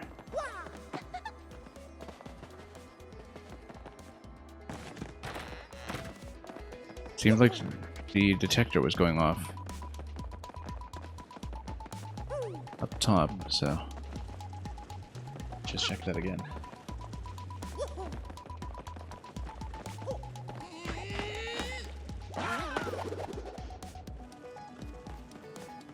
But again, pressure's kind of off for finding the 2 additional star pieces right away, just given... Oh, also, we should check the underground. Is it at 100% or is it not? Because that'll give me an indication. Yeah, 87%. So there is 1 additional Shine Sprite underground.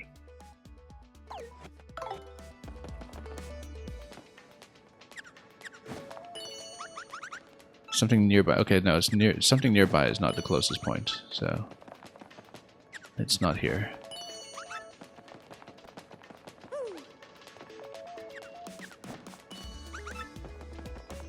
So let's wander a little bit more here and see if we can detect it elsewhere. Possibly on the left here, in fact. Yeah, there's got to be something there. Let me see where we can drop. It'll be from up above. Yeah, we need to go back on the rooftop and drop to the left, which I hadn't considered. Why hadn't I considered that? Let's take a look in case we... something critical here.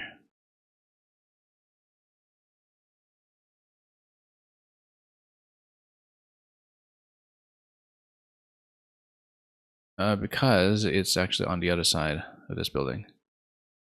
Which means we're not approaching it this way. We might potentially approach it this way.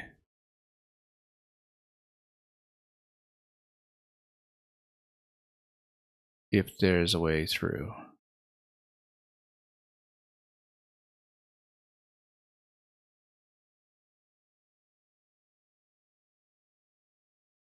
Let's just take a look here.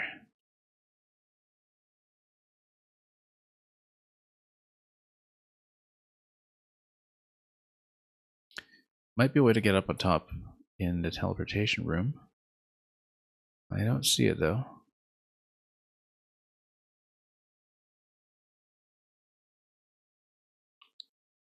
Right near us. Not there.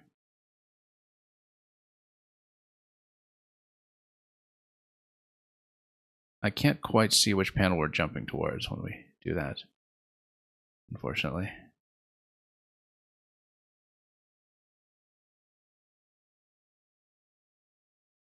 But I'm looking at the lights on the ceiling and wondering if maybe something could be done with that.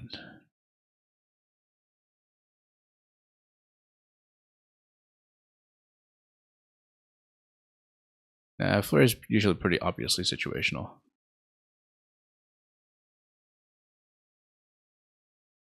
Okay, so... yeah, it's got to be something sort of along this wall or along the rooftop, perhaps. Oh, there we go. No, it's just behind here. Never mind. That was easier than I expected.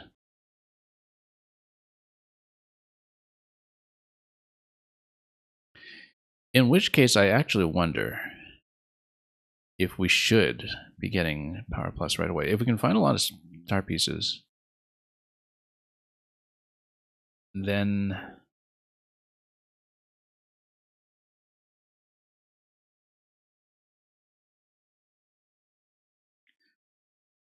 stacking pretty lucky, or even going for Flower Finder might actually be better.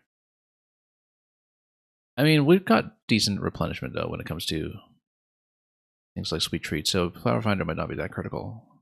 Power Plus P, I think we'll want. Like, we'll just want as much power as we can reasonably handle as we level up. Because killing things quickly is going to make all the difference. I think we need to, yeah, we need to allocate our points here, or rather our star pieces, such that we make sure this is available, because even if we can't afford it now, we'll definitely be getting multiple levels in the pit if we do the pit, and that would be the most important power spike we can get going into later sections. Doubling up on Happy Flower would be great as well, if we can afford it, which currently we can't. And yeah, I think as we go down the pit, we're going to switch off of the Hammerman strategy anyway, because it might be a bit limiting in some ways against certain setups.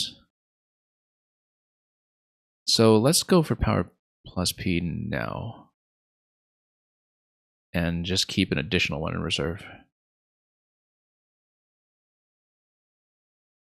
Yeah. So, one more Shine Sprite in the underground, which we'll need to find.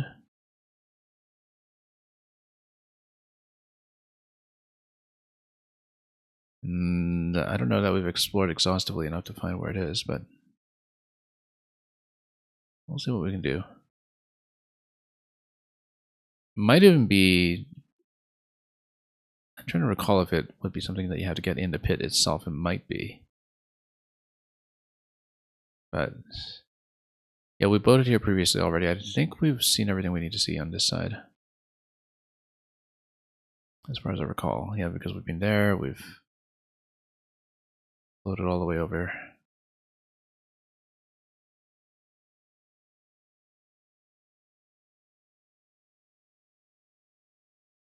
I think we have been everywhere relevant here.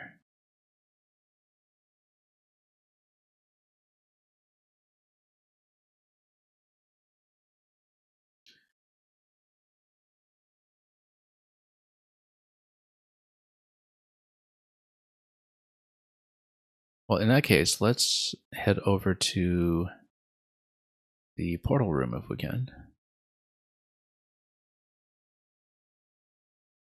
Oh, no, that's not it. Yeah, totally wrong door here.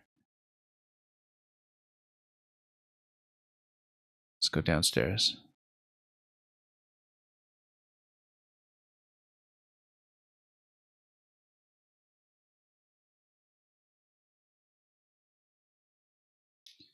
Yeah, portal room should be this one here. Let me just run around a little bit more first. Magic Koopa is just going to die immediately nowadays. We just don't get any XP off him anymore. Or star points or whatever you call them.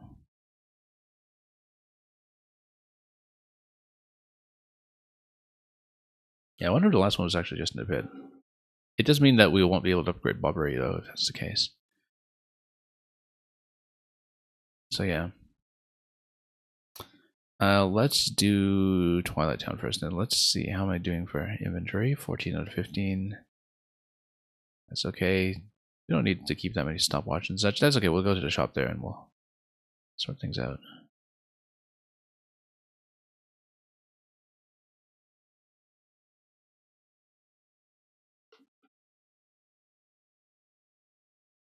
We also haven't checked the trouble board, but that's because we're currently on a trouble. Until we find that mango. Or pay to cancel, which we are very reluctant to do. Yeah, stopwatches actually do cost quite a bit. Oh yes, here you can get life streams for 40 as well. I collect goods and she sells them. Simple. Good shop like a good marriage is dependent on teamwork, my friend. Hang on, let me do this.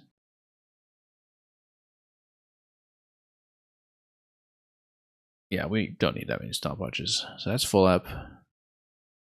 We'll probably do a little bit of selling off. I'm thinking sell off both ultras again. Oh yeah, and we should check the badge shop for new badges as well after.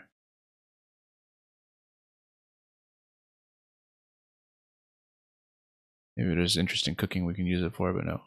Life Mushroom Interesting has no resale value.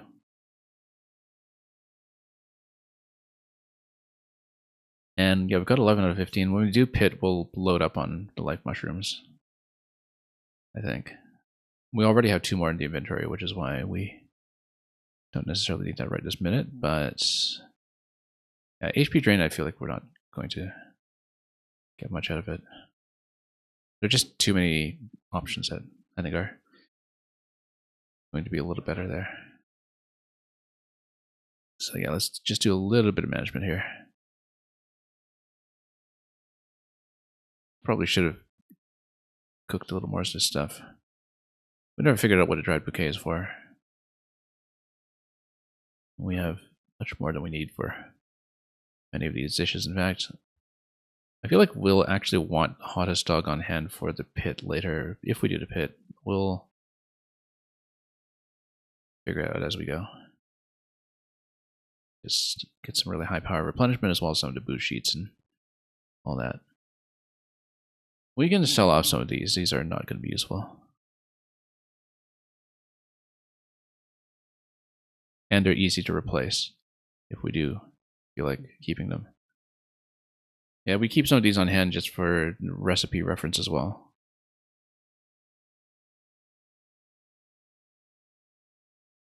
The life mushrooms over there.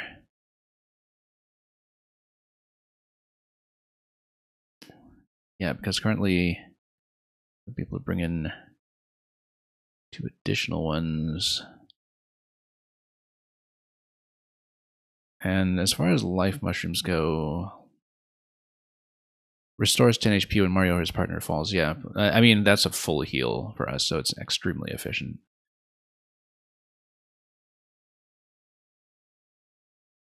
So I think what we'll actually do, since we know this is a cheap price for the life mushroom, that's actually much more accessible than that one that was in the grotto. I'm going to stock up on more of them, like maybe just buy 3 more for now and then just stuff them in a bag.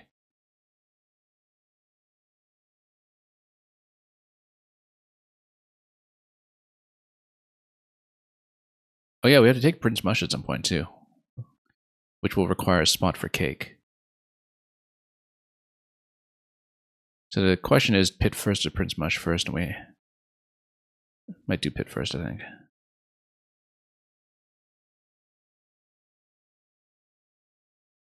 Okay. So let's see. Yeah, we'll keep this for the time being. Double stopwatch is good. I would probably want to load up a boost sheet as well on the way down. And then that would be probably a decent way to go. Like we'd store mushroom roast, in fact. It's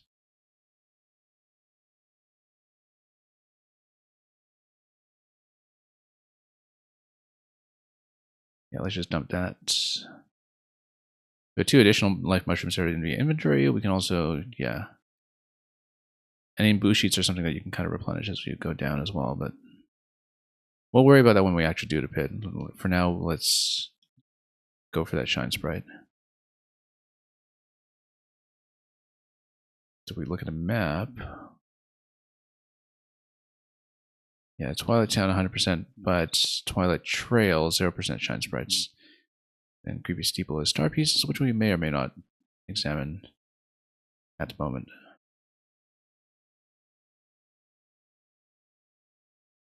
Let's just get in there and fight.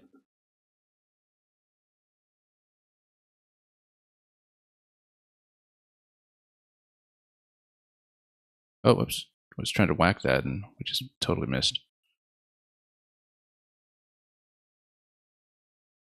Okay, so yeah, we can manage. Except we can't jump to backline, but that's okay. Somebody else can do it. Let me think about this actually. Because we do... Yeah, we want to take out a Daisy right away, so...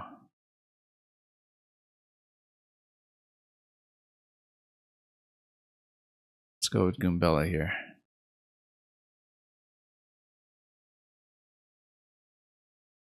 We'll just leave the Power Goomba line for now, I think. Hyper Goomba.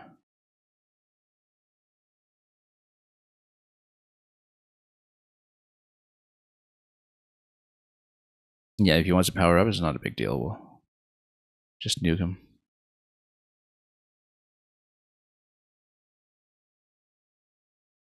Is game audio off? Yeah, in Mario, it's probably me. I don't know how long that's been the case. Let me fix it quickly. We haven't had that problem recently, actually. Thanks for letting me know. Music is too good in this game to be without audio, so... Let me just click it back on quickly. We can reset it properly. It'll be back in a moment. Yeah, there we go. Let me know if it's okay. Yeah, I don't know how long we lost audio. I hadn't looked at it. Looked over at that indicator for a little bit.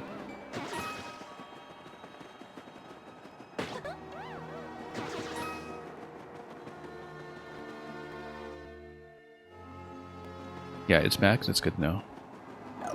Yeah, hopefully it's not out of sync or off pitch or anything like that, because if it is, I'll fix it again quickly. It's not a big deal.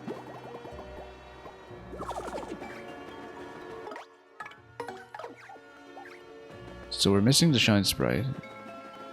We have everything else in this area. Let's get this just in case.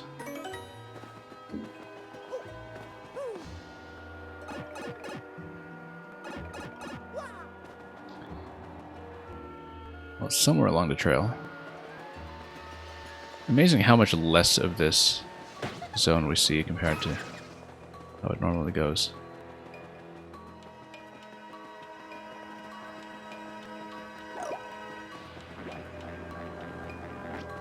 How are we missing a whole Shine Sprite though? That seems like a rather big thing to neglect. This will one-shot all of this stuff.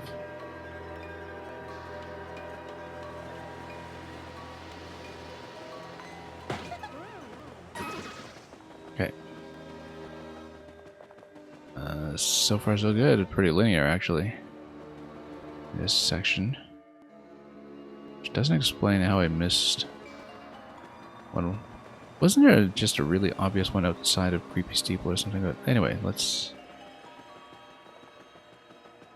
get around this. Oh yeah, here's the hole. Hang on, let's go back for a moment. Here's another hole.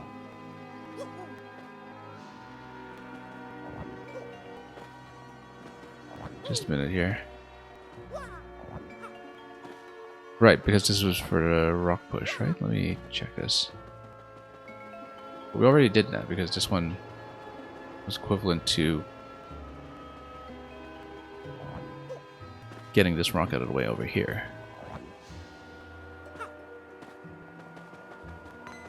Oh, whoops.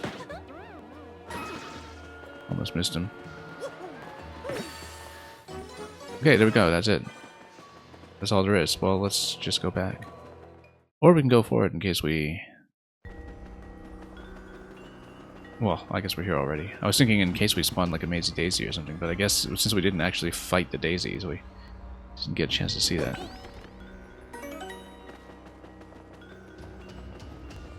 The reason I'm thinking about that is because we don't want to be stuck tattling if we are in the midst of a big fight later on in Pit of 100 Trials. Like we don't want to burn a tempo on a tattle. But we have traveled enough here to actually respawn some of the daisies. Let's run into them without getting directly. Because yeah, we did lose contact with Namazi early in this game. But it's not going to be this, so let's just quick hammer these guys. We had a Shine Sprite at least, so we're missing just one Shine Sprite in the game now, which is going to be Rogue Port on the ground somewhere, and we don't know where. Oh. There we go.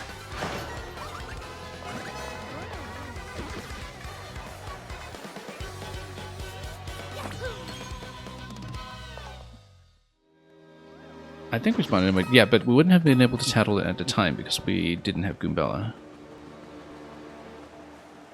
at that point. So that's why we didn't make contact with it in a catalog. Just for regular daisies here, that's okay. We'll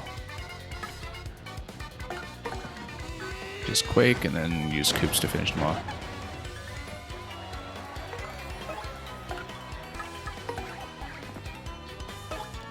And Power Shell.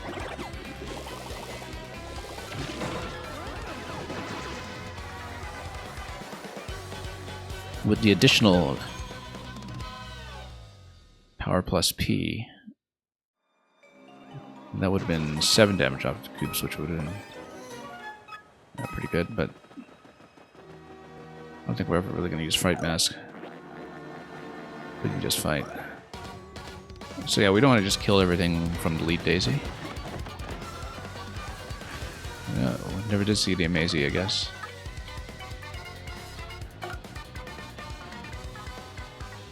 Yeah, it is a rare spawn, so from what I recall. Actually, we should have seen what the attack power is on Yoshi's Gulp, but that's okay, we'll not worry too much about that.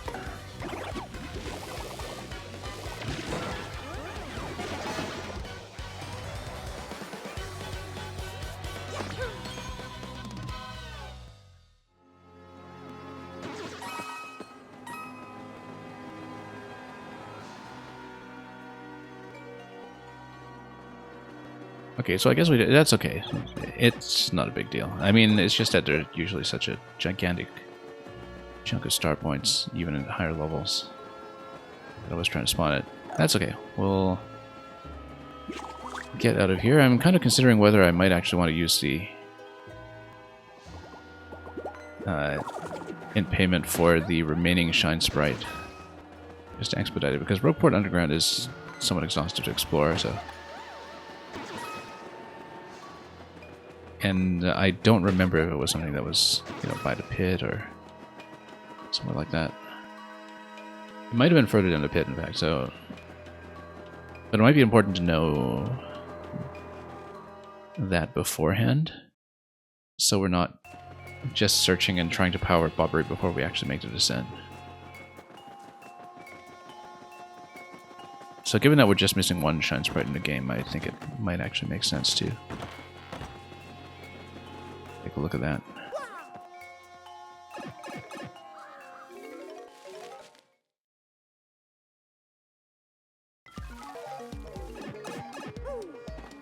Okay.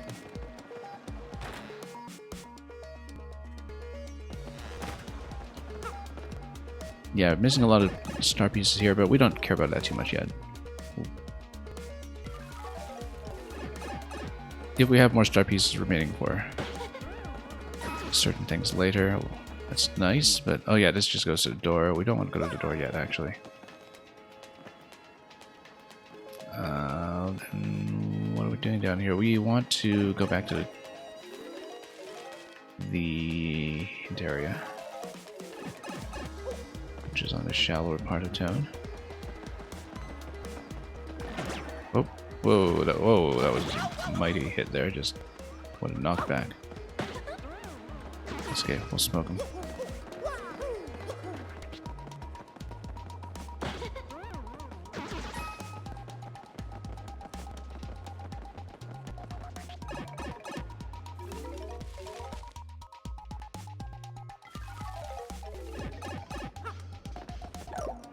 Also, we should really check for that mango, just to get that off the trouble board. I went to Keel Hall Key previously, and I think I tried things pretty exhaustively, but we're clearly missing something with that, so... oops, no. I was actually trying to get Mouse, although she's checked this room already.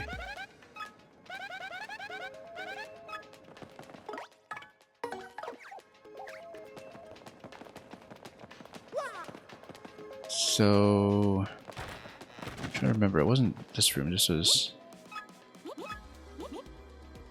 yeah, Shine Sprites, well, I mean, it's just 10. So, yeah, we'll check this just in case it was something that was down to pit, or somewhere that I don't recall, because we're just making a decision as to whether we want to upgrade Bobbery or go for that before the pit becomes relevant. We know it's going to be somewhere at Rogueport Underground. I thought I'd checked most places, so...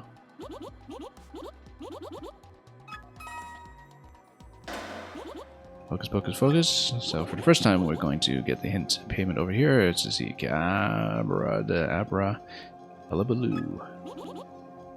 Pacapooka peekaboo.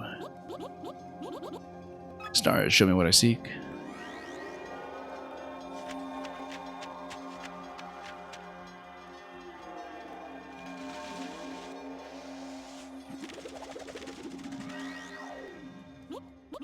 Shine Sprite. Deep beneath Rogueport on the left side of the room with a great door. That's Pit of 100 Trials, yeah. Oh. On a platform above the jump pad, huh. Oh, okay. That's actually much simpler than I thought.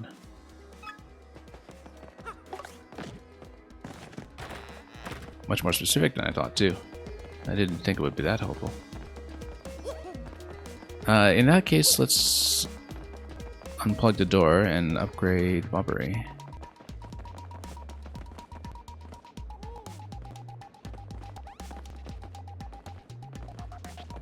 Yeah.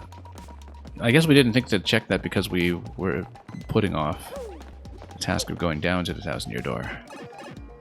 But we might want to plug that anyway, and we get Pipe 7, and we just kind of do as much cleanup as we can.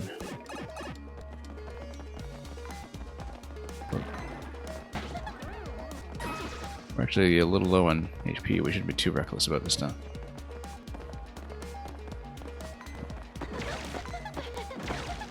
Oh, come on. Get over here.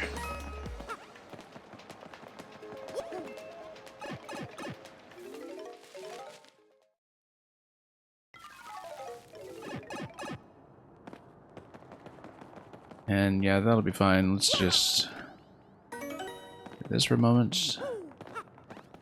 Go to door room and then jump platform here. How do we miss that? Was it not accessible? Seriously? How do we not check that previously? This is something we could have reached so many times by now. We just never jumped at the platform. I guess we haven't really been back much since we got the power to go through Great, but we get that pretty early in Chapter 1, so it's surprising.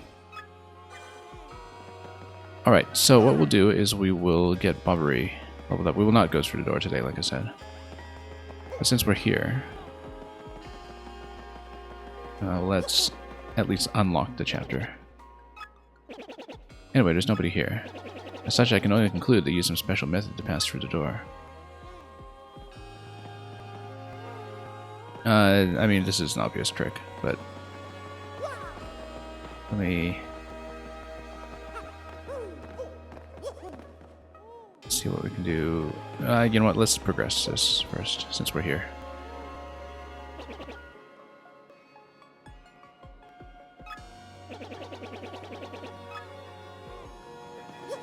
Well, let's get on a pedestal and unlock the door for everybody's purposes.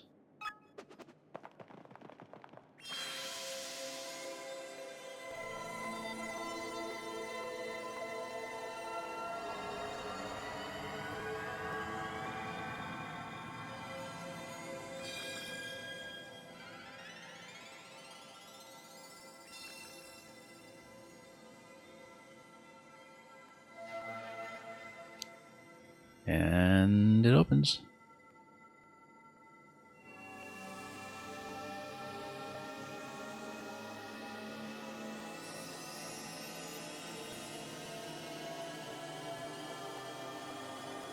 Also known as the Legend of the Seven Stars.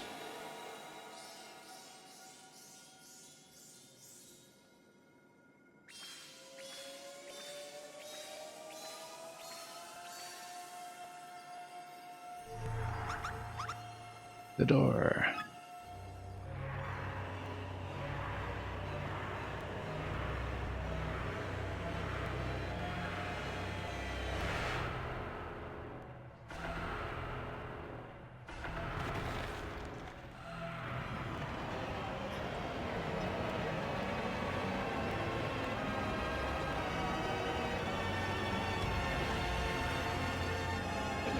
At long last, the entrance of the Palace's shadow has been opened. Before Princess Peach falls victim to that fiend before he takes over the world, you must rescue the princess and stop this cataclysm. I'm with you, Mario. You and what army? Me, I just get in the way. I'll wait here and watch the door. Yes, that's it. It's all up to you, Mario. Stop the found missions and save Princess Peach. No, not today, we don't. We're busy. Yeah, you can tell that the door is kind of cracking around the sides and everything, so... Okay, we got a couple of items of business to attend to first before any of that is going to happen.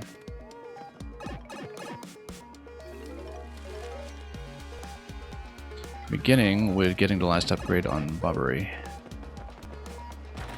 Also unlocking Pipe 7 here and seeing where it leads on the moon. Or maybe it just takes you to Fire Outpost, for all we know. Actually, that would, in some ways, make more sense.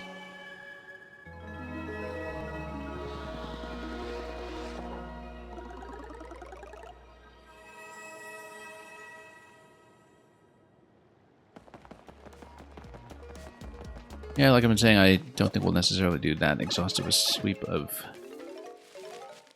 the star pieces just yet. And indeed, as we guessed, our outpost. Let's check the shop prices here for a moment. Yeah, good place to stock up on Shooting Star if you feel like we need that as a critical part of the strategy, but I think we will not do that. We'll head back.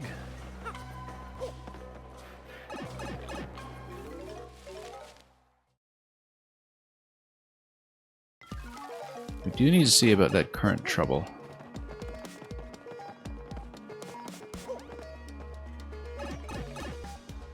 I was thinking about what it was we missed because we spent about an hour just trying to do this.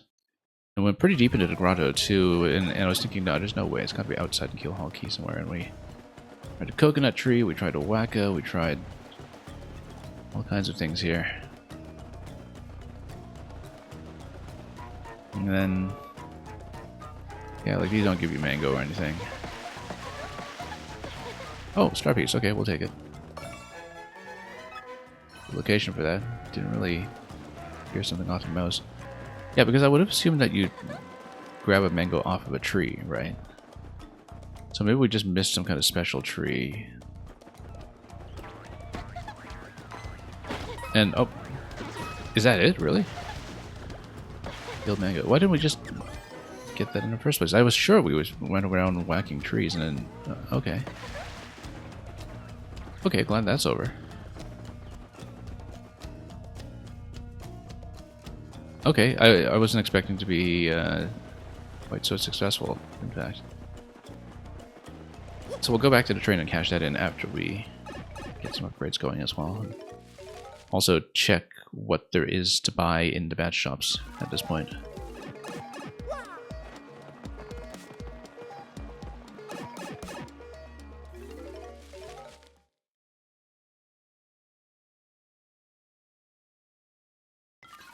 So, since we're here, let's first of all... I actually think that given our completion rate in Rogueport, just walking around with Mouse is probably a better idea at this point. Just let her do her thing. After running around with Yoshi for so much instead.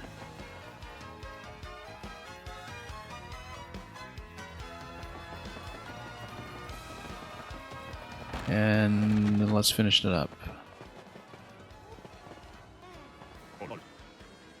Okay, Bobbery, and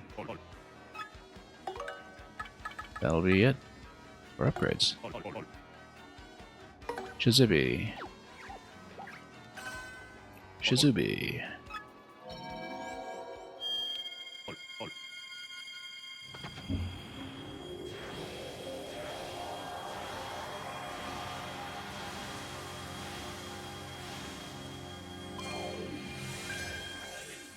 Care to power up more? I don't think we can. So, that's it. Return someday. Well, for what? Must be patched in a secret party member in this version or something. Tackle enemies with a massive blast. Wow, 9 FP. It would be 7 with the reduction, I guess. I don't know how much damage it does, so we should probably test it at some point just so we know. But it would basically be a point dump under desperate circumstances if we have a mass fight that we want to deal with an easy input.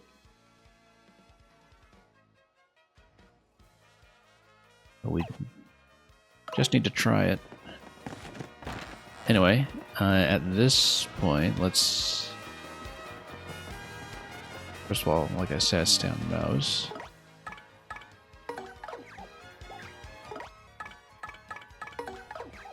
And...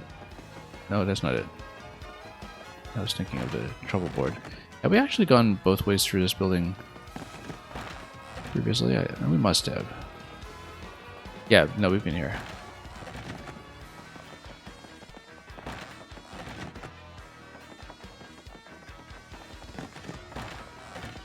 Anyway. Traversal-wise, I don't think much has changed. Newsletter delivery, Luigi, and I can't speak. Okay. Let's see how feasible it is, because I think I may mostly just wrap up Troubles this time around and then do the pit on the next stream so we can really kind of take our time with it and pick it apart. I was considering whether it would be feasible to just stay and do a pit run today, but with enough side quests, I think that's enough content to kind of fill out this stream. And we can just do a bit of the logistical setup and all that. And yeah, we'll listen to Luigi's story, of course, as we always do. Yeah, there's actually nothing else to buy here. I guess we really want a star power strategy. We stack some fire and so on, but we'll eventually buy this out. And, well, I mean, we can afford it right now. Let's just do it. After we do this, we won't afford the Wario emblem. That's the only thing. But then we can always just sell things off, like Ultra Mushrooms and the like. Okay, so we've bought out the entire shop at this point. Interesting that badges can, of course, be resold as well.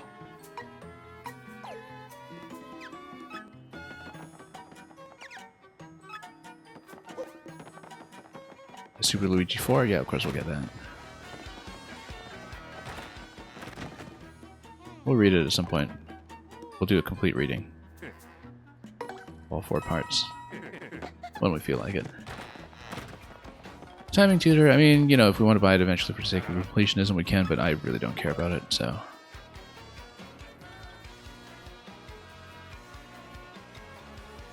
This guy's actually a little overpriced across the board. But, well, or maybe I just think that because we never actually... Yeah, because the Ultra Mushroom, I think, is typically 200, so he actually is giving it to us at a discount if it's 120, but not that we have a use for it. We need to go back to the train to talk to the chef. So let's do that.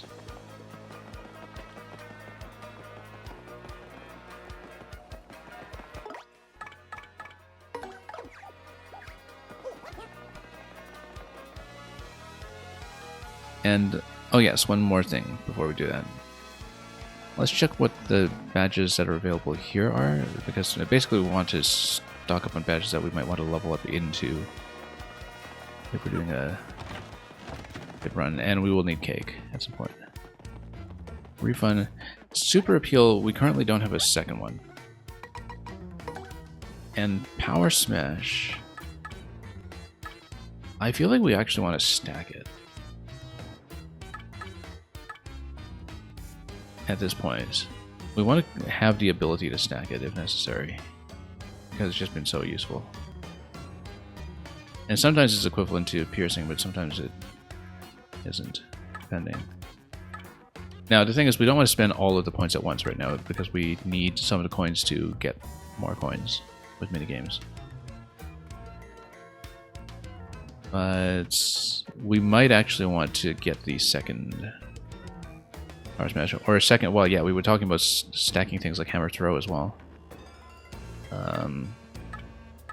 Money, money. Money, money sounds great. Like, sort of early on in a pit if defense is not too much of an issue. Yeah, we'd have to play quite a bit of the minigames to really do this stuff, though, so... and I think we determined it was either the tube game or the boat game that was like a really relatively easy way to farm it. I call one of them struck me as comparatively easy. You know what? In fact, the way to do that would be to look at the record board here and try to remember how I did. Yeah, 20 piantas. Yeah, Tube Games stacks up really quickly. I think that's going to be pretty much fun. Plain game. Let me fill that out. Yeah, so let's finish some troubles first, and then we might run some Tube Game to basically stock up on some badges and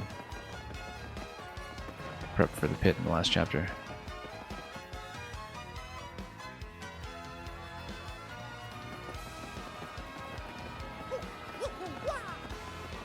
Just watch your step as you board.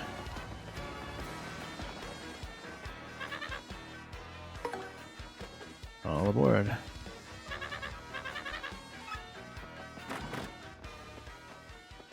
And yeah, we've seen this. Let's just skip it. We just need to talk to the chef. We're going to do the whole train journey just to do so.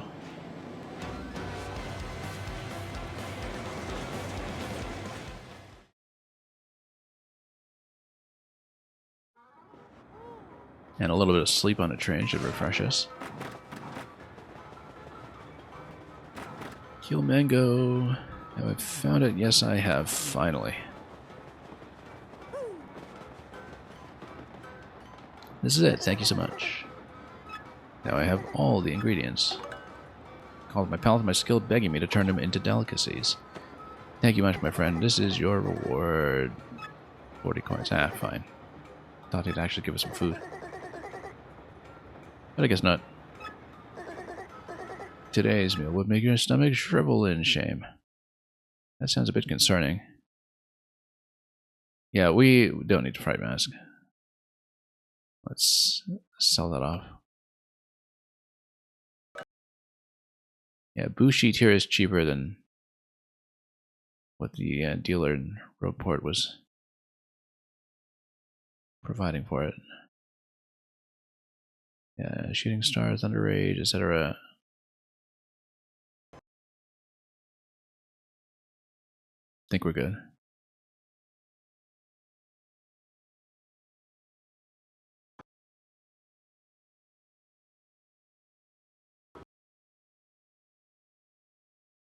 But as far as attack power and such is concerned, we might actually want to stock up on hottest dogs.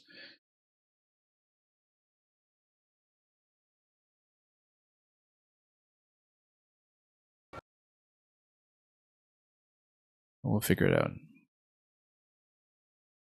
Let's just get out of here and see more troubles.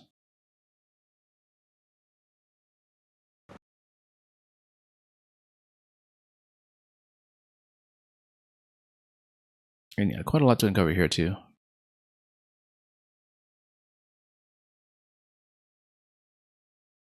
We don't need to be too thorough about that just yet.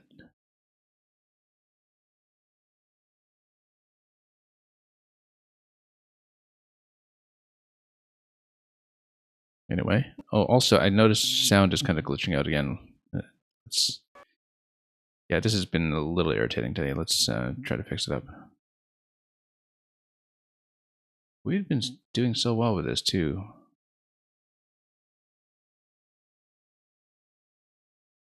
In the last couple of streams.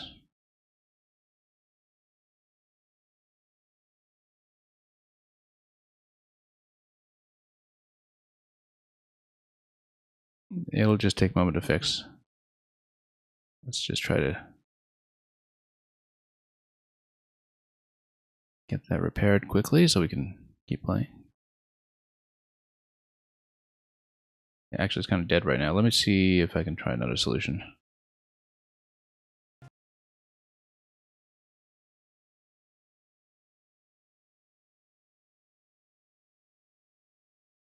Sometimes we just need to put a switch asleep and just reconnect it.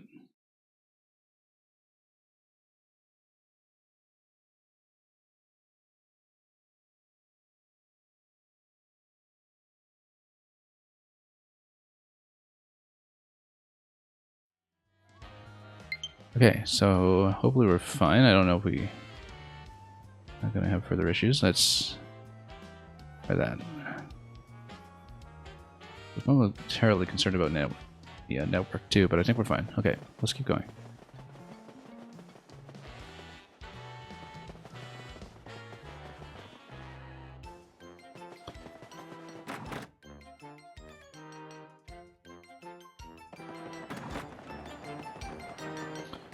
Okay, back in Postleigh Heights. And we are just going to go straight back, I think. Yeah, Postleigh Heights is complete anyway. Oh, the Sanctum wasn't complete. I remember we missed one on our way out the door there. Actually, it is complete. So never mind. I wonder why Miss Mouse detected something when we were there and finishing that up. I don't know, because this is actually thoroughly scrubbed. At the Schwank Fortress, yeah, there's just star pieces. We don't need that too urgently. Okay, in that case. Also, we haven't really played around with the pasta recipes too much. So yeah, trouble board first. Some mini games to build up some points to fill out some of the duplicate badges that we want to go for.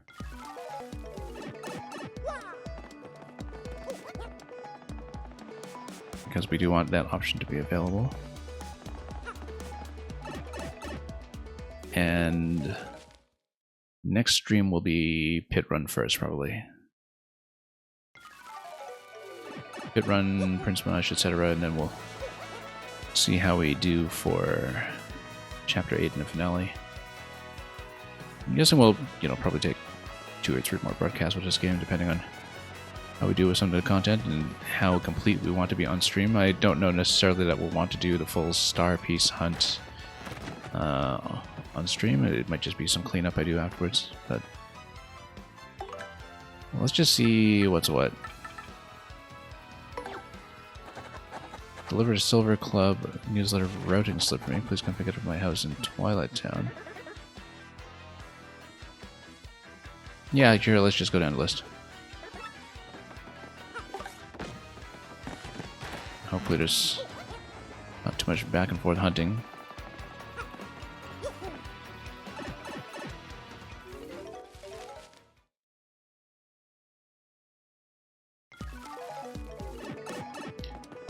And, oh, no, wrong pipe. Yeah. Back up we go. And Azalea 22, welcome.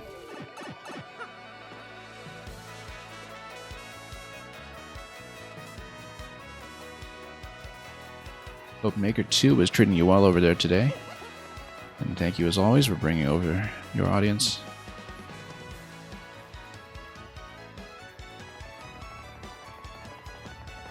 Let's dip in here.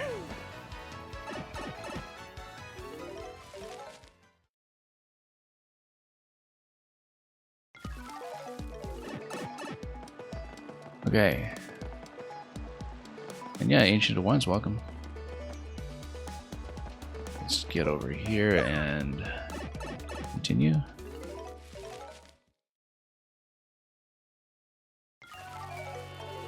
Yeah, I hope you had some fun levels over there today. I've been off of Maker myself for a little longer than usual since we've been very absorbed in this game in recent weeks. So I'm definitely not quite caught up. But yeah, it only occurred to me yesterday that it's actually the 5th anniversary of the release of Super Mario Maker 2.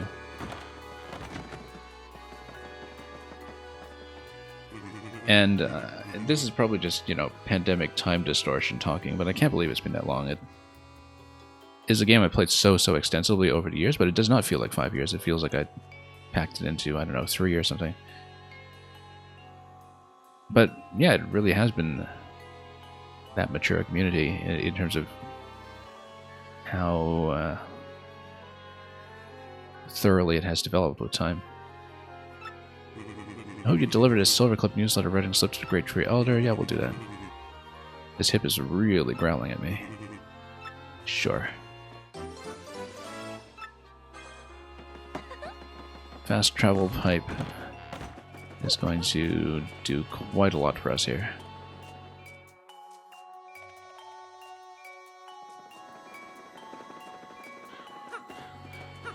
And yeah, we've had a pretty fun time over here ourselves. Lately, just starting to approach the end game. I did play this on GameCube originally, but the last time I played Paper Mario The Thousand Year Door would have been in the Wii era, I think. So, you know, decade and a half ago, basically. And so a lot of this was kind of a fresh experience all over again, just with some vague memories along the way, I suppose. Oh yeah, it's a great tree. Let's do it.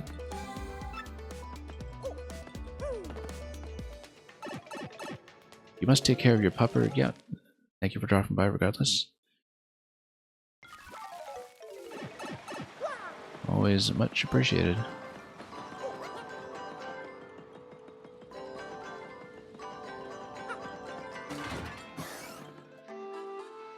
Okay, let's dip in here to complete the quest. There's a lot that we haven't thoroughly explored in the Great Tree when it comes to star pieces, but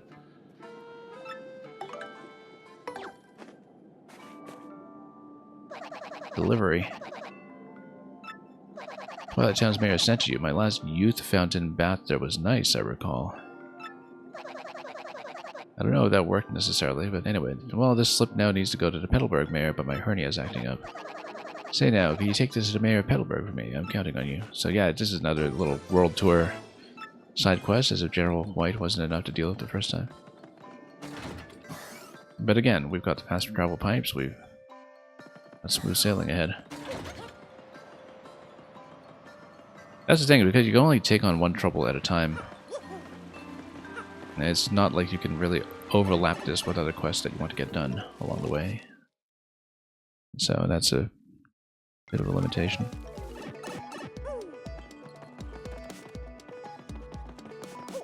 She said Petalburg, right? Yeah.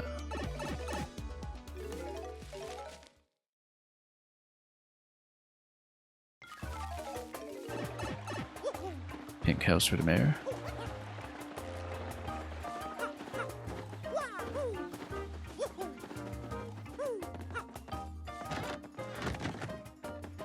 Okay, let's talk. Murphy, what can I do for you, young man? Silver Club routing slip, yeah. That super blood pressure gauge I borrowed from her was great. Yeah, the mayors all know each other.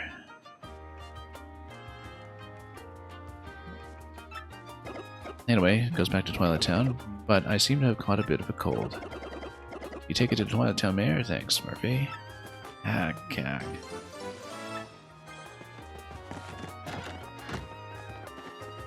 Oh, quick and easy.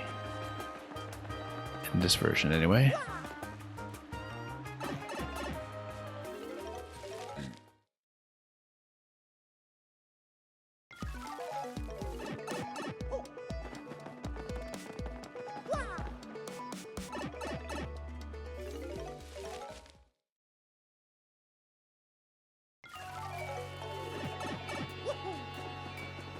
Okay. Back to the mayor's abode.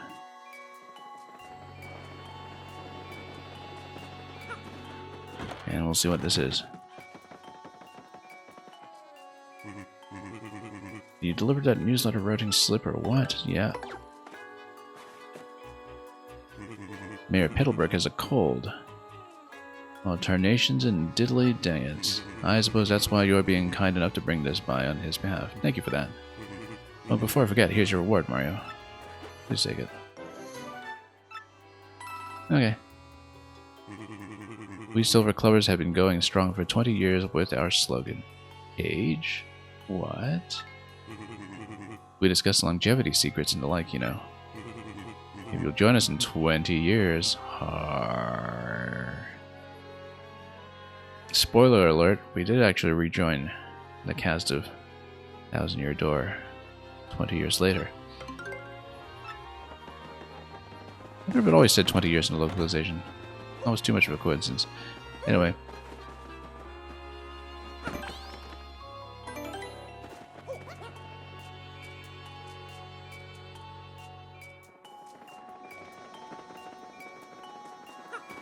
And,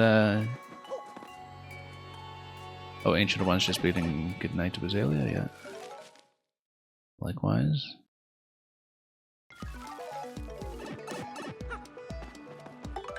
Okay, so what next? More troubles. We got troubles. How much trouble?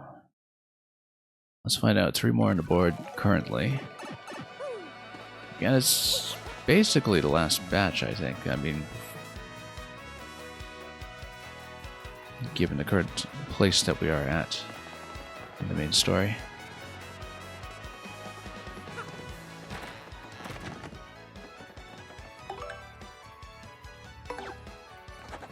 Take something to General White. Please come and get it with all speed. Yep, we can do that. Once again, the fast travel pipes are essentially solving all of this stuff. As long as we get to the correct hub first, of course.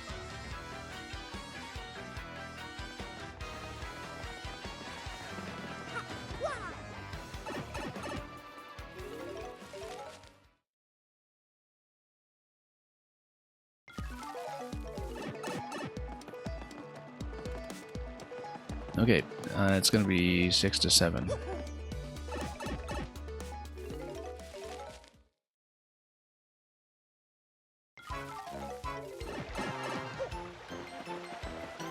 That case, let's see here.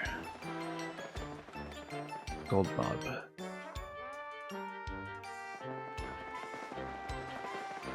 Still ensuring the smooth operation of the region's most dominant piece of artillery.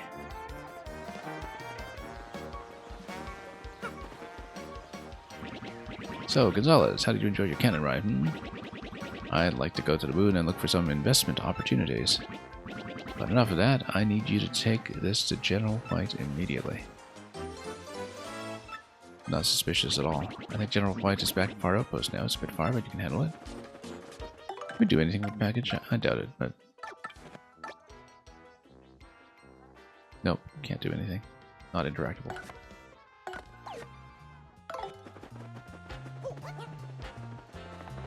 That's okay. Back to the pipe hub.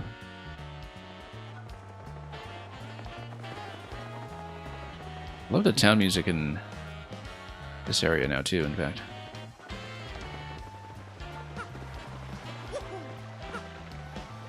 Yeah, really leaning into the whole Big Ben texture for both Riverside Station and Poshna Heights, I think was a very good choice.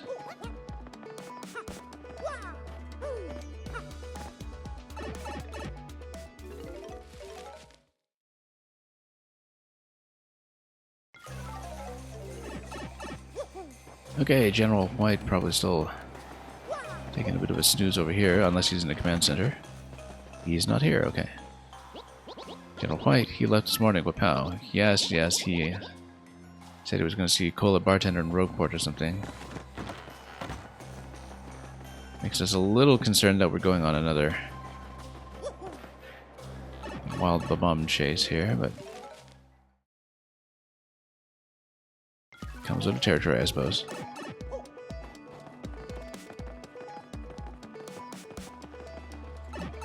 Well, let's head up for a drink.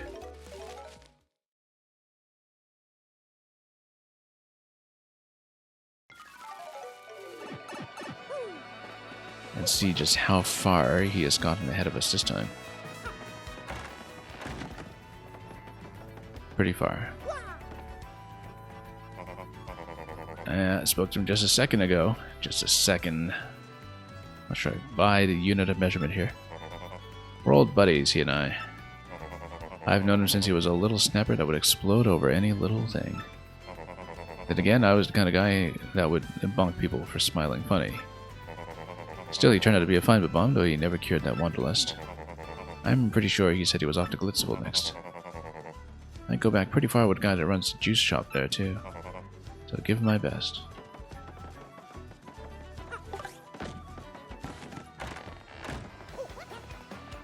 Yeah, as soon as General White was mentioned in connection with his quest, I think we should have guessed.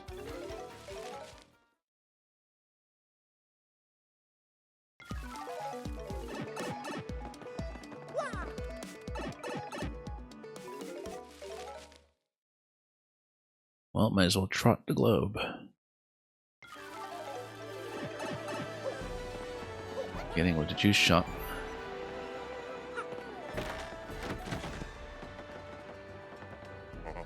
General White, he pounded 3 white chocolate coconut mochas and bolted. Drops in every once in a while. Hey, and you know that lady in the black dress? I think General White has a thing for her, but that's just my gut talking there. She's darn cute after all. Guys come in more for her than for the juice, I think. Hey, and just between you and me, one of her admirers is Roghog. Oh, and now that I think of it, General White said he was going to Far Outpost soon. But first he had to meet Goldbob or not meet him or something like that. Probably not meet him. I'm sure Prince Mush was duly impressed with your win as well. Yes, young Mush is doing quite well, all thanks to you. Thank you, Mario.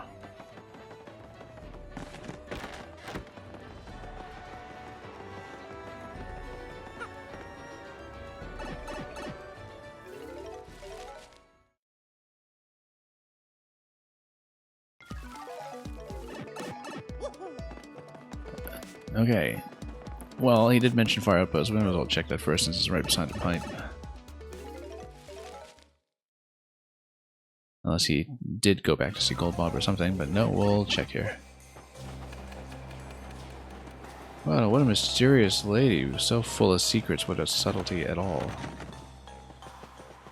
Oh, I guess maybe we do need to see about Goldbob first. Not even hurt any of us, Shaboom, except one. Except one? Shafoom Shadoom. Someone feels rather left out of the excitement.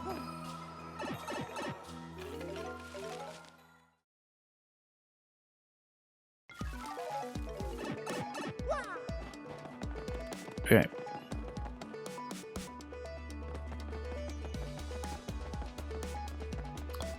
Right.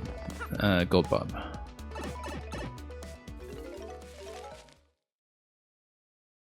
You think you missed the Luigi dialogue between 7 and 8? Yeah, he's at the inn, so I'm going to talk to him and listen to that story. Whoops. We're putting off the palace for the time being.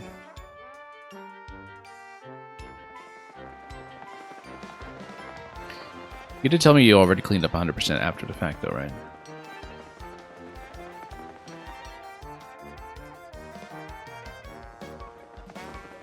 But yeah, I was thinking about how, you know, there was that hidden block with the badge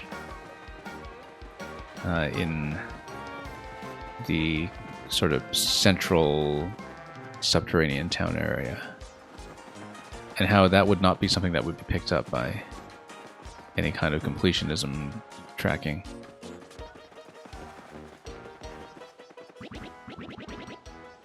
General White was just here a moment ago, but you had the thing I wanted to give him. What a rotten bit of luck. He said it was headed back to Far Outpost. Yeah, better be. General White is a vibe bomb, but he does tend to wander. And once he's asleep, it's near impossible to wake him, don't you know? I told him to stay out and awake, get over to Far Outpost. Sorry about that. If he's at the inn, it's probably not exclusive. You're mostly interested in the partner dialogue, after all. Yeah, from Luigi's partners, you mean? I will talk to him before we log off today.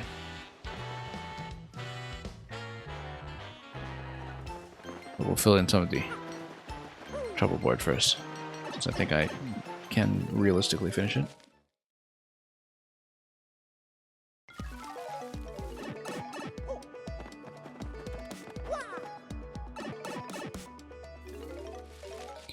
Even with all the backtracking savings, this is actually still a bigger game than I remembered in some ways. Or at least longer. I mean, I remember the sort of zone distribution and everything quite well, but I'm sort of shocked at how many hours we put into this already. Like, we would have reached 50 hours today, I think, on this file. Anyway, let's bash Moig. Why don't I just get Dupless here to bop on him because he does his ground pound repeatedly. But it scales with a number of hits rather than the damage taken. That would seem to be much more efficient.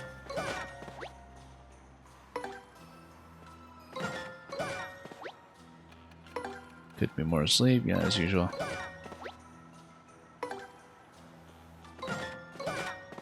Better that he stays in one place like this, honestly. Sleeping like a stashed baby. Let's not imagine how stashed babies usually sleep.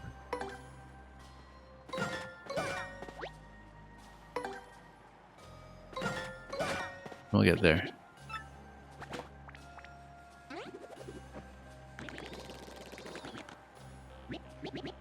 Hello, Mario. You need something. What? A delivery from Gold Bob? Came all that way to bring it to me? Well, thank you for that. I'll take it off your hands. It's a bomb, which I guess between bombs wouldn't matter for too much. You go fetch your reward, I assume. Say hello to Gold Bob when you see him. Well then, perhaps I'll go check on Big Bob. Yeah, something necessary for artillery maintenance.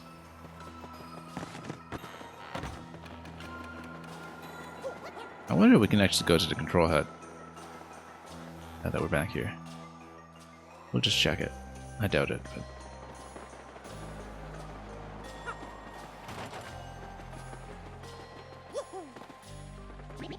My peace of mind is all thanks to you. Hut Hut, I'm so grateful.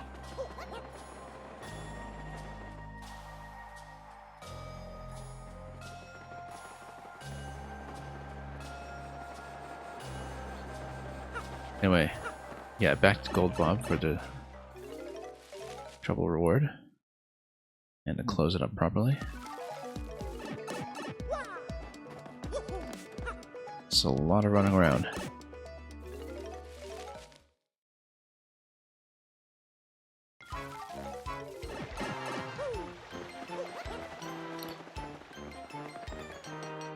But we'll get there.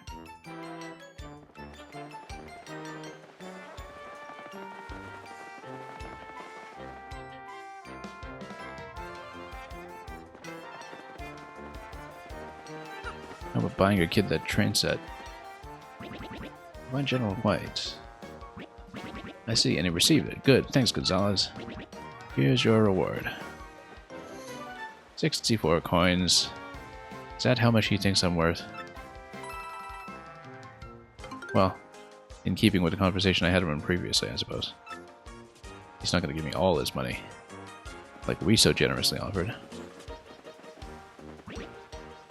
Please put the fire outpost cannon to good use, saving the world and whatnot, yeah.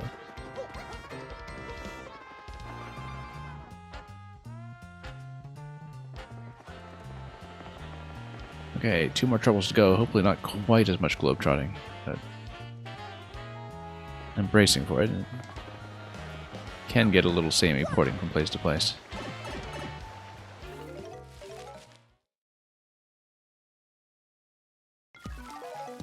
But I mean, it's mostly things like the dialogue and character interactions that are driving all of the back and forth fetch quests and training quests anyway.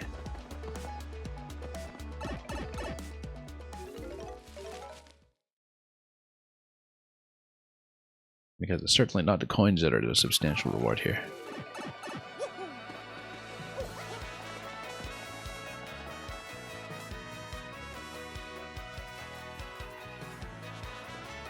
Let's take a look. What is remaining?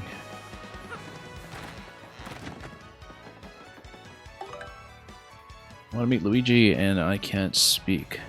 It must be my darling Luigi. Come to the fountain in Poshnet Heights for details. Want to take on Toady as trouble? Yeah, sure. Do it and do it right. Oh, you know what? I think this is one where we wear the Luigi emblem. It's slightly coming back to me that that's what this one is about. Because, I mean, Luigi's here at the end telling stories. He's not going to be wandering anywhere.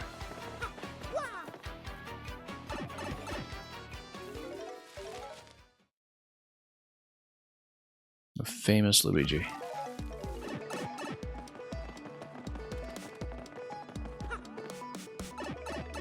Okay.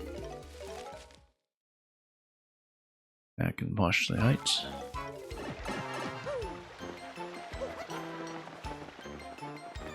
And, oh wait, what was the meeting spot again? With Fountain, right?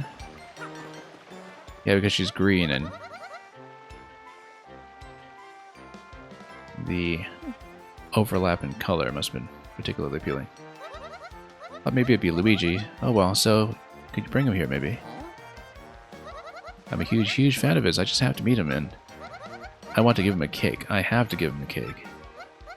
Okay, bring Luigi here, got it? Well, we'll change right in front of her. Because we can. Also, let's sort this stuff. Sort, rather.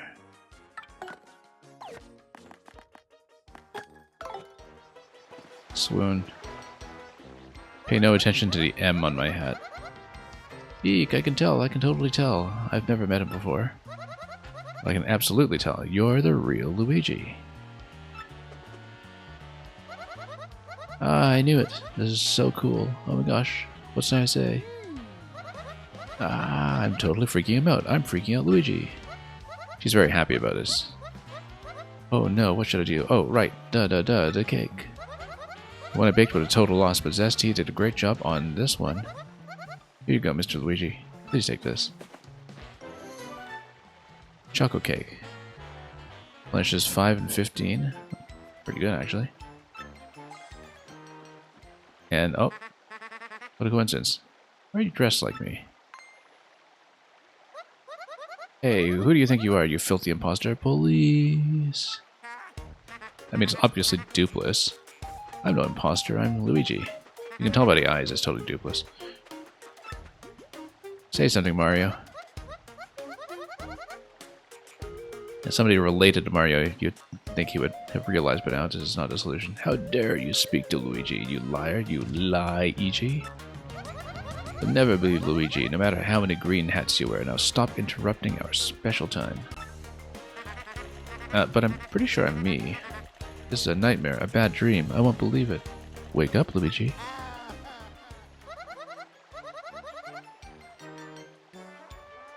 He doesn't know we're actually Dupless.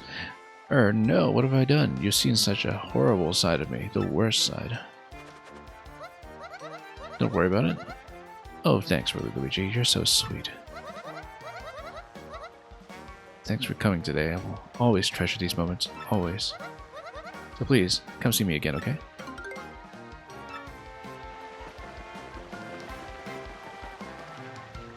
Okay. We could just leave it on, but we won't. Might switch to Waluigi later once we get the Mario emblem. Anyway, Choco Cake made by mixing cake mixed with inky sauce. We don't have inky sauce. I assume that was from bloopers or something. But we don't have it. That's okay though, because again, it's something that can be weaponized against Prince Mush. Somehow.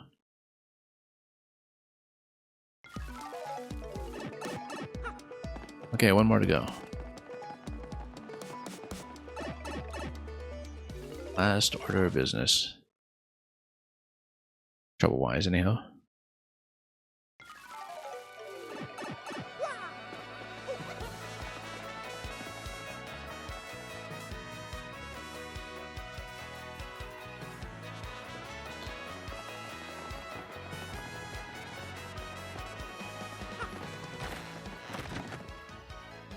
Okay, over here.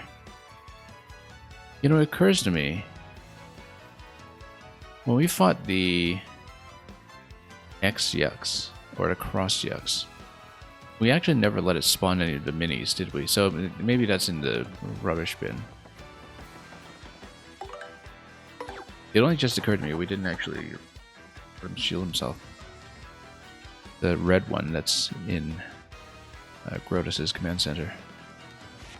Lost my voice because of a stuffy cold. Honey candy. Cake mix and honey syrup. Yeah, we can do it.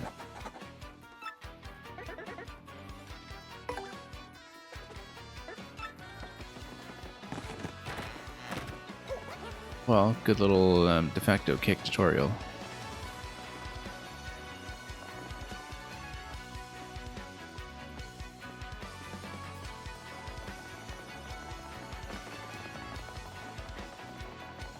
Okay.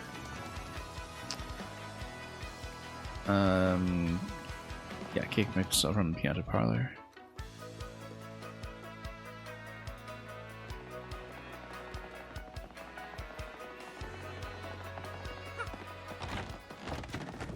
We'll need to make quite a bit.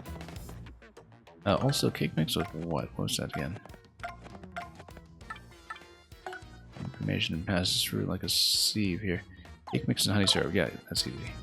How are we doing for inventory? We're at 13 out of 15. That's also easy.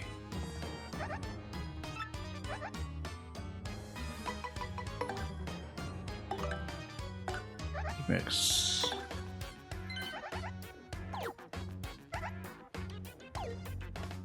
And that's why we didn't just aggressively spend down all 80 without thinking through potential range of consequences.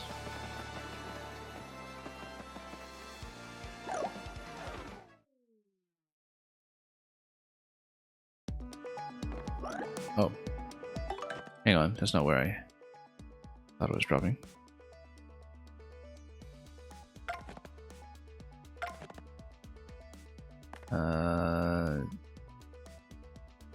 Yeah, no, because we needed to mix the cake mix with... Yeah.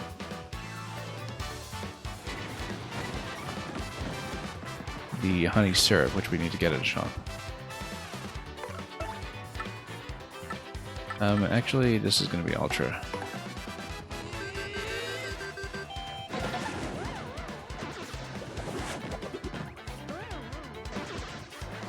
Sent him into orbit.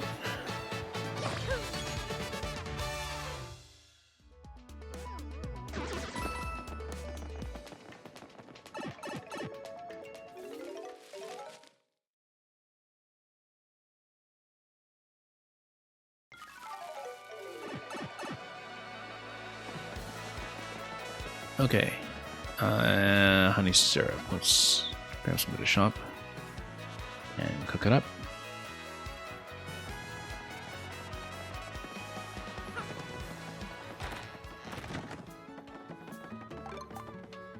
And it just costs 5. That's absolute pittance.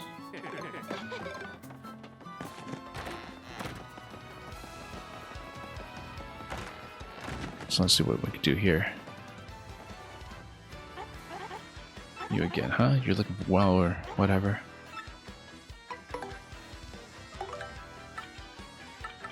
Okay, what if we stuck these two things together, are we asking?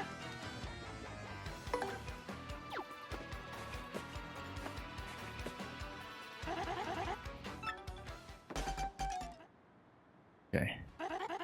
Try to keep you waiting? I'm not entirely sure you like this, but go on. Honey candy? Yep, 20 FP. Again, kind of overkill for us, but now we know. And who was even asking for like, oh yeah, Far Outpost, okay.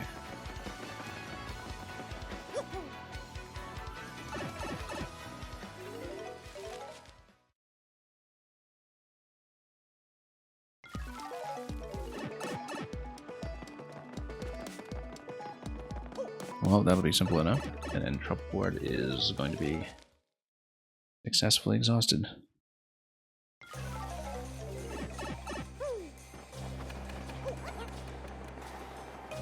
Someone bite a snowman, here you are.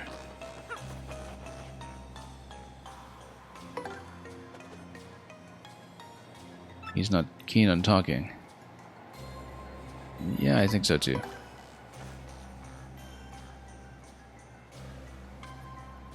I'd think about that.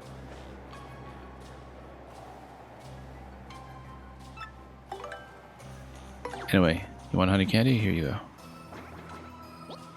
Ah, finally I can speak. Yapow. I've been exploding so much that I completely lost voice. Yablooey. Thanks, Yap Crickety. Here is token of my appreciation. Yaboom. Yap Crackety, rather. Solved the trouble? Okay. So short trouble board. That's done. I think it should be fulfilled at this point.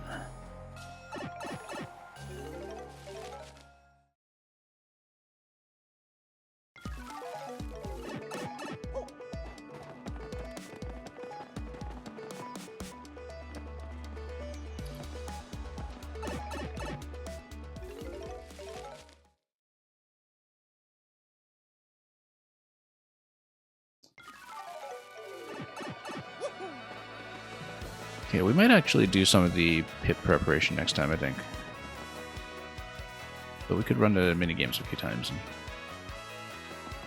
just see what happens as we mix things up a bit. Oh, also, yeah, this must have been the mini XX. That's exactly what it is. Let's see it in the title log since we didn't get a chance to look at it. Only just realized that would have been a limiting factor here. 938 out of 134. I mean, yeah, we know there's a lot we haven't seen. A lot of variance. The things we know already. Deepen a bit. Mini cross yucks. Better.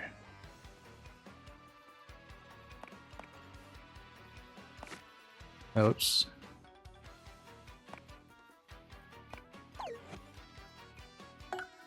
Hang on. Oh yeah, it gives you the catalog, but it doesn't give you the kind of a little bit of dialogue, I suppose. But it's okay. Glad we didn't really have to deal with them.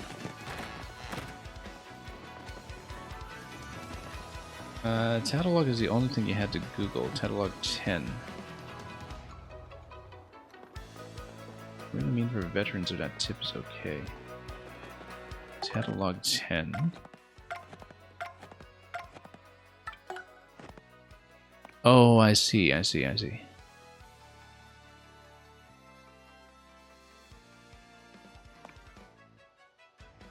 mean, it's sort of in the Gloomba set.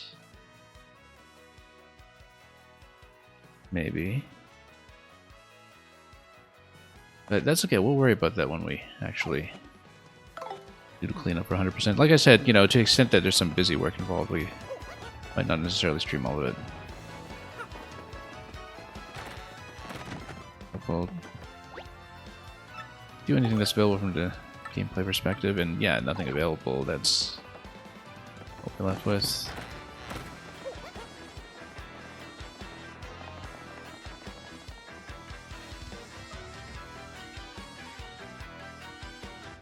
I think we'll store some of the cake for now so we can have cake available for Prince Mush. If I have room for storage. Okay, we've got everyone stored. I'm going to actually, let's see.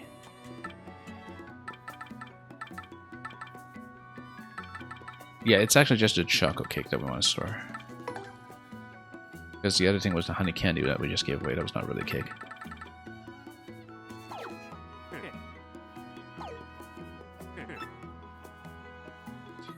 Yeah, we might actually grab a couple of things here.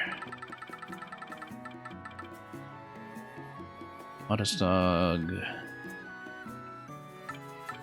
Yeah, I feel like hottest dog is something we actually do want in a pinch. But like I said, we'll determine some of that next time. Sometimes we get off to a bit of a quiet start on the stream anyway, and so I don't mind doing some of the prep and item management there instead and finishing up on something more interesting today, perhaps. And Wario Emblem is actually just barely affordable. I feel like I don't want to spend myself broke at the moment, though, in case we, again, need to do a bit of prep. So I think we're going to hold off on it for the moment. It'll come back often enough.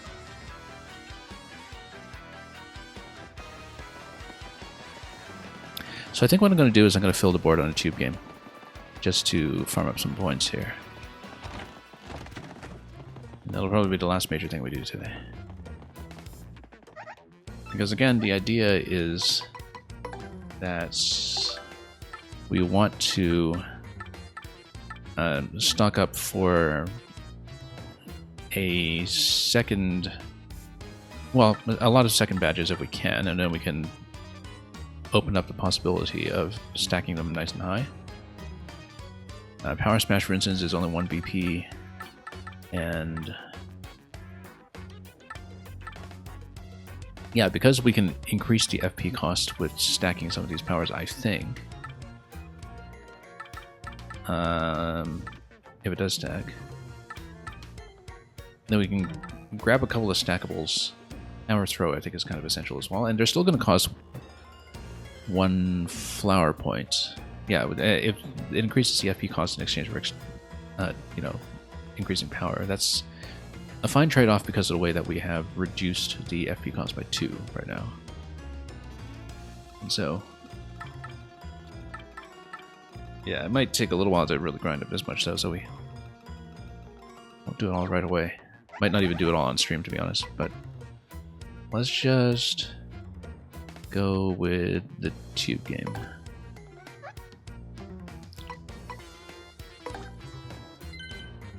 Yeah, we can usually have a net gain of a decent amount with this, so it doesn't take too long. Luck.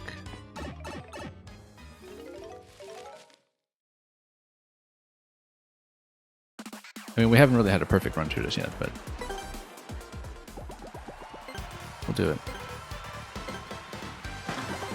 Shows your current record as well.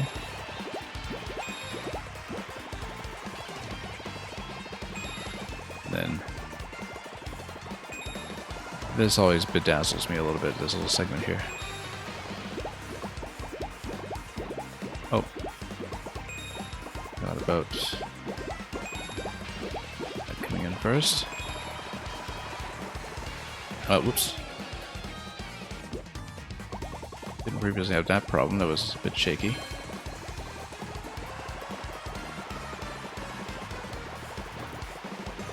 Oh, no, hang on. Too risky.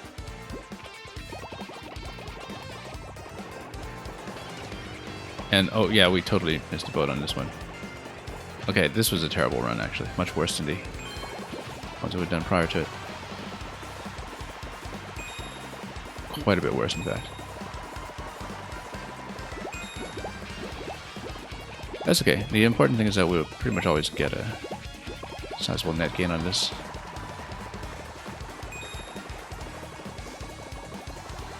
Unless we just finish.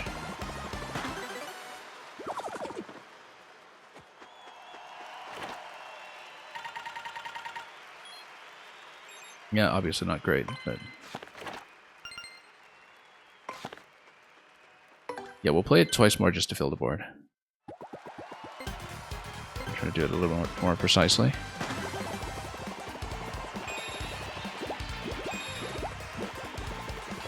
But if we can afford anything with that, that's anyone's guess. Oops.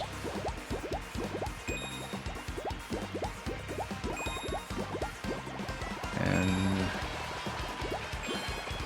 similar kinds of locations. Oh, that's too bad.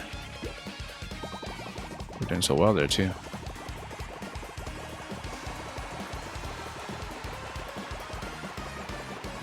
Anyway.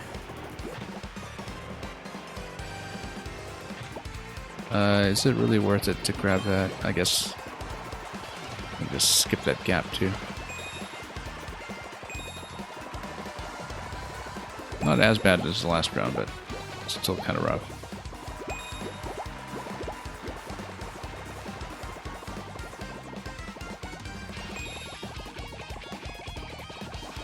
Anyway, let's pop over here. We're actually going to beat a previous time, which is incredible considering how many mistakes we made.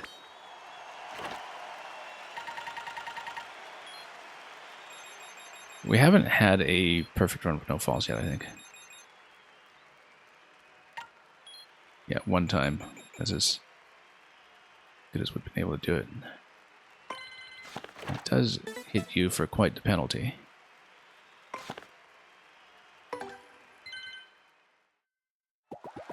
Okay, let's improve on this. Will be the last one today, I think.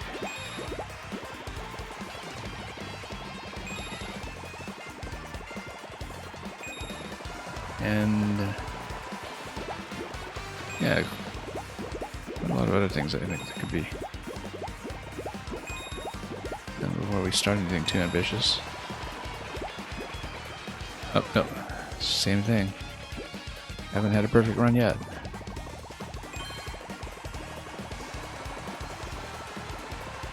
It was a tricky spot.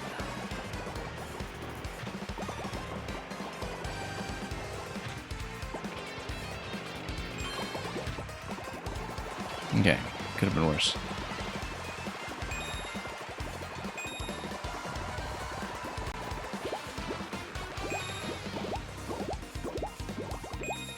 And yeah, we just need to be reasonably well aligned for some of these. And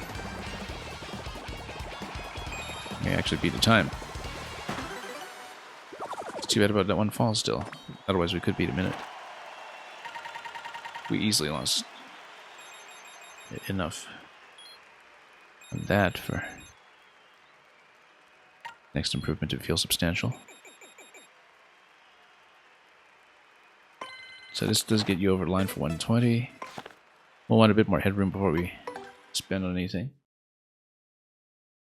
But yeah, we can probably just fill up the board in each game. We have the inclination to do so. And again, I want to check a few things here. We get to rescue Princess Peach. I guess that's kind of important. Yeah, taking a look at this with the hammer throw. 2 FP increases attack power and DFP, which is fine. And same here. I think Power Smash probably stands to benefit the most.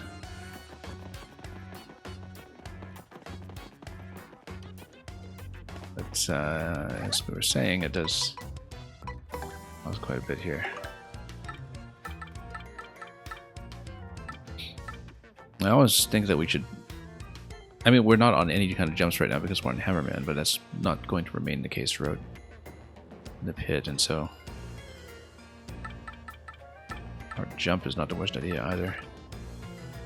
Stacking tons of power rush too, and if we want to play the danger style.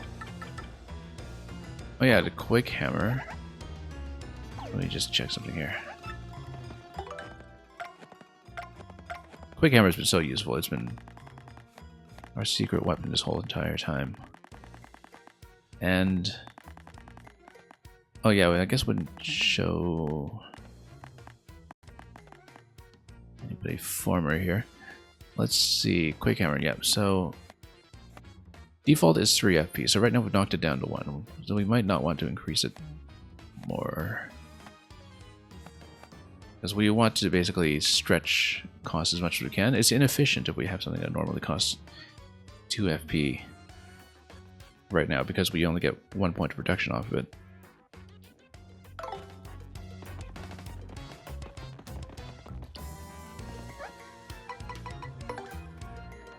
But yeah, I mean, we have enough of a spare bank at this point to play more here, to stock up on things. But I'm currently thinking grabbing the extra Power Smash might actually be worth it. Hammer Throw, we're a bit dependent on it for the Hammerman strategy, but I'm not sure how long the Hammerman strategy will last, so we're going to go Power Smash. And yeah, that sounds about right.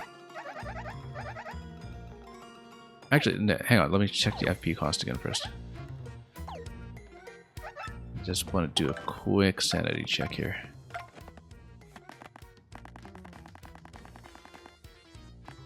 Okay, Okay, so normally Power Smash is 2 FP. Yeah, so we should definitely be doubling up.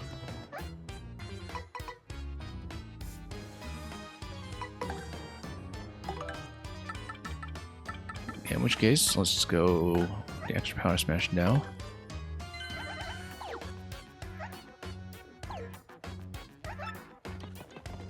I mean, is there anything we can try out for that?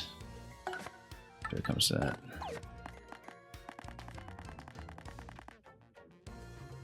Yeah, because we got the second Power Smash coming, I mean, we'll want to allocate a point for it when we have another level up, perhaps.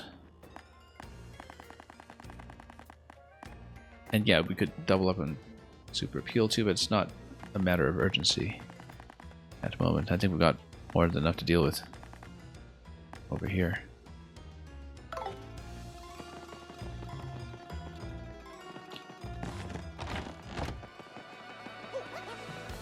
Okay, in that case, quests are done. Character upgrades are done. Managing the inventory filler is perhaps somewhat done.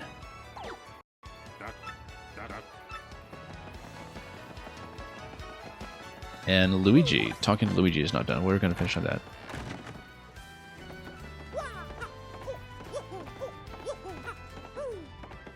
Okay. Yeah, we'll talk to the companion afterwards too, of course. The companion's name is Luigi's blooper friend Bluey. It's totally weird to find bloopers in dry land. Seems jolly to be fried to a golden crisp, though. Did something good happen? Yeah, because I guess, I mean, we've seen this companion before, so maybe they just kind of rotated a bit. Me, I'm done questing for now. Yep, I scaled Hatesong Tower the other day and rescued a fair Princess Eclair. That's one adventure I'm never going to forget. Nope, it was just too exciting. It was just astonishing, bro. Want to hear what happened? It's a long story. Okay, Hatesong Tower. Well, like I said, it's a really long story, and this part is just wild, but here it goes.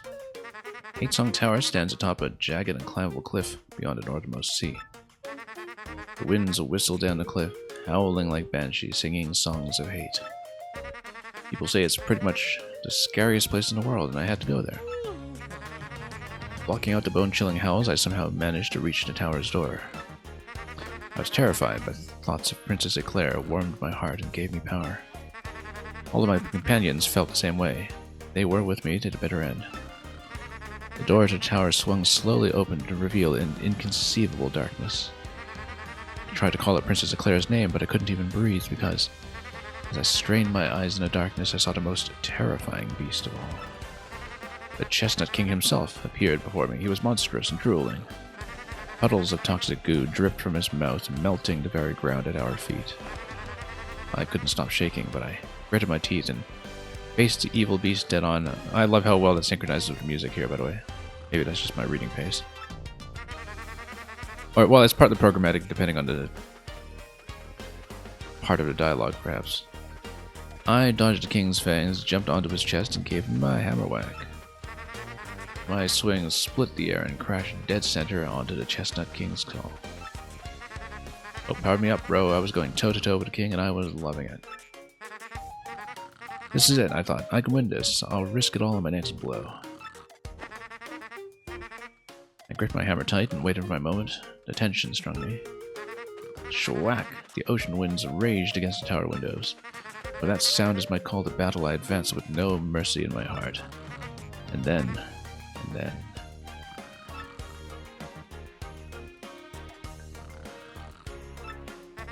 I beat him. I defeated the Chestnut King. An even worse beast came next, a nightmare thing, but I beat it too. I rescued Princess Eclair. It was all over. I loved the foreshadowing, of course, of the multiple forms. And then I came back to Rogueport and I had a light lunch, and that's about it. You think there's more to the story than that? Not at all. That's it. That's the whole story of the quest for Princess Eclair at the end. But my adventures won't end here, bro. They'll never end. Want to hear about something else? Nah, we've already got this in book form. We've got Luigi's Tales in 4 volumes, which we'll also read over at some point. Hey, you remember me? It's me, Bluey. Man, that last battle was hairy. You have no idea. I was burnt to a crisp, but I was actually kind of relieved, you can believe that.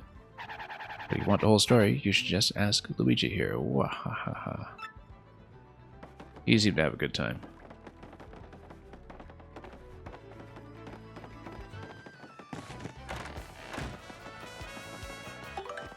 Okay, so it's currently 12 out of 15. Got a couple of maple supers in here. We'll probably want to put in a boost sheet. Maybe even some more life mushrooms just to be absolutely safe. I mean, I don't know how badly we'll do or anything.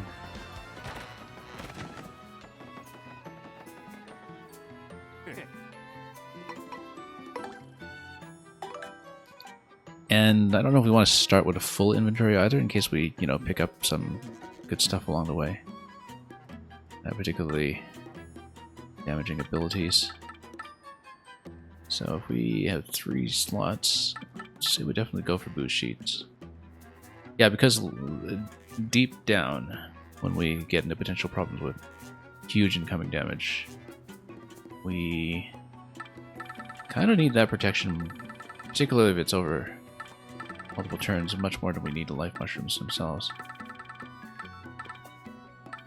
Let's go Otto's Dog, boost sheet, and if we have room for one more, meteor meal is not a bad idea. We kind of need a bit of burst, basically, though. Yeah, because we're going to be cleaning up like floor after floor for at least the first couple of dozen, and then at a certain point it'll become challenging, and we need to be prepared for that. I feel like one Thunder Rage and the Shooting Star are probably enough. We don't need more at the moment. The question is, do we have one additional boost sheet, or would we have one additional life stream? The thing about life stream is that you don't need to spend an input on it, because it just automatically activates. Bad thing is that we don't want it to be accidentally depleted. So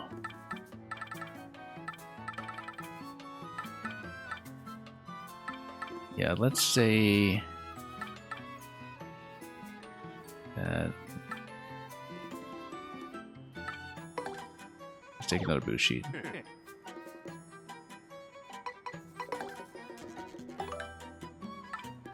Yeah, 5 life mushrooms rather. Maple supers, a hottest dog. Damaging abilities, stomp watches. I think this is probably an okay loadout. I was thinking, oh, why don't we just stack life mushrooms all the way down or something, but as long as we aren't too slow with the major boss moments, I think we might be okay. Tempting to trade out some of the boost sheet and stopwatch stuff for more healing, but I think we'll be fine. It's mostly just, you know, late game one-shots that I'm most concerned about. In which case, I think we actually are coming somewhat prepared.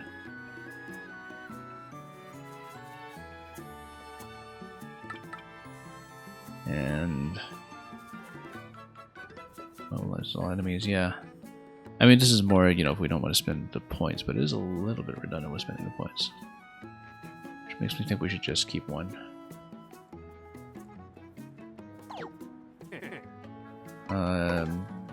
Just store it.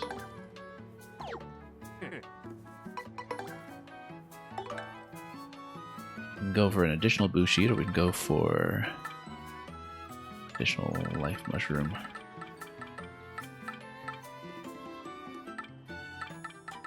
Let's go life mushroom.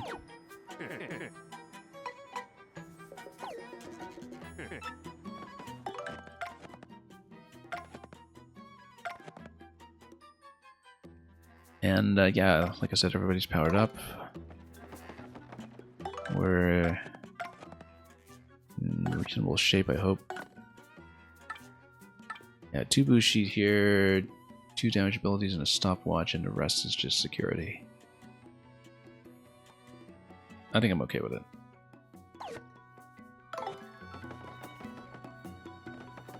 And yeah, other badges that we want to wear with the characters, we'll just have to really grow into them. And some of these will not make too much sense until you get to a more advanced setting.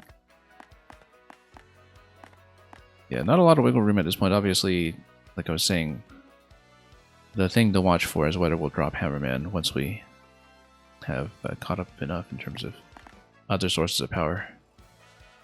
Now, for example, it's probably not worthwhile to take Hammerman over taking the additional defense or power when it eventually comes to that. We're kind of running out of badge points to add, though, aren't we? It goes up to 99, and oh, actually, that's 8 more levels. If you want 8 more levels of full BP, you can actually do it. I believe it caps at 99. That's what I always assumed. I might have seen it once.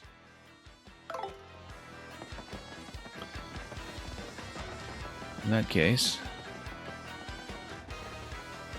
let's just kind of get set up.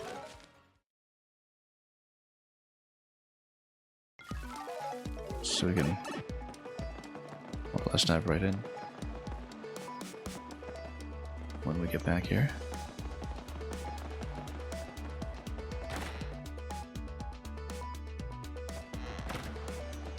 Oh, there was a faster path on that side.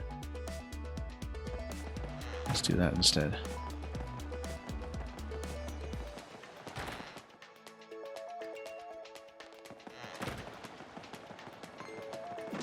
Oh. Fine, we'll fight. We're just heading down to the pit here, but we'll knock them all out.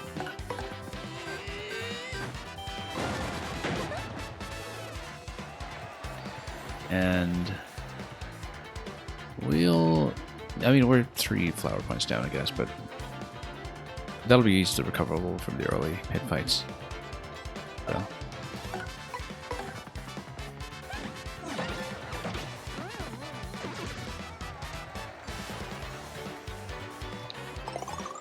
And we're even going to gradually heal some of that back up, which is great.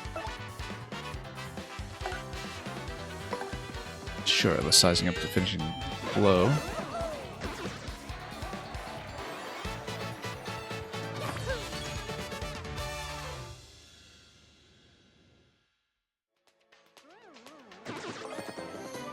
Shooting Star. We actually don't have room.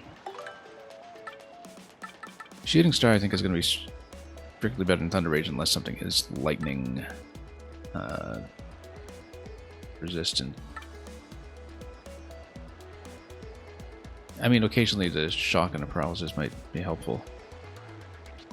But Shooting Star is valuable enough that we do want to trade something out, and I think it'll be Thunder Rage, and then we'll have 2 abilities that are 6 damage instead.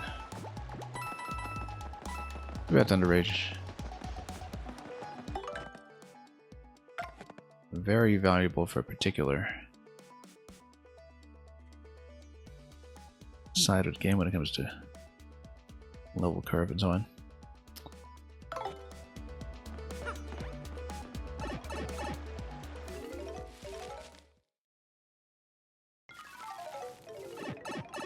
Okay, so here's the pit. Here's the save block. Previous best run was 30. That we saw. And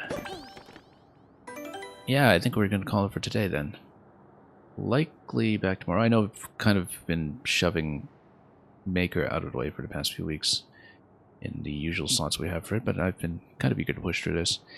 So we have Chapter 8 remaining, we have Prince Mush, we have the Pit of 100 Trials, we've got lots of other bits of completion in nooks and crannies that we may go for on stream, it might not. But pretty satisfied with the progress that we made today, I think. got a lot done. So thank you again for joining me at any point in this stream. And once again, for anybody who came in with Azalea22 as well, speakers, lurkers, etc., you're all quite welcome here as always as we manage to close this out. So I'm going to look around a little bit to send you folks off somewhere. I guess we don't really have any ending music to finish with today, so I can always actually... Yeah, because I'd forgotten how silent this part of the pit actually is. And Riverside, does that have the battle theme? There we go. Think.